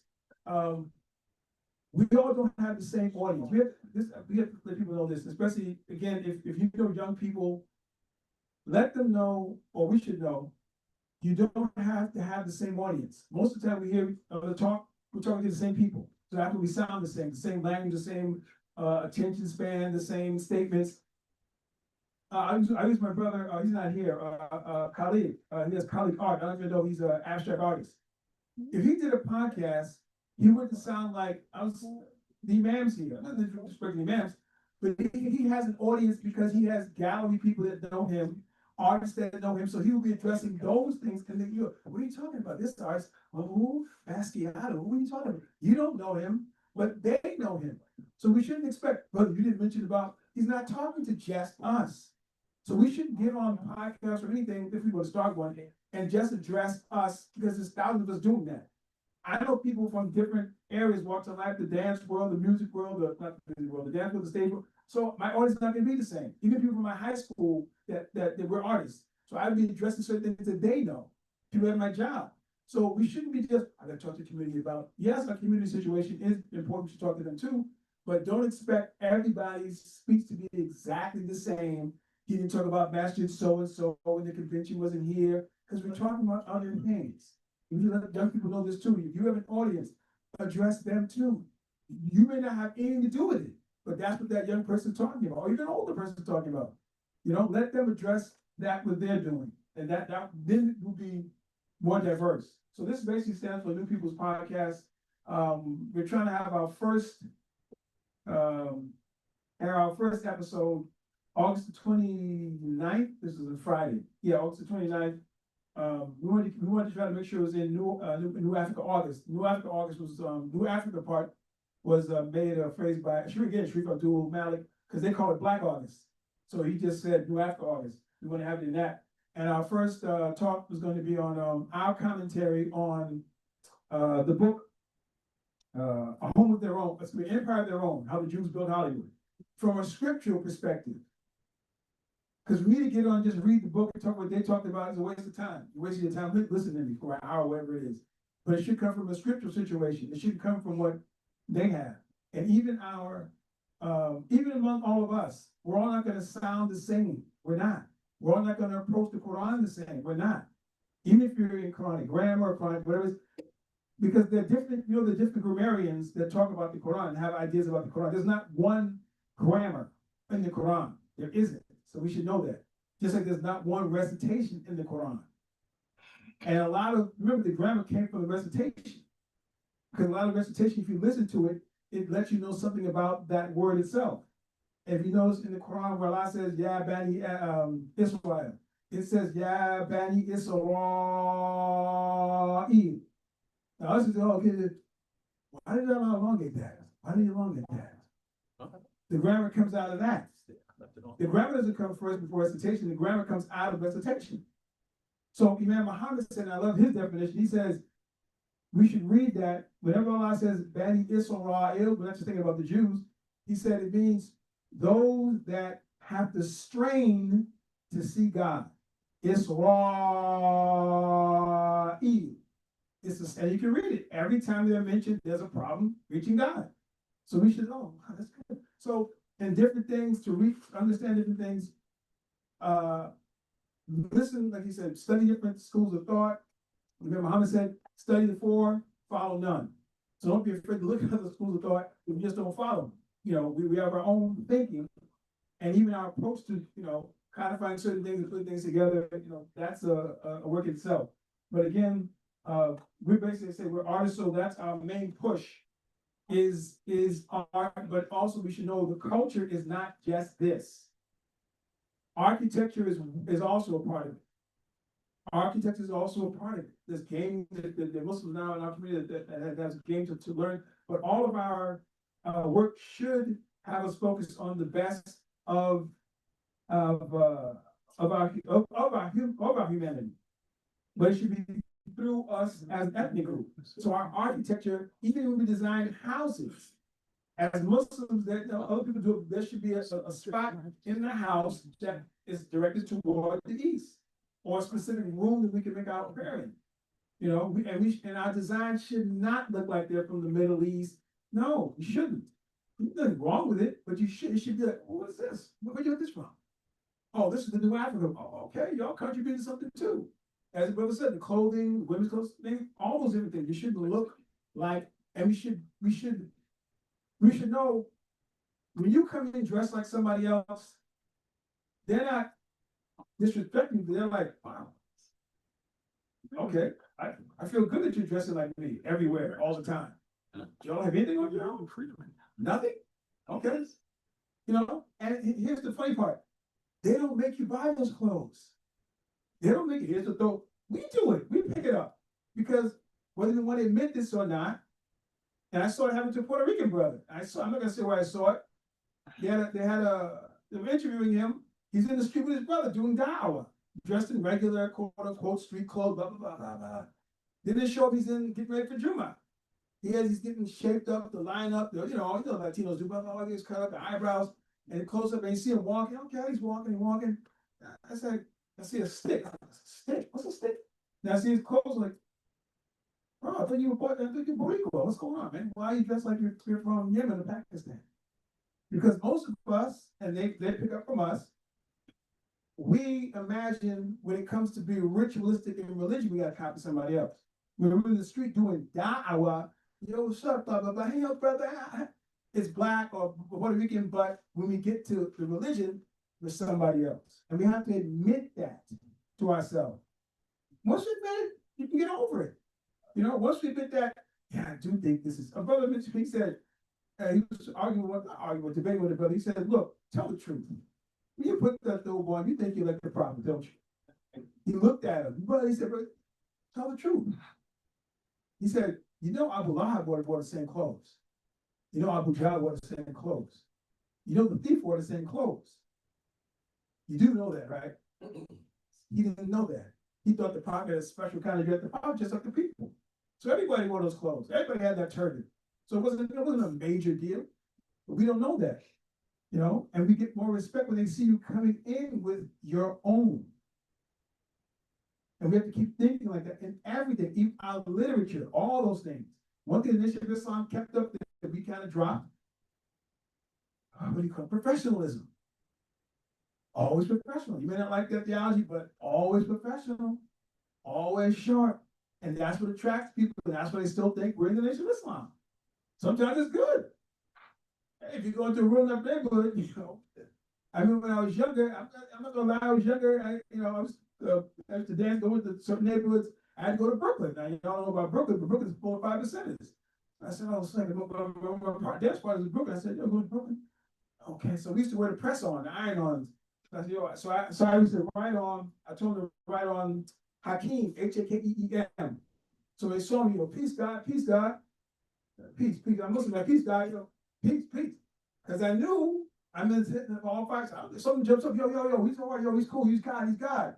I'll take that to get out of there. No, I'll keep short. Well, I'm alive. How about that? I'm alive. I thought, shouldn't have been in the first place, but I'm going to be safe when I get there. So, but anyway, yeah, we have to start thinking. And last thing I'll say is this: don't be afraid when you have cultural events to let the youth do what is in with an Islamic focus.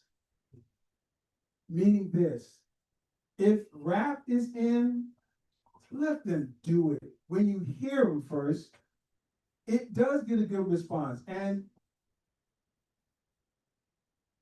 yes, they have Muslim culture cons coming up in October in Atlanta. This is a quick plug. If you know a young person that wants to go, wants to be Muslim, sponsor them, send them there. They're on Facebook, Muslim Culture Con. If they're on Facebook, sponsor them to be there. Majority of the time, that's the first time they got a chance to be around other Muslim African Americans. They're mostly African Americans there, and they're excited about it. So you should send them there. And if they have a talent, let them do it. So just poetry, just poetry. No, majority of young people, they rap. Everybody's not good, but majority rap. So let them do that. And we should, in every area of the culture, we should be looking at improving on what's already here too. That's what the prophet did, as his brother said on the live feed in the Zoom. We have to have our own market in what they're doing. We have to have our own market. So even in the performing arts world, the architecture world, the educational world, all these things, we should have our own input into it as Muslim African Americans, specifically from here. I'm gonna end with this. There's as far as I know, every group that I've seen across the world, men have a distinguishing dance. Male dance, female dance. Male dance, female dance. It's here where there's no real distinction. Men do what women do what men do. You got B-boys or B-girls. Yeah, I didn't say you couldn't do it, but it's a male aggressive dance. And the same way the Nation of Islam, we had, still go back to that, drilling. We should have a new Africa dance for the men. Women can make up their own, but the men should have their own dance that is geared toward war. Yes, war. Now, I'm thinking of one already. You just have to spice it up. Spice it up. Go ahead, focus on it. It's I'm gonna do it as it's called Up Rock. And the movement that they do is they show different. It's like you pantomime weapons when you go at each other. You pantomime. Now I was somewhere again. Wasn't supposed to be. What are you gonna do? You're a kid. No excuse. No, shouldn't be. it wasn't bad, just saying, if you look back, I should have been doing my artwork or studying. So they had the music come on and they were playing and they were out rocking against each other. So men, okay. One guy comes, they were just battling back and forth. Okay. So everybody takes a turn. So I went out and did my turn. So then a lady jumps out. I stop, go back. Who's up? No. I don't back. So my friend jumped in. He, they don't really know. But in the dance, which is very, very bad. Now there's good parts and the bad part. Part of the bad part is you have to disrespect the person too. You disrespect the person too, which is bad. I'm just gonna say, because we're all adults here. You would put your private parts in the person's face, turn your backside to the person's face, middle finger up in the person's face. I'm like, that's not gonna work out, but it's to humiliate people, which is ignorant, but that's our thinking. If we can use the N word and that sounds good, that's nothing to us. So I said, no, I don't battle women. What are you talking about? I said, no, I said that we shouldn't do that with women. They didn't catch on, they probably still don't, but we don't understand. This is a man's dance. It's aggressive. You're coming out shooting arrows, you pretend you're stabbing the person, you're shooting with a gun, you're hitting them over the head, you're throwing bombs on them, kicking them in the face, slap, all that stuff. But that's all pantomime. But it's nice to a nice rock. It's nice when men do it. But a woman just said, what are you doing? And it shouldn't be done by women against women, because that's not, what are you getting ready for war for? For what? That's not your job. I want to clarify. I'm not sure everybody knows about breakdancing, but it sounds like when you're saying put your pride to someone's face and backside, you still have your clothes on. It's like, how Michael Jackson bad and grabbed his crotch and stuff like that. You're not literally taking your clothes off and putting your private to someone's face. Yeah, this is y'all, yeah. Stuff there. It's like, no, you wouldn't. I shouldn't be if that's happening. But so it just goes to, like, again, there is male and female, and again, the African American doesn't have that distinction. We let people do it. If you brought that up, well, how come they can't? And it's not a matter of that they can't do what we do, because they can't. I've seen it. But it's the fact that why? Because you have Puerto Rican women, when they come to do their dance, there's men and there's women. Dominican, men and women. Mexican, men and women. Every other group, women, Arab, men, they have their own dance. Where's ours? Now, we used to have something similar back in the past. Men did certain things, men led, women fought. But then it got to where we can all do the exact same thing. And that disrespects our cultural identity. We should have an identity of male and of female. So that's also the part. Everybody's not going to do it, but that's just something we should have to think about. There should always be a distinction, because that's how Allah designed us. So that's basically what we wanted to say. And again, everybody in there, everybody has specific gifts. We shouldn't try to copy other people's gifts that we're not really good at doing. If you're not a good public speaker, you shouldn't be trying to be a public speaker. You know it already. Not a good artist, you just want to try to, on the fly. If that's not really what you're into, but you get money by it, you shouldn't do it. Do what you love. Somebody said, do what you love to do, even if you're going to get paid for it. So that should be your interest, and that's what Allah gave you to bless you to influence the society in a positive way. So that's what you should be looking for. And again, our situation is this. When Imam Muhammad says you can, I have to go straight to the more I talk about it, the more I think about it. When Imam Muhammad gives us information, says he wants to stand us up so we can go for ourselves and be on our own, think for ourselves. It doesn't mean that now you know more than the Imam. It doesn't mean, oh, now I can tell him what to do. It doesn't mean that. If that was the fact, you would be the leader and he would be following you. So we have to understand that even when we read the Quran, the life of the Prophet, you're never the leader in it. We're always the follower behind the Mujaddid.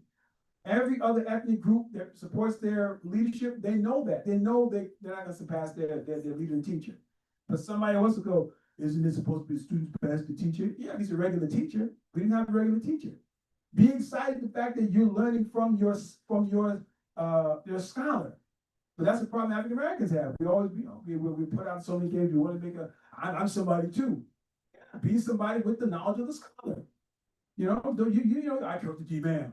Who tells people that? Why would you tell somebody that? Umar corrected the prophet. Did he go around telling people that? No. But we tell, I could you, man, he said, antennas go up, watch that guy. I never heard women say it, but guys would say, well, watch that guy. And there's a brother, but anyway, that's not a story. Yeah, so I was gonna end with that. And my brother has, I guess he found everything about the pride. Yeah. Well, so there, I think I'll turn the, I think I'll turn the cameras for you. Yeah. We'll conclude. I wanted to read, because again, the topic was to, establish culture using the Quran and not example Muhammad the Prophet, peace upon him.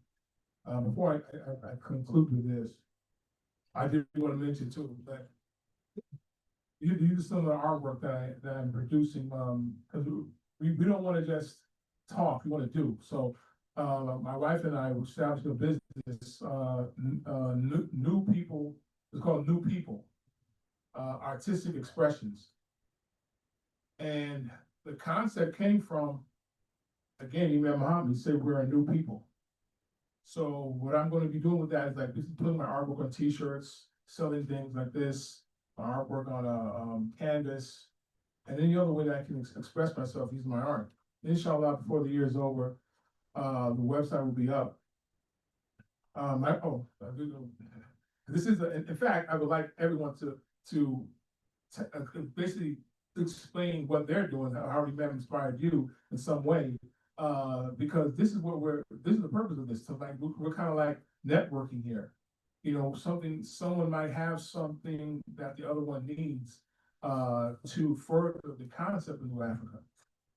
My wife recently started putting out music, and she's a very good songwriter and writing. She writes children's books. And she had her company called So Cool Production. And what she's done recently by the use of AI, she was able to write music, Islamic music. There's apps out there now that will allow you to, if you write the lyric, it will create the voice for it and the music. You just type in what you want. So she arranged, produce the music, and it has Islamic content. So you can find it on the Apple, the different streams. But that's very, the thing about it, that's really a blessing for the Muslim community. Because some of us have ideas, but we know I can't sing, or my wife can't sing, somebody they can't sing, or I'm not a writer. AI helps you to do a lot of things that we weren't able to do before AI. So we can be creative, and that's what we need. We need more. We need to see, the thing is, we need images of ourselves. An image does a lot more. In fact, Imam Muhammad said that. He said that he said our best form of da'wah is through entertainment and culture. Yeah, I think the best form, or the best tool for our da'wah is through entertainment and culture. So we'll conclude with this comment from our prophet, the prayer and peace be upon him. And again, I'm reading this because the tendency in us as a people, sometimes we get very scared when we talk about race, quote unquote. We start wondering, should I be talking about this? I thought we the Muslims are racist. It's not racist to talk about your race. It's true. All of the ethnic groups do that. I mean, now, to be honest, as an ethnic group, no one talks about their ethnicity more than us. But that's because they didn't have to. Ours was stolen. That's right. So the missing the interest in race, the interest in identity is weighed heavy on us because we lack that. And there's nothing wrong with that. Wherever you go in the world, wherever our son goes, it addresses the issue. So our issue as a people, who are we? Who am I? You go to other ethnic groups, they know exactly who they are. They can trace their lineage back thousands of years. We are the ones who, in fact, Imam said in this book, again, the treasure under the wall, he said, no, I'm sorry. This quote I mentioned is from the last Ramadan, the last Savior's Day. He said, we are the Americans who were lost from or taken from our ability to establish human community life. So, yeah, so, excuse me. So, I'm gonna read this quote. Oh, let me say this too. I do wanna say this, not even for promotion, but just to give a visual. So, I do this because this is something that's needed. It's critical in our community. They say, I think what 75 to 80% of African American homes are without a father, or single parent homes. So this image shows the family. It's a powerful image, if you ask me, very powerful. I had it on the back of a jacket when I was working in Harlem one day. No, it's the father, who's the head of the house, and the protector, the mother, the son, the daughter. And so this is a powerful message. You don't have to say anything. You just see it like, that's what happened to me. I had it on the back of my jacket, and someone got, oh, that's powerful, man. That's powerful. At home. Inshallah, yeah, make some shirts, hoodies. Because this was selling hotcakes at Harlem, because we still have that consciousness. But this is whatever we're doing, don't just do something for money. That really does bother me, actually. It just sickens me for people. I want to make money. I want to take care of my family. That's really selfish. Do something for your people. Allah will bless you more when you have the entire community in your mind. Do it for them, and Allah will bless you with bigger ideas rather than this is what do you call that? Family generational wealth. Yeah, generational wealth. Just think about your progeny. Think about the people's progeny. All of us. And Allah will bless us with bigger things you couldn't even imagine. It's not just about my personal wealth. But in conclusion, yeah. So this is what the prophet said regarding tribalism and racism. Here's how the hadith says. A companion asked, he said, "O Messenger of Allah, is it from tribalism?" And I put / racism because that's basically what it was, tribalism, racism. "O Messenger of Allah, is it from tribalism / racism that a man shows love and affinity for his people?"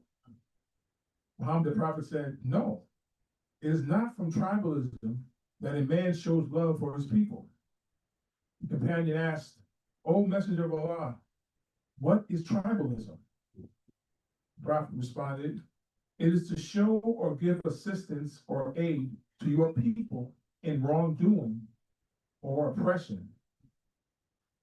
So that's what we need to understand. You're not being a racist, you're not being narrow-minded. If you talk about your people and not only that, if you have a certain stronger affinity for your own ethnic group than others, that's normal. Don't you love your family more than your neighbor? Some of us do. But because that's a natural tendency. You're around them more. You have more in common. You share the same experience. The problem only comes when you begin to look down on other people because they're of a different ethnic group. As long as you're not looking down on other ethnic groups, it's okay. It's okay to want to be around each other and to talk about our concerns as an ethnic group. I say this again. I remember there was a conference. It really sad. There was a conference of African American Muslims, and it advertised as such. It was a Muslim African American event. This is for group outside of our association. Thank you.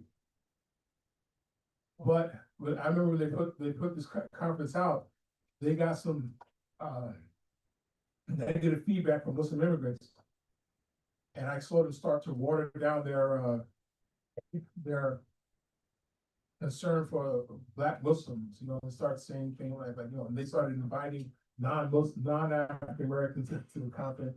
It's like, but that goes to show you, we're just not comfortable with ourselves. We're so afraid.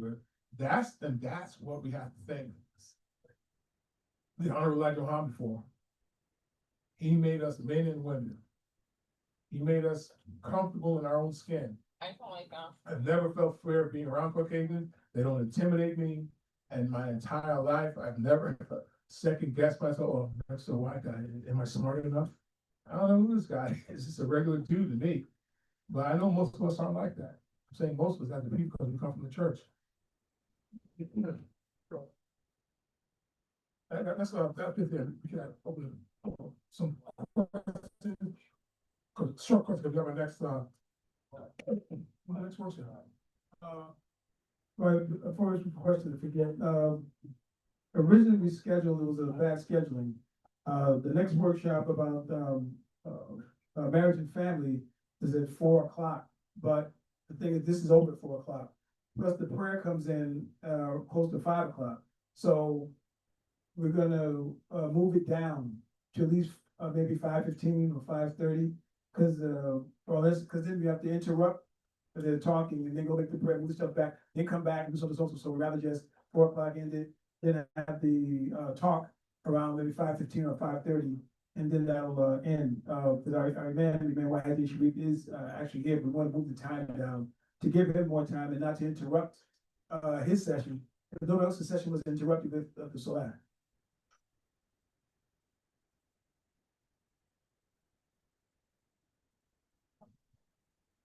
Okay, so, well, we just.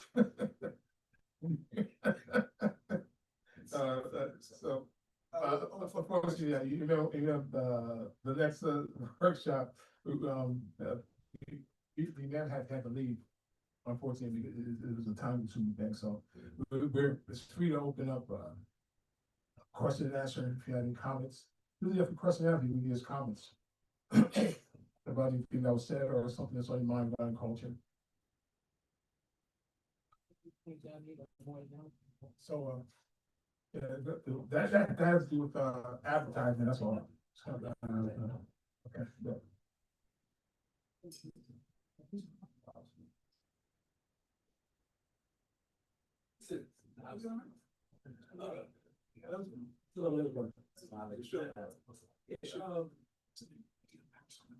Anybody else? Yeah. Good. That's a question for you. What do you think about groups that get together they want to plan something, right? But planning, it's not like real, it's not tight, in other words. In other words, we miss out on a lot of things. When we're planning things, we're planning forever. Always thought we should like plan for 2 days, work for 5 days, and then sum up 2 days, But I don't hear, you know what I'm saying? I don't hear a lot of timing in the lectures. I hear sometimes, not particularly yours, but I'm saying, that we'll be talking, and be good lectures, but you don't get the 1, 2, 3, which you're gonna do before the next time you get together, And I think that's the problem with our people, because I see that among all, but not just with Christians, there's people that they talk to. It's nothing wrong with sharing information, but I'm just saying, if you're trying to get to a certain point, your planning stage is very important. Yeah. And then the follow-through is very important. So you might want, I suggest you pay attention to that. I think it comes from experience and also it just takes working harder and it is good. Like I would have to say this, but I found that there's a what's his name? Dr. Joy DeGruy. She did the book Post-Traumatic Slave Syndrome. And she talked about why can we look at the remote? I mean just sort of online. That's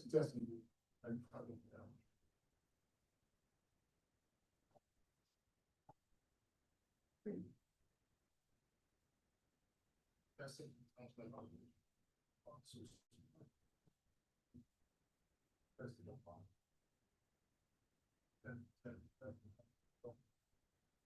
That's protecting.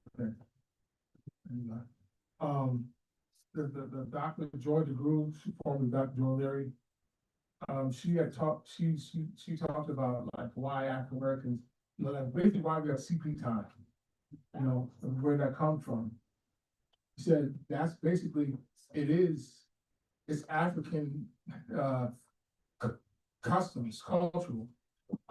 It comes from, and it, you know, a lot of that's the beauty of Hajj, and a lot of design about even the creation, that how it affects human being. Like African people, and they said, and she was saying how even the native, like in South Africa or South America, the original thing is a CP time. We are late for things, but that's because in Africa, she said if you go to Africa when something starts, they'll say it's at 7 o'clock, but they don't expect them to be there at 7 o'clock. People come in whenever they want. Time regimen like that was not part of African culture. It was like kind of understood, you know, you get here when you get here because you got things you have to do. And plus our days were longer, you mentioned. That's what accounts for our behavior, our attitudes towards certain things. And she mentioned how Europeans, they have shorter days because they come from colder climates. They don't have many daylight hours. So they're always in a rush to do something. That's why we gotta do something. And that's good. I mean, that's the part of Hajj that we're supposed to learn from each other. We could pull something from the European. European could pull something from us, get something from us. That's the whole, let's say, the Prophet said, if you miss artifact, you miss the whole Hajj. Actually, a particular problem we have with our culture, with our people, our new African people, you know, it's something important needs to be done. I say when we did Chicago, way out when the people working talks and stuff, and he called me, and there was a couple of people. It was talking, right? He was asking a question and making a comment. They were on and on and on. One did went to sleep. I said it's like touched him. Oh, yeah, I don't know if you can finish it. Right. Don't say you told his face on like he was bored or something. No. Yeah. I'm saying that he was sending a message. You know what? I mean, I know what you're talking about. I don't see what you're saying. Because I know a lot of young people make that like are frustrated by that. It's usually the older people. I mean, not to be specific or anything like that. I'm just saying that's usually growing up. People are like, oh, here comes his brother, and then that's why sometimes people when they after a Ramadan session. I remember one time after a Ramadan session, one of not that. The host or whatever, what do you call it the facilitator, she said, okay, Imam Muhammad is opening up a question and answer, and please let it be a question, not a statement. You know, they're gonna say, but the Imam, he stopped him and he said, you know, no, they can ask a statement. He said, because sometimes we could benefit from the statements, and that the statement, it adds to the conversation.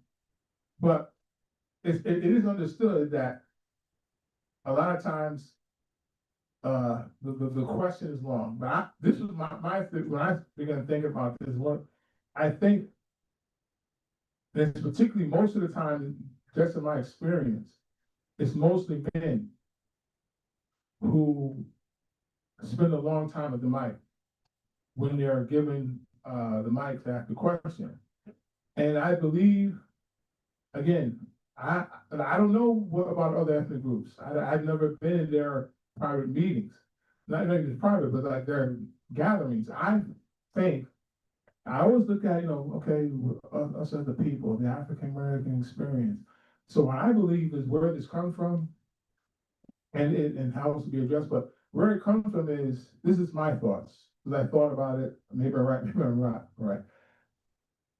The African American man.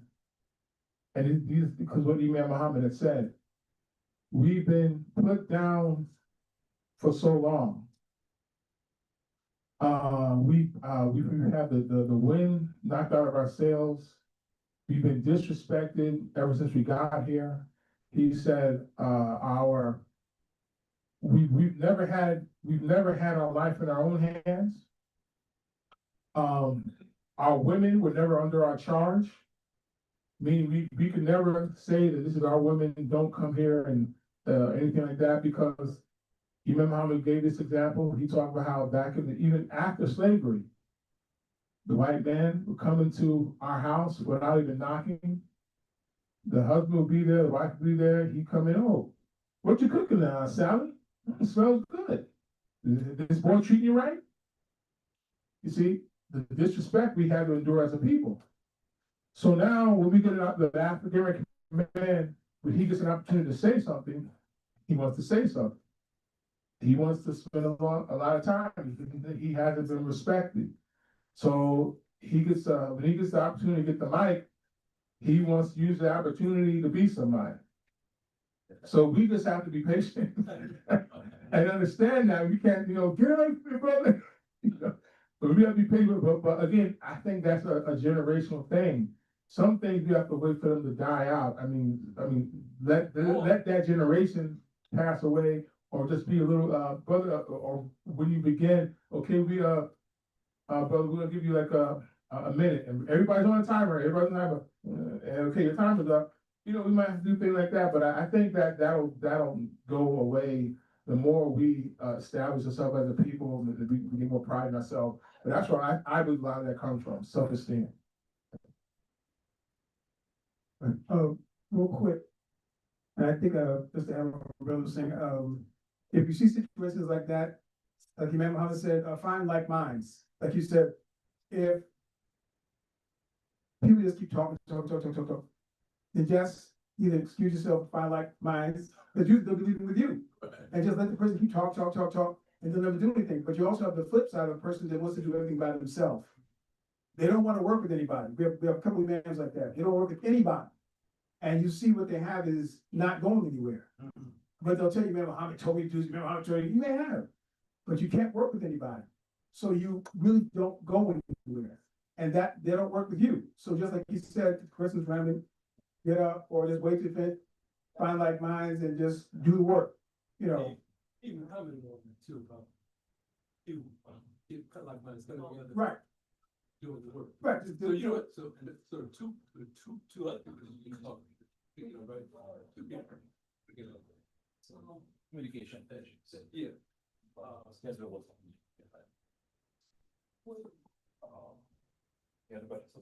I'm saying it to you, and then after you. What question? You got a question? Marion, oh, he's not done? Let him finish. Okay.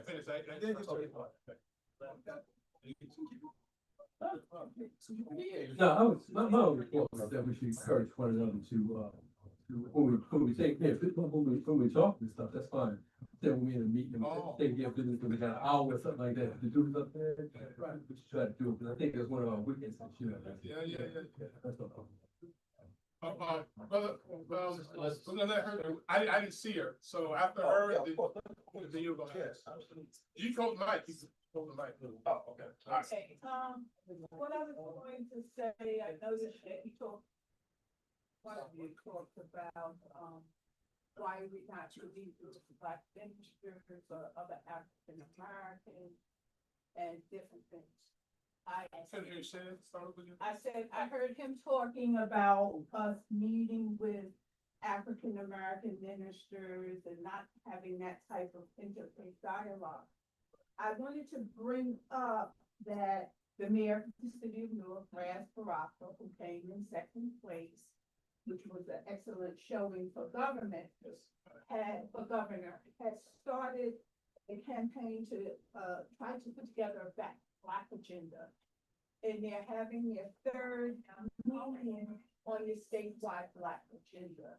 And the reason why he felt that we need a Black agenda, he said, because we're not getting anything that other people are getting, because we're not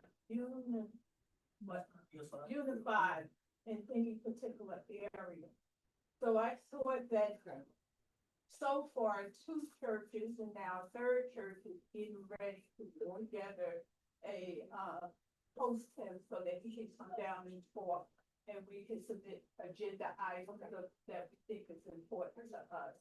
That, maybe the Muslim community should do something of the same, be the hopeful. Like, I've heard Muslims say, well, you know, I think we should have more what the Muslims think about it. I say, if we co-host it, then just like the, preacher, when he's in their church, they get to talk and he get to talk.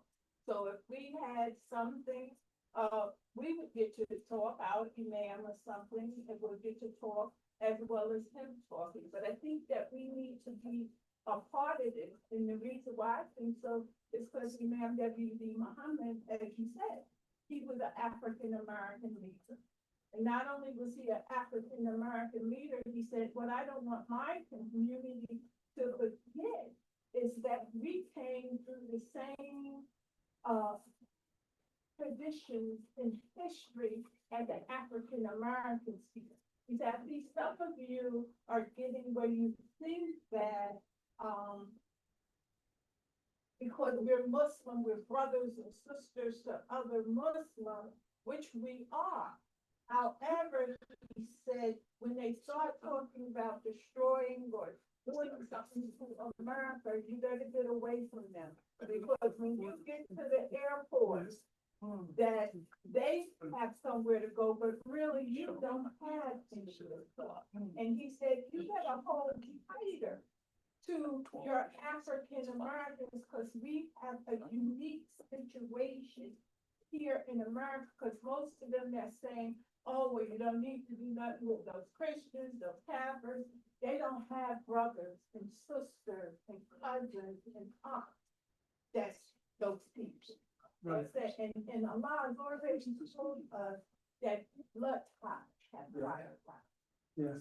So we need to join them in something, because America's acting up right now.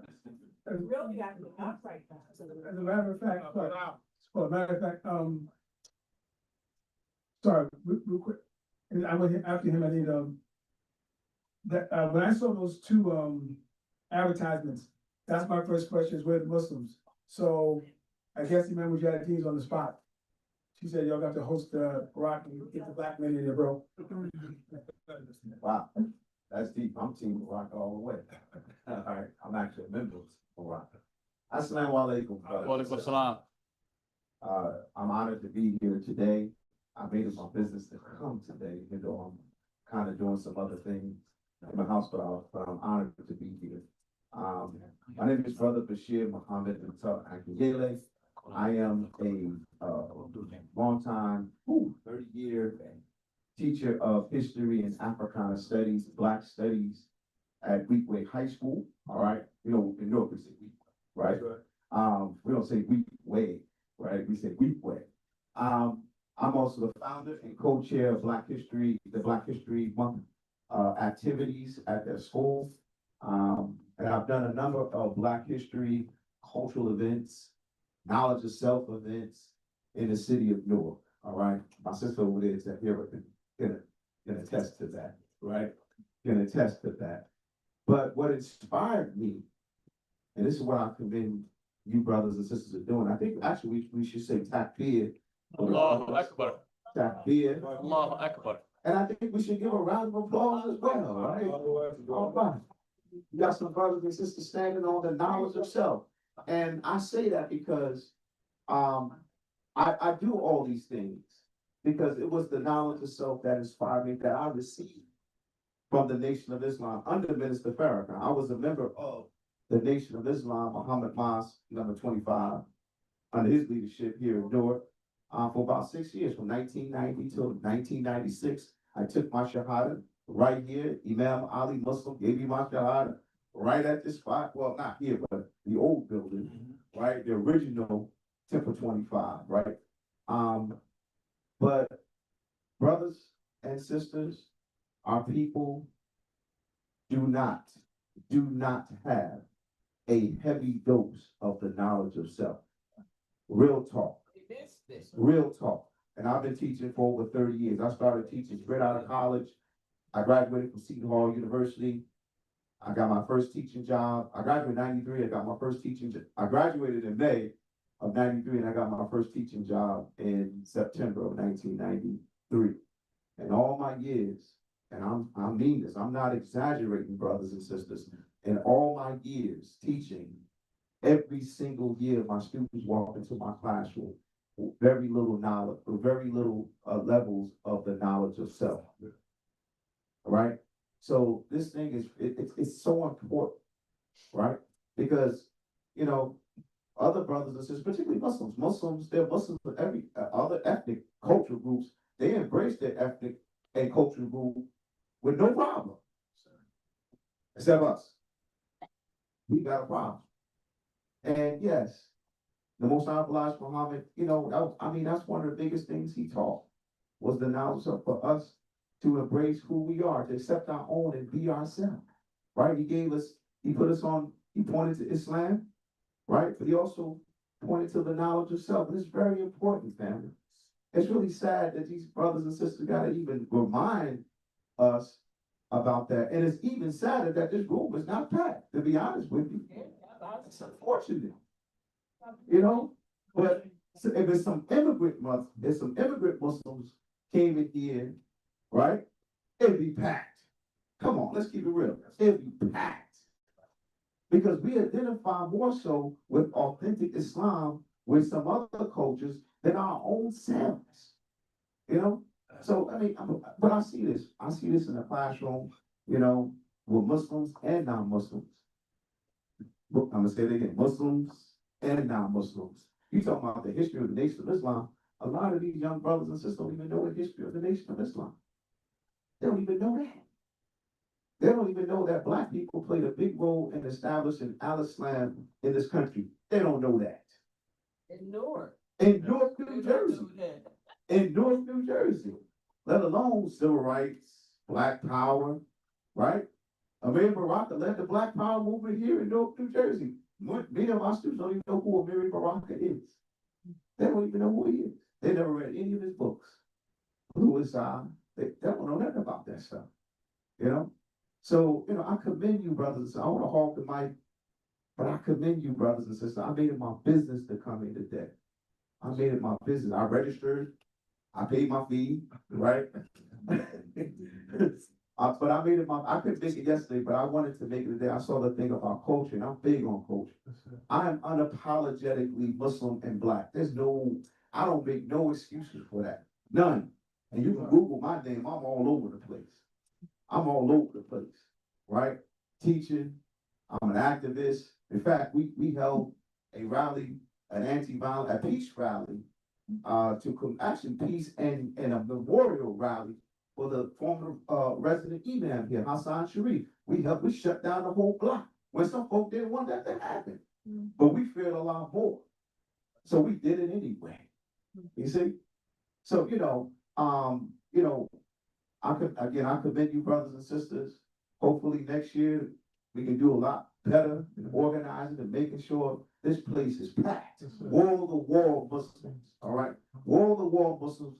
Yes, Muslims of every culture, but particularly Black Muslims, African American Muslims. And that's my piece. Assalamu alaikum wa rahmatullahi wa barakatuh. I do want to say, I appreciate your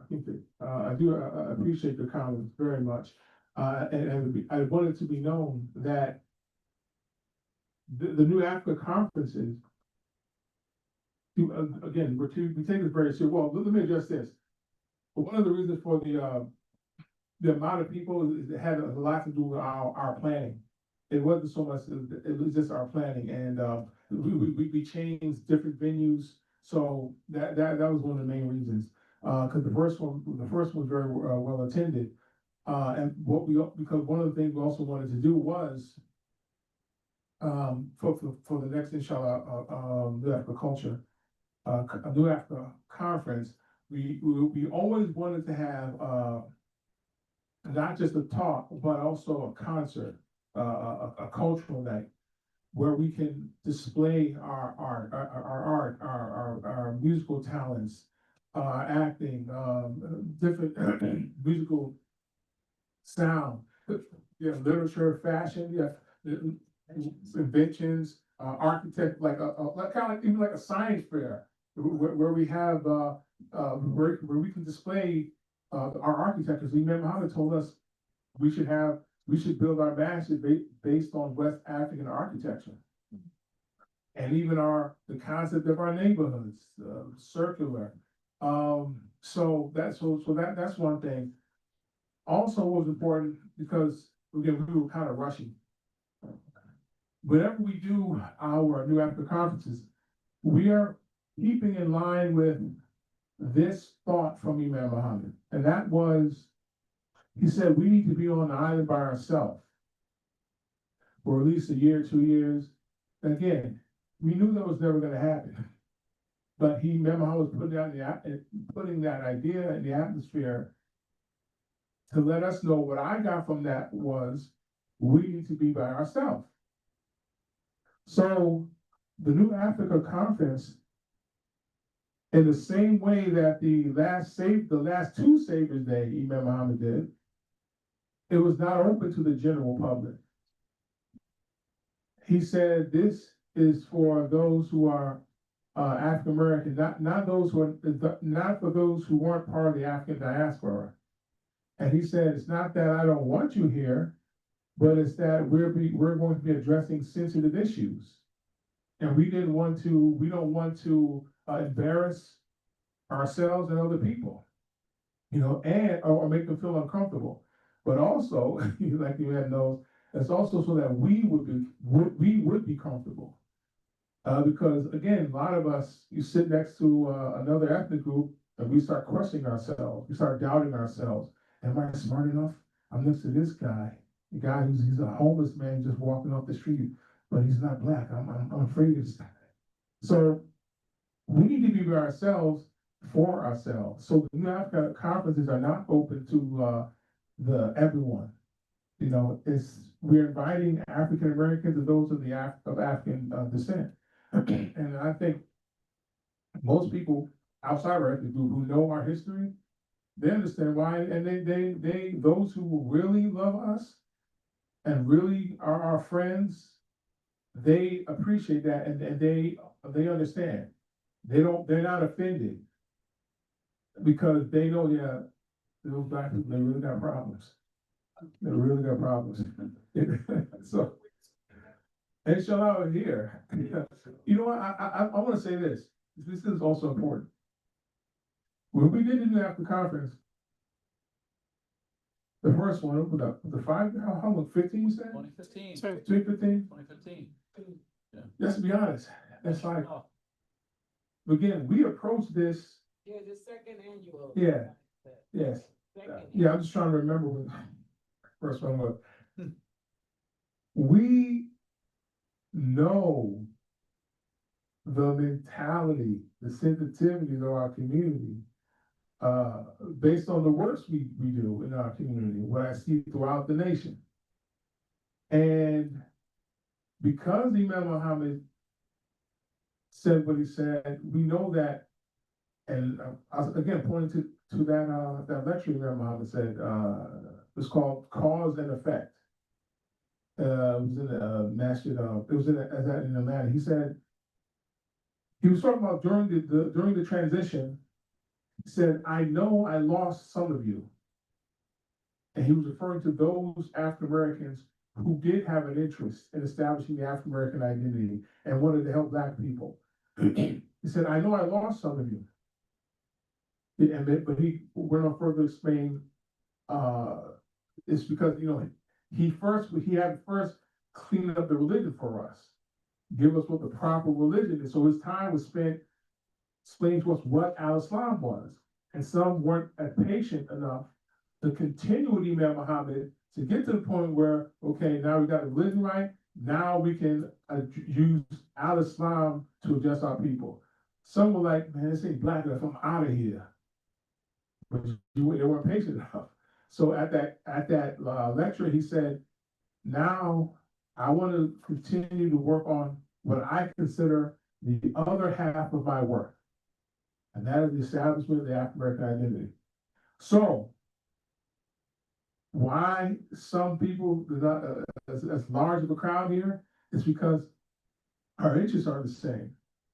Some of us literally have become, for lack of a better expression, I'm gonna say it this way because I want to jar our thinking, like hippies, peace and love, flower child.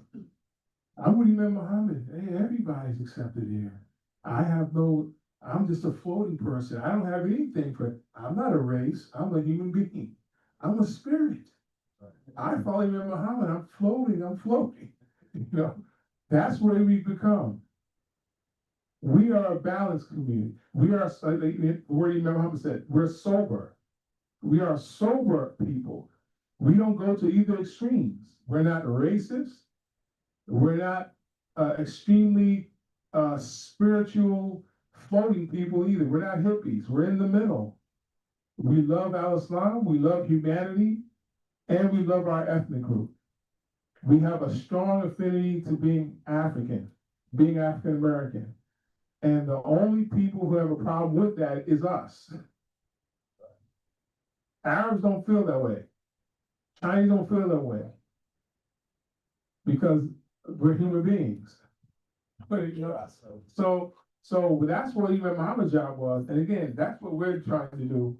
And we're gonna stay reminding our community who Imam Muhammad was, clear up his image in our community, until we see a more balanced presentation of Imam Muhammad. This is always needed, and this is needed, period, you know, as a people. I want to read this. Somebody question? You got a question? No, I just think, I mean, is this sort of like the same, like, we just went to Philly. We just went to Philly, and you see how we showed up in Philly. So this is maybe an extension from Philly. With what we're talking about now a little bit. I'm just saying, we're still talking about. Well, I personally myself, I was hoping that the vision would get back. Yes, I just think the people, I just think we didn't advertise enough. Yeah. I believe, well, to my knowledge, and I hope I have the right information. I forgot where I heard it, but maybe I shouldn't give that information out public. But anyway, I think I was hoping, because we weren't able to go to the 50th thing for the Imam, but I know and I believe that's I'm gonna say this on. I was able to, because we were planning this. I know it was good. Yeah. People based on this up and right here. Yeah. You know, because we just like the go. I know I just. Right. I know what this was. I read something. Yeah. Okay. All right. Okay, I'm sorry. So. I'm not deciding you or spanking your. No. I get it. What?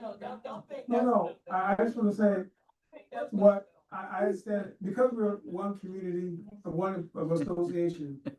The reason it was packed, we also those two. The reason it was packed because it was basically no convention and a reunion. For most of us, it was a reunion. We talked about the man, yes, but it was basically, and that's not bad because we want to be around each other. You know, we want to be around each other, see each other, we want to be with each other. So we had a chance to be with each other, and that was basically the crux of that, the celebration of what our connection was, the history of us. This, however, again, it's the same people, but this is like, again, what we did specifically just for Muslim African Americans Association, talking about African American identity, period. It isn't about, as they had, no disrespect, they had interfaith, they had other things along with it, which is still good. I don't think it's specific, but I get what you're saying about being packed, but we also have to look at this too. The world is not the same anymore, especially after COVID. So we have Roland Martin said this. When he left CNN, or they fired him, like I think it was they fired him. Yeah. His podcast, he reaches around, when he first started, around 3 million people hearing it across the seas. He said when he was on CNN, maybe a couple 100,000. And then they cut, and if you're African American, they cut that short. So he was trying to tell people, on cable, you reach, let's say 5. Podcast, you reach 1,000. Yeah, I'm just saying 5,000. Here, we're looking at, okay, maybe there's 20 of us, but online, way more. Because, and I get it, some people are like, you know what, I don't feel like getting out of bed today. Oh, I'll just turn it on, that's nice. It's, we shouldn't be like, oh, where's everybody? I get it, you know? So most of the people are not gonna actually, unless there's something major they really wanna be at. Like again, you come to the 50th because it's a reunion for us. Once we, I'm gonna say once we, because it will happen, start the conventions up again, the real conventions, we'll see each other there. Maybe the events we have during that won't be as big. We'll see it online, but we'll be seeing each other more, and we're bringing more people, maybe, you know, like that. So I get what you're saying about it's an extension. It kind of is, but it is kind of two separate sessions. So, you know, sorry. And it was, like you said, it was bad advertising on our part. The convention was never supposed to end. We were supposed to always have it come together and share information, knowledge, education, business, et cetera, et cetera. So we should, and, you know, we can. And we wanna see this grow. Right. Now, I know we have, you know, the circuit TV debates going on. But still, we want that gathering, we want the workshop, we want the coming together, you know, you know, different things like that, you know. I wanna say this, okay, the convention. After Imam Muhammad passed, certain things transpired. One of the things that, threw a monkey wrench in the continuation of the conventions and our coming together and leadership was, the comment, leadership is local, keep things the way it was, Imam Muhammad telling the man, keep things the way they were, when I was alive.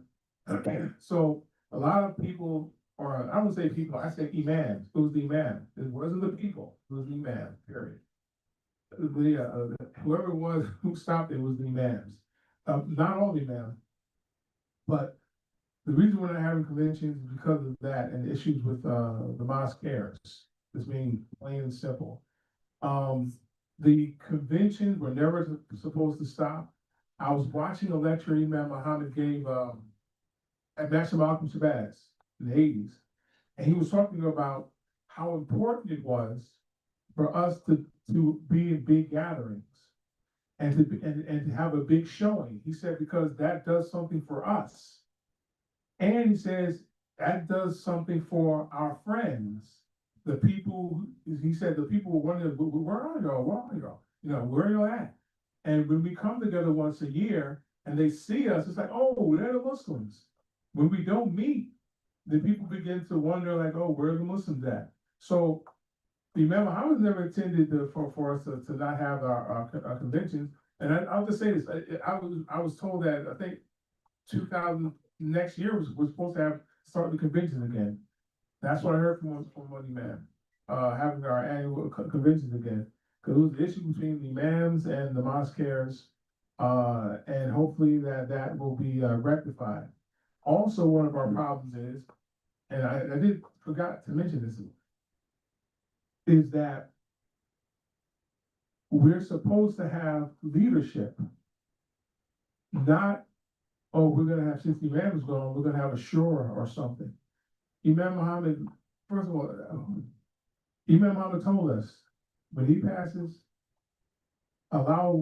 give someone like him, similar to him. There is no community of people that exists as a community without a leader. Not leaders and, hey, we'll work as a shura body and we'll create some weird kind of way, we'll leave not. We're supposed to be intelligent like all other people, select the leader who not only, he sounds like Imam Muhammad, he also has a moral behavior similar to Imam Muhammad. And not just similar to Imam Muhammad, we look to our prophet, praise and peace be upon him. So we're supposed to find someone who has knowledge, and is a moral person. And that, we select, from that group of people, whoever they are, we select our leader. We have Shura, we vote him in, and he's the imam of the community. When that person dies, we select another leader. What happened to the Prophet period peace was passed away? Abu Bakr. What happened to Abu Bakr passed away? Umar, and so on and so forth. We're not supposed to, even primitive societies. There's no primitive society you can go to where they don't have a leader. Look at the Native Americans, they have the chief. So until we have a single leader that we recognize as closest to Imam Muhammad's leadership and sensitivities, we will not go anywhere. We will not be successful as a community. I'm putting that out there on the internet so everyone can hear it. The imams, the common persons, we're supposed to select the leader, and it's past due for the community of Imam W.D. Muhammad. And there's no evidence. You can't find any evidence where Imam Muhammad said anything other than what I'm saying. Because I'm only repeating what he said. And he said it here at this masjid regarding leadership. So I'm saying because I'm not worried. It's going to happen because Allah is with this community. And we have growing pains, but inshallah, I mean, that's what's going to happen. And I hope that what I'm saying sparks this conversation throughout the country. I hope it causes issues and problems. That's what we need to get going. But again, regarding the AFCA conference, we're supposed to have our Muslim conventions on Labor Day. That's our conference on Labor Day. The AFCA conference, we specifically, when we were planning the conference, we didn't want to have it close to Labor, because in our mind, whether we had a convention or not, we were constantly waiting for when that did happen, so we wouldn't be in conflict. Because our Muslim conference is for all those who identify Imam Muhammad as a leader. And we don't just have Muslim African Americans who follow Imam Muhammad. We have Caucasians, we have Native Americans, we have Hispanics, we have Chinese Muslims. We're just the majority because we were the original Muslims here. That's just how it is. We're the ones who established Al-Islam in America. But the community is going to get larger and larger. The more we do da'wah, the way we present Al-Islam to the world, it's going to attract more people. And they're going to gain more interest in Al-Islam. And so, I'm going to read this quote. I'll give it to you. Okay. So the New Africa Conference isn't the convention. The New Africa Conference is concentrating on African American identity and how Al-Islam solves our identity problem. The convention is about Al-Islam and Imam Muhammad's commentary on applying Al-Islam to America as the Muslim leader of America, and the different political thinking and how Imam Muhammad's leadership addresses all these needs in our community. But the New Africa Conference is for a specific group. Publishing itself. I want to read this comment, and after I finish, yeah, I'll have some more questions. Probably about 2 more because I don't want to stay long because the things need to be done at the masjid. But this is a statement Imam Muhammad said, and this is regarding what we're doing here.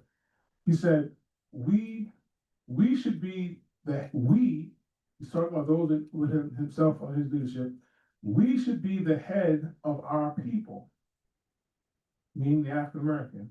We should work out the life for our people. We should pay the price for our people. Don't expect dumb, lazy people to work out their own future. Their head is their intelligent ones, informed ones, industrious ones, energetic ones. That is the head of the people. It's up to us to lead the whole African American people. So let me address something. When Imam Muhammad was saying, Don't expect dumb, lazy people to work out their own future. What is he saying? He's not talking about the whole race.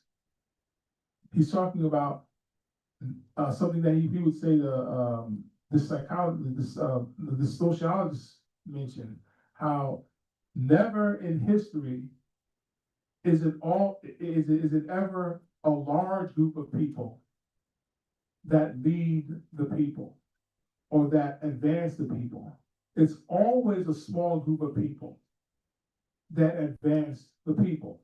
The Native Americans, the Chinese, there's always a small group of people who are energetic, consistent, they have tenacity, they stay with it, and those who are not as energetic, they look at them and they follow. So most of our people are not interested in establishing themselves as an ethnic group. We've been bamboozled, led astray, run amok the state. So we are, as our Honorable Muhammad said, the sleeping dead, the walking dead. We can't sit around, if you're conscious, and wait around for the zombies to lead us. If you're conscious, you have to get together with other conscious people and begin leading the community. And when the other people see you building things, establishing things, they're gonna help. They're gonna join because they see you doing it. So that's what we see the African Conference as. Exactly what Imam Muhammad said. We're that group. All of us, those who have this interest, who are sincere and want to establish the African American identity from the commentary of Imam Muhammad with the emphasis that he puts on things, we will be the leader, and we're welcome here. And once we start really showing at every conference, establishments, we start listing, okay, you know, in Detroit, this is what's happened. Oh, over here in Atlanta, we're building this. Over here in New York, we're building this. Over here, and every year, people begin to hear success stories. Then the audience grows, and it reaches the people, and that will lead our people to excellent identity, and we won't have to keep saying we need community life, because it'll be established. Are there any questions before we close out? Anyone make a comment? Yeah. But sure, got one? Yeah.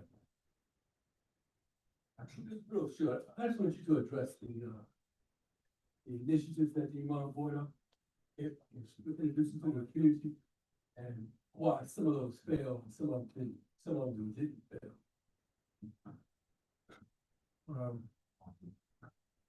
I'll be specific, like, CPC, CPC. shea butter, close factory now, to allow processing. Right. Okay. And cotton, real estate all over the place. Yeah. A lot of people didn't know about the concept. When we want first start for Sundays, a lot of times it was just for your mom. Right. If they came back, they would be sharing Right. message. I want to say this is my first thing. One of the first responses to that is like, why some of those things are not continuing or went to the wayside. I have to first go to what the Imam Muhammad said. Most of his problems with his leadership were the imams.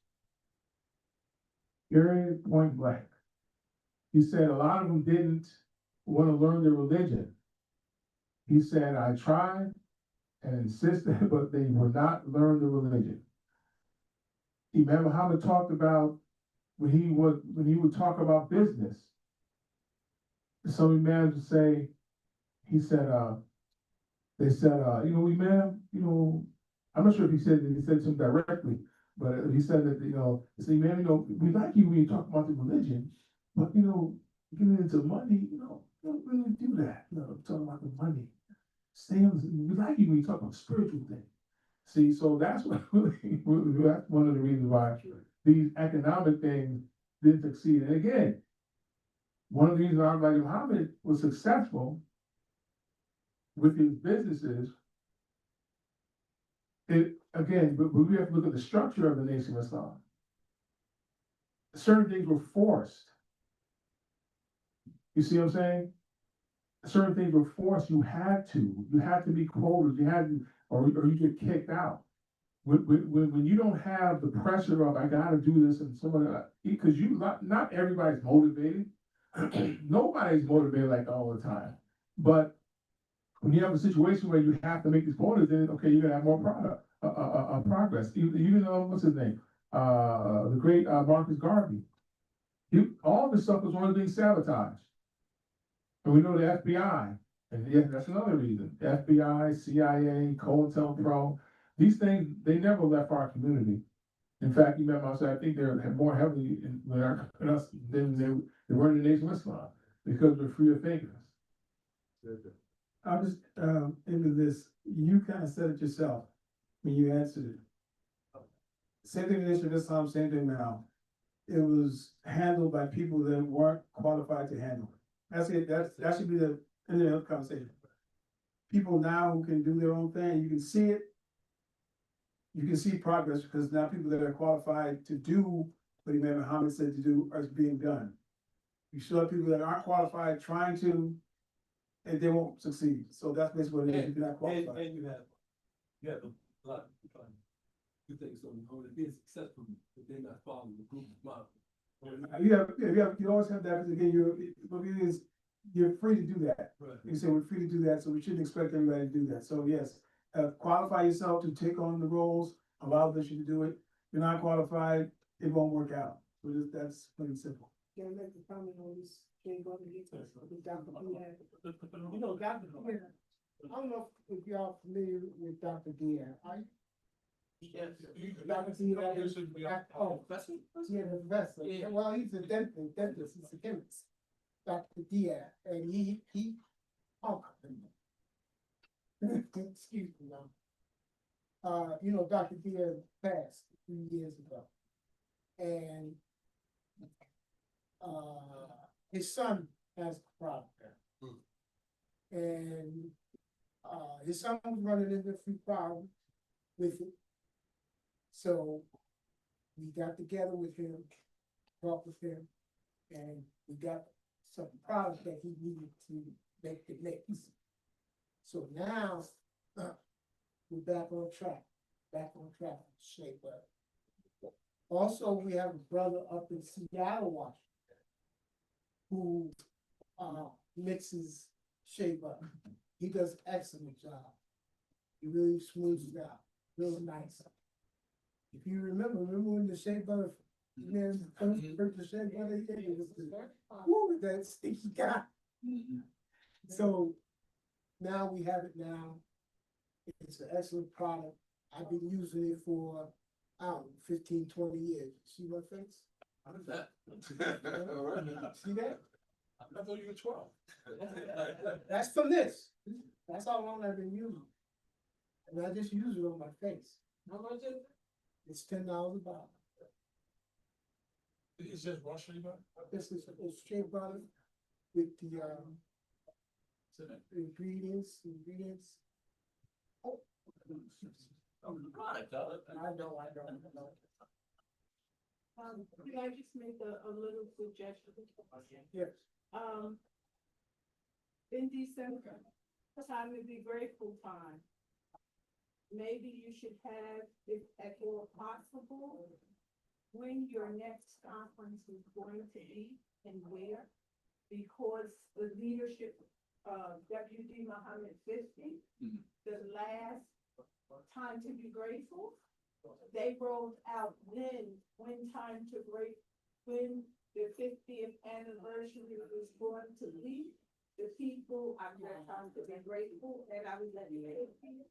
So we really had 9 months of awareness and preparation to be prepared to be at WD Muhammad 50. So when you come to time to be grateful, inshallah, have your layout all laid out with flyers and to get it started, hold the date, to put in people's minds. And I think that's partly why they were so successful. Okay. And also why they were so successful is because people didn't think it's going to be a time to be grateful this year. they told us that it was only gonna be a WP-50 issue. But alhamdulillah, may Allah reward you and bless you.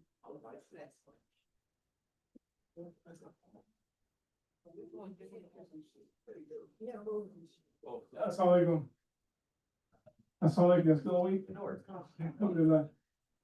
Thank you all. That will conclude our 2025 Second New Africa Conference in Newark, New Jersey. Takbir. Takbir. Takbir. So we was passing this around for you to sign in today. If you haven't already, please sign in your name and your number, also your email. You forgot to put your email on here. Because as was recommended, to get prepared for next year, we have you all, right? All this energy here to kick off for next year, inshallah.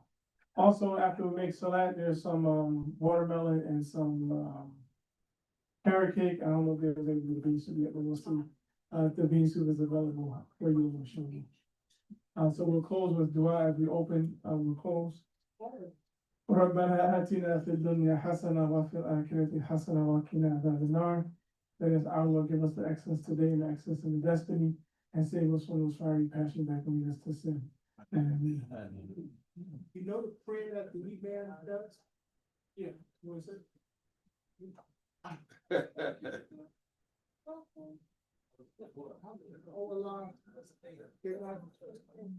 Oh Allah, we cannot manage this life without you.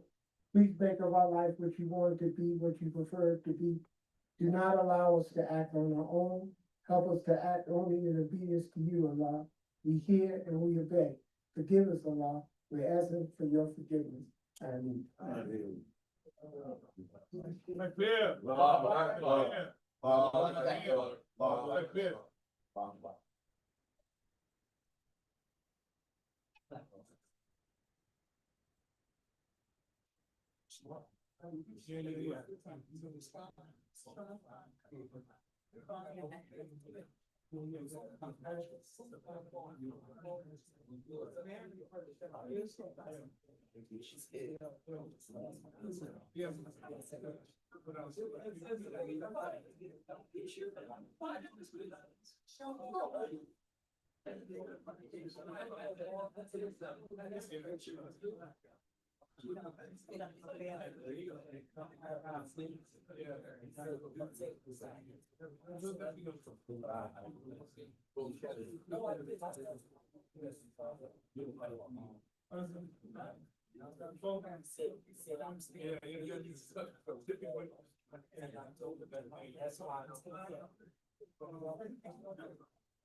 أشهد أن لا إله إلا الله. أشهد أن لا إله إلا الله. أشهد أن محمدا رسول الله. أشهد أن محمدا رسول الله. حي على الصلاة.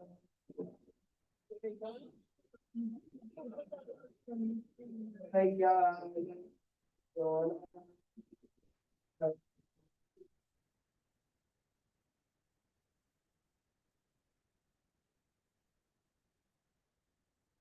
حي على الصلاة. That's a coach, man. How about benches though sometimes? حي على الصلاة.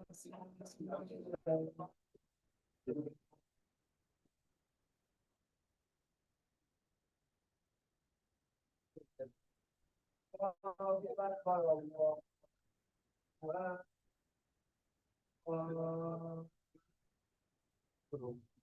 things is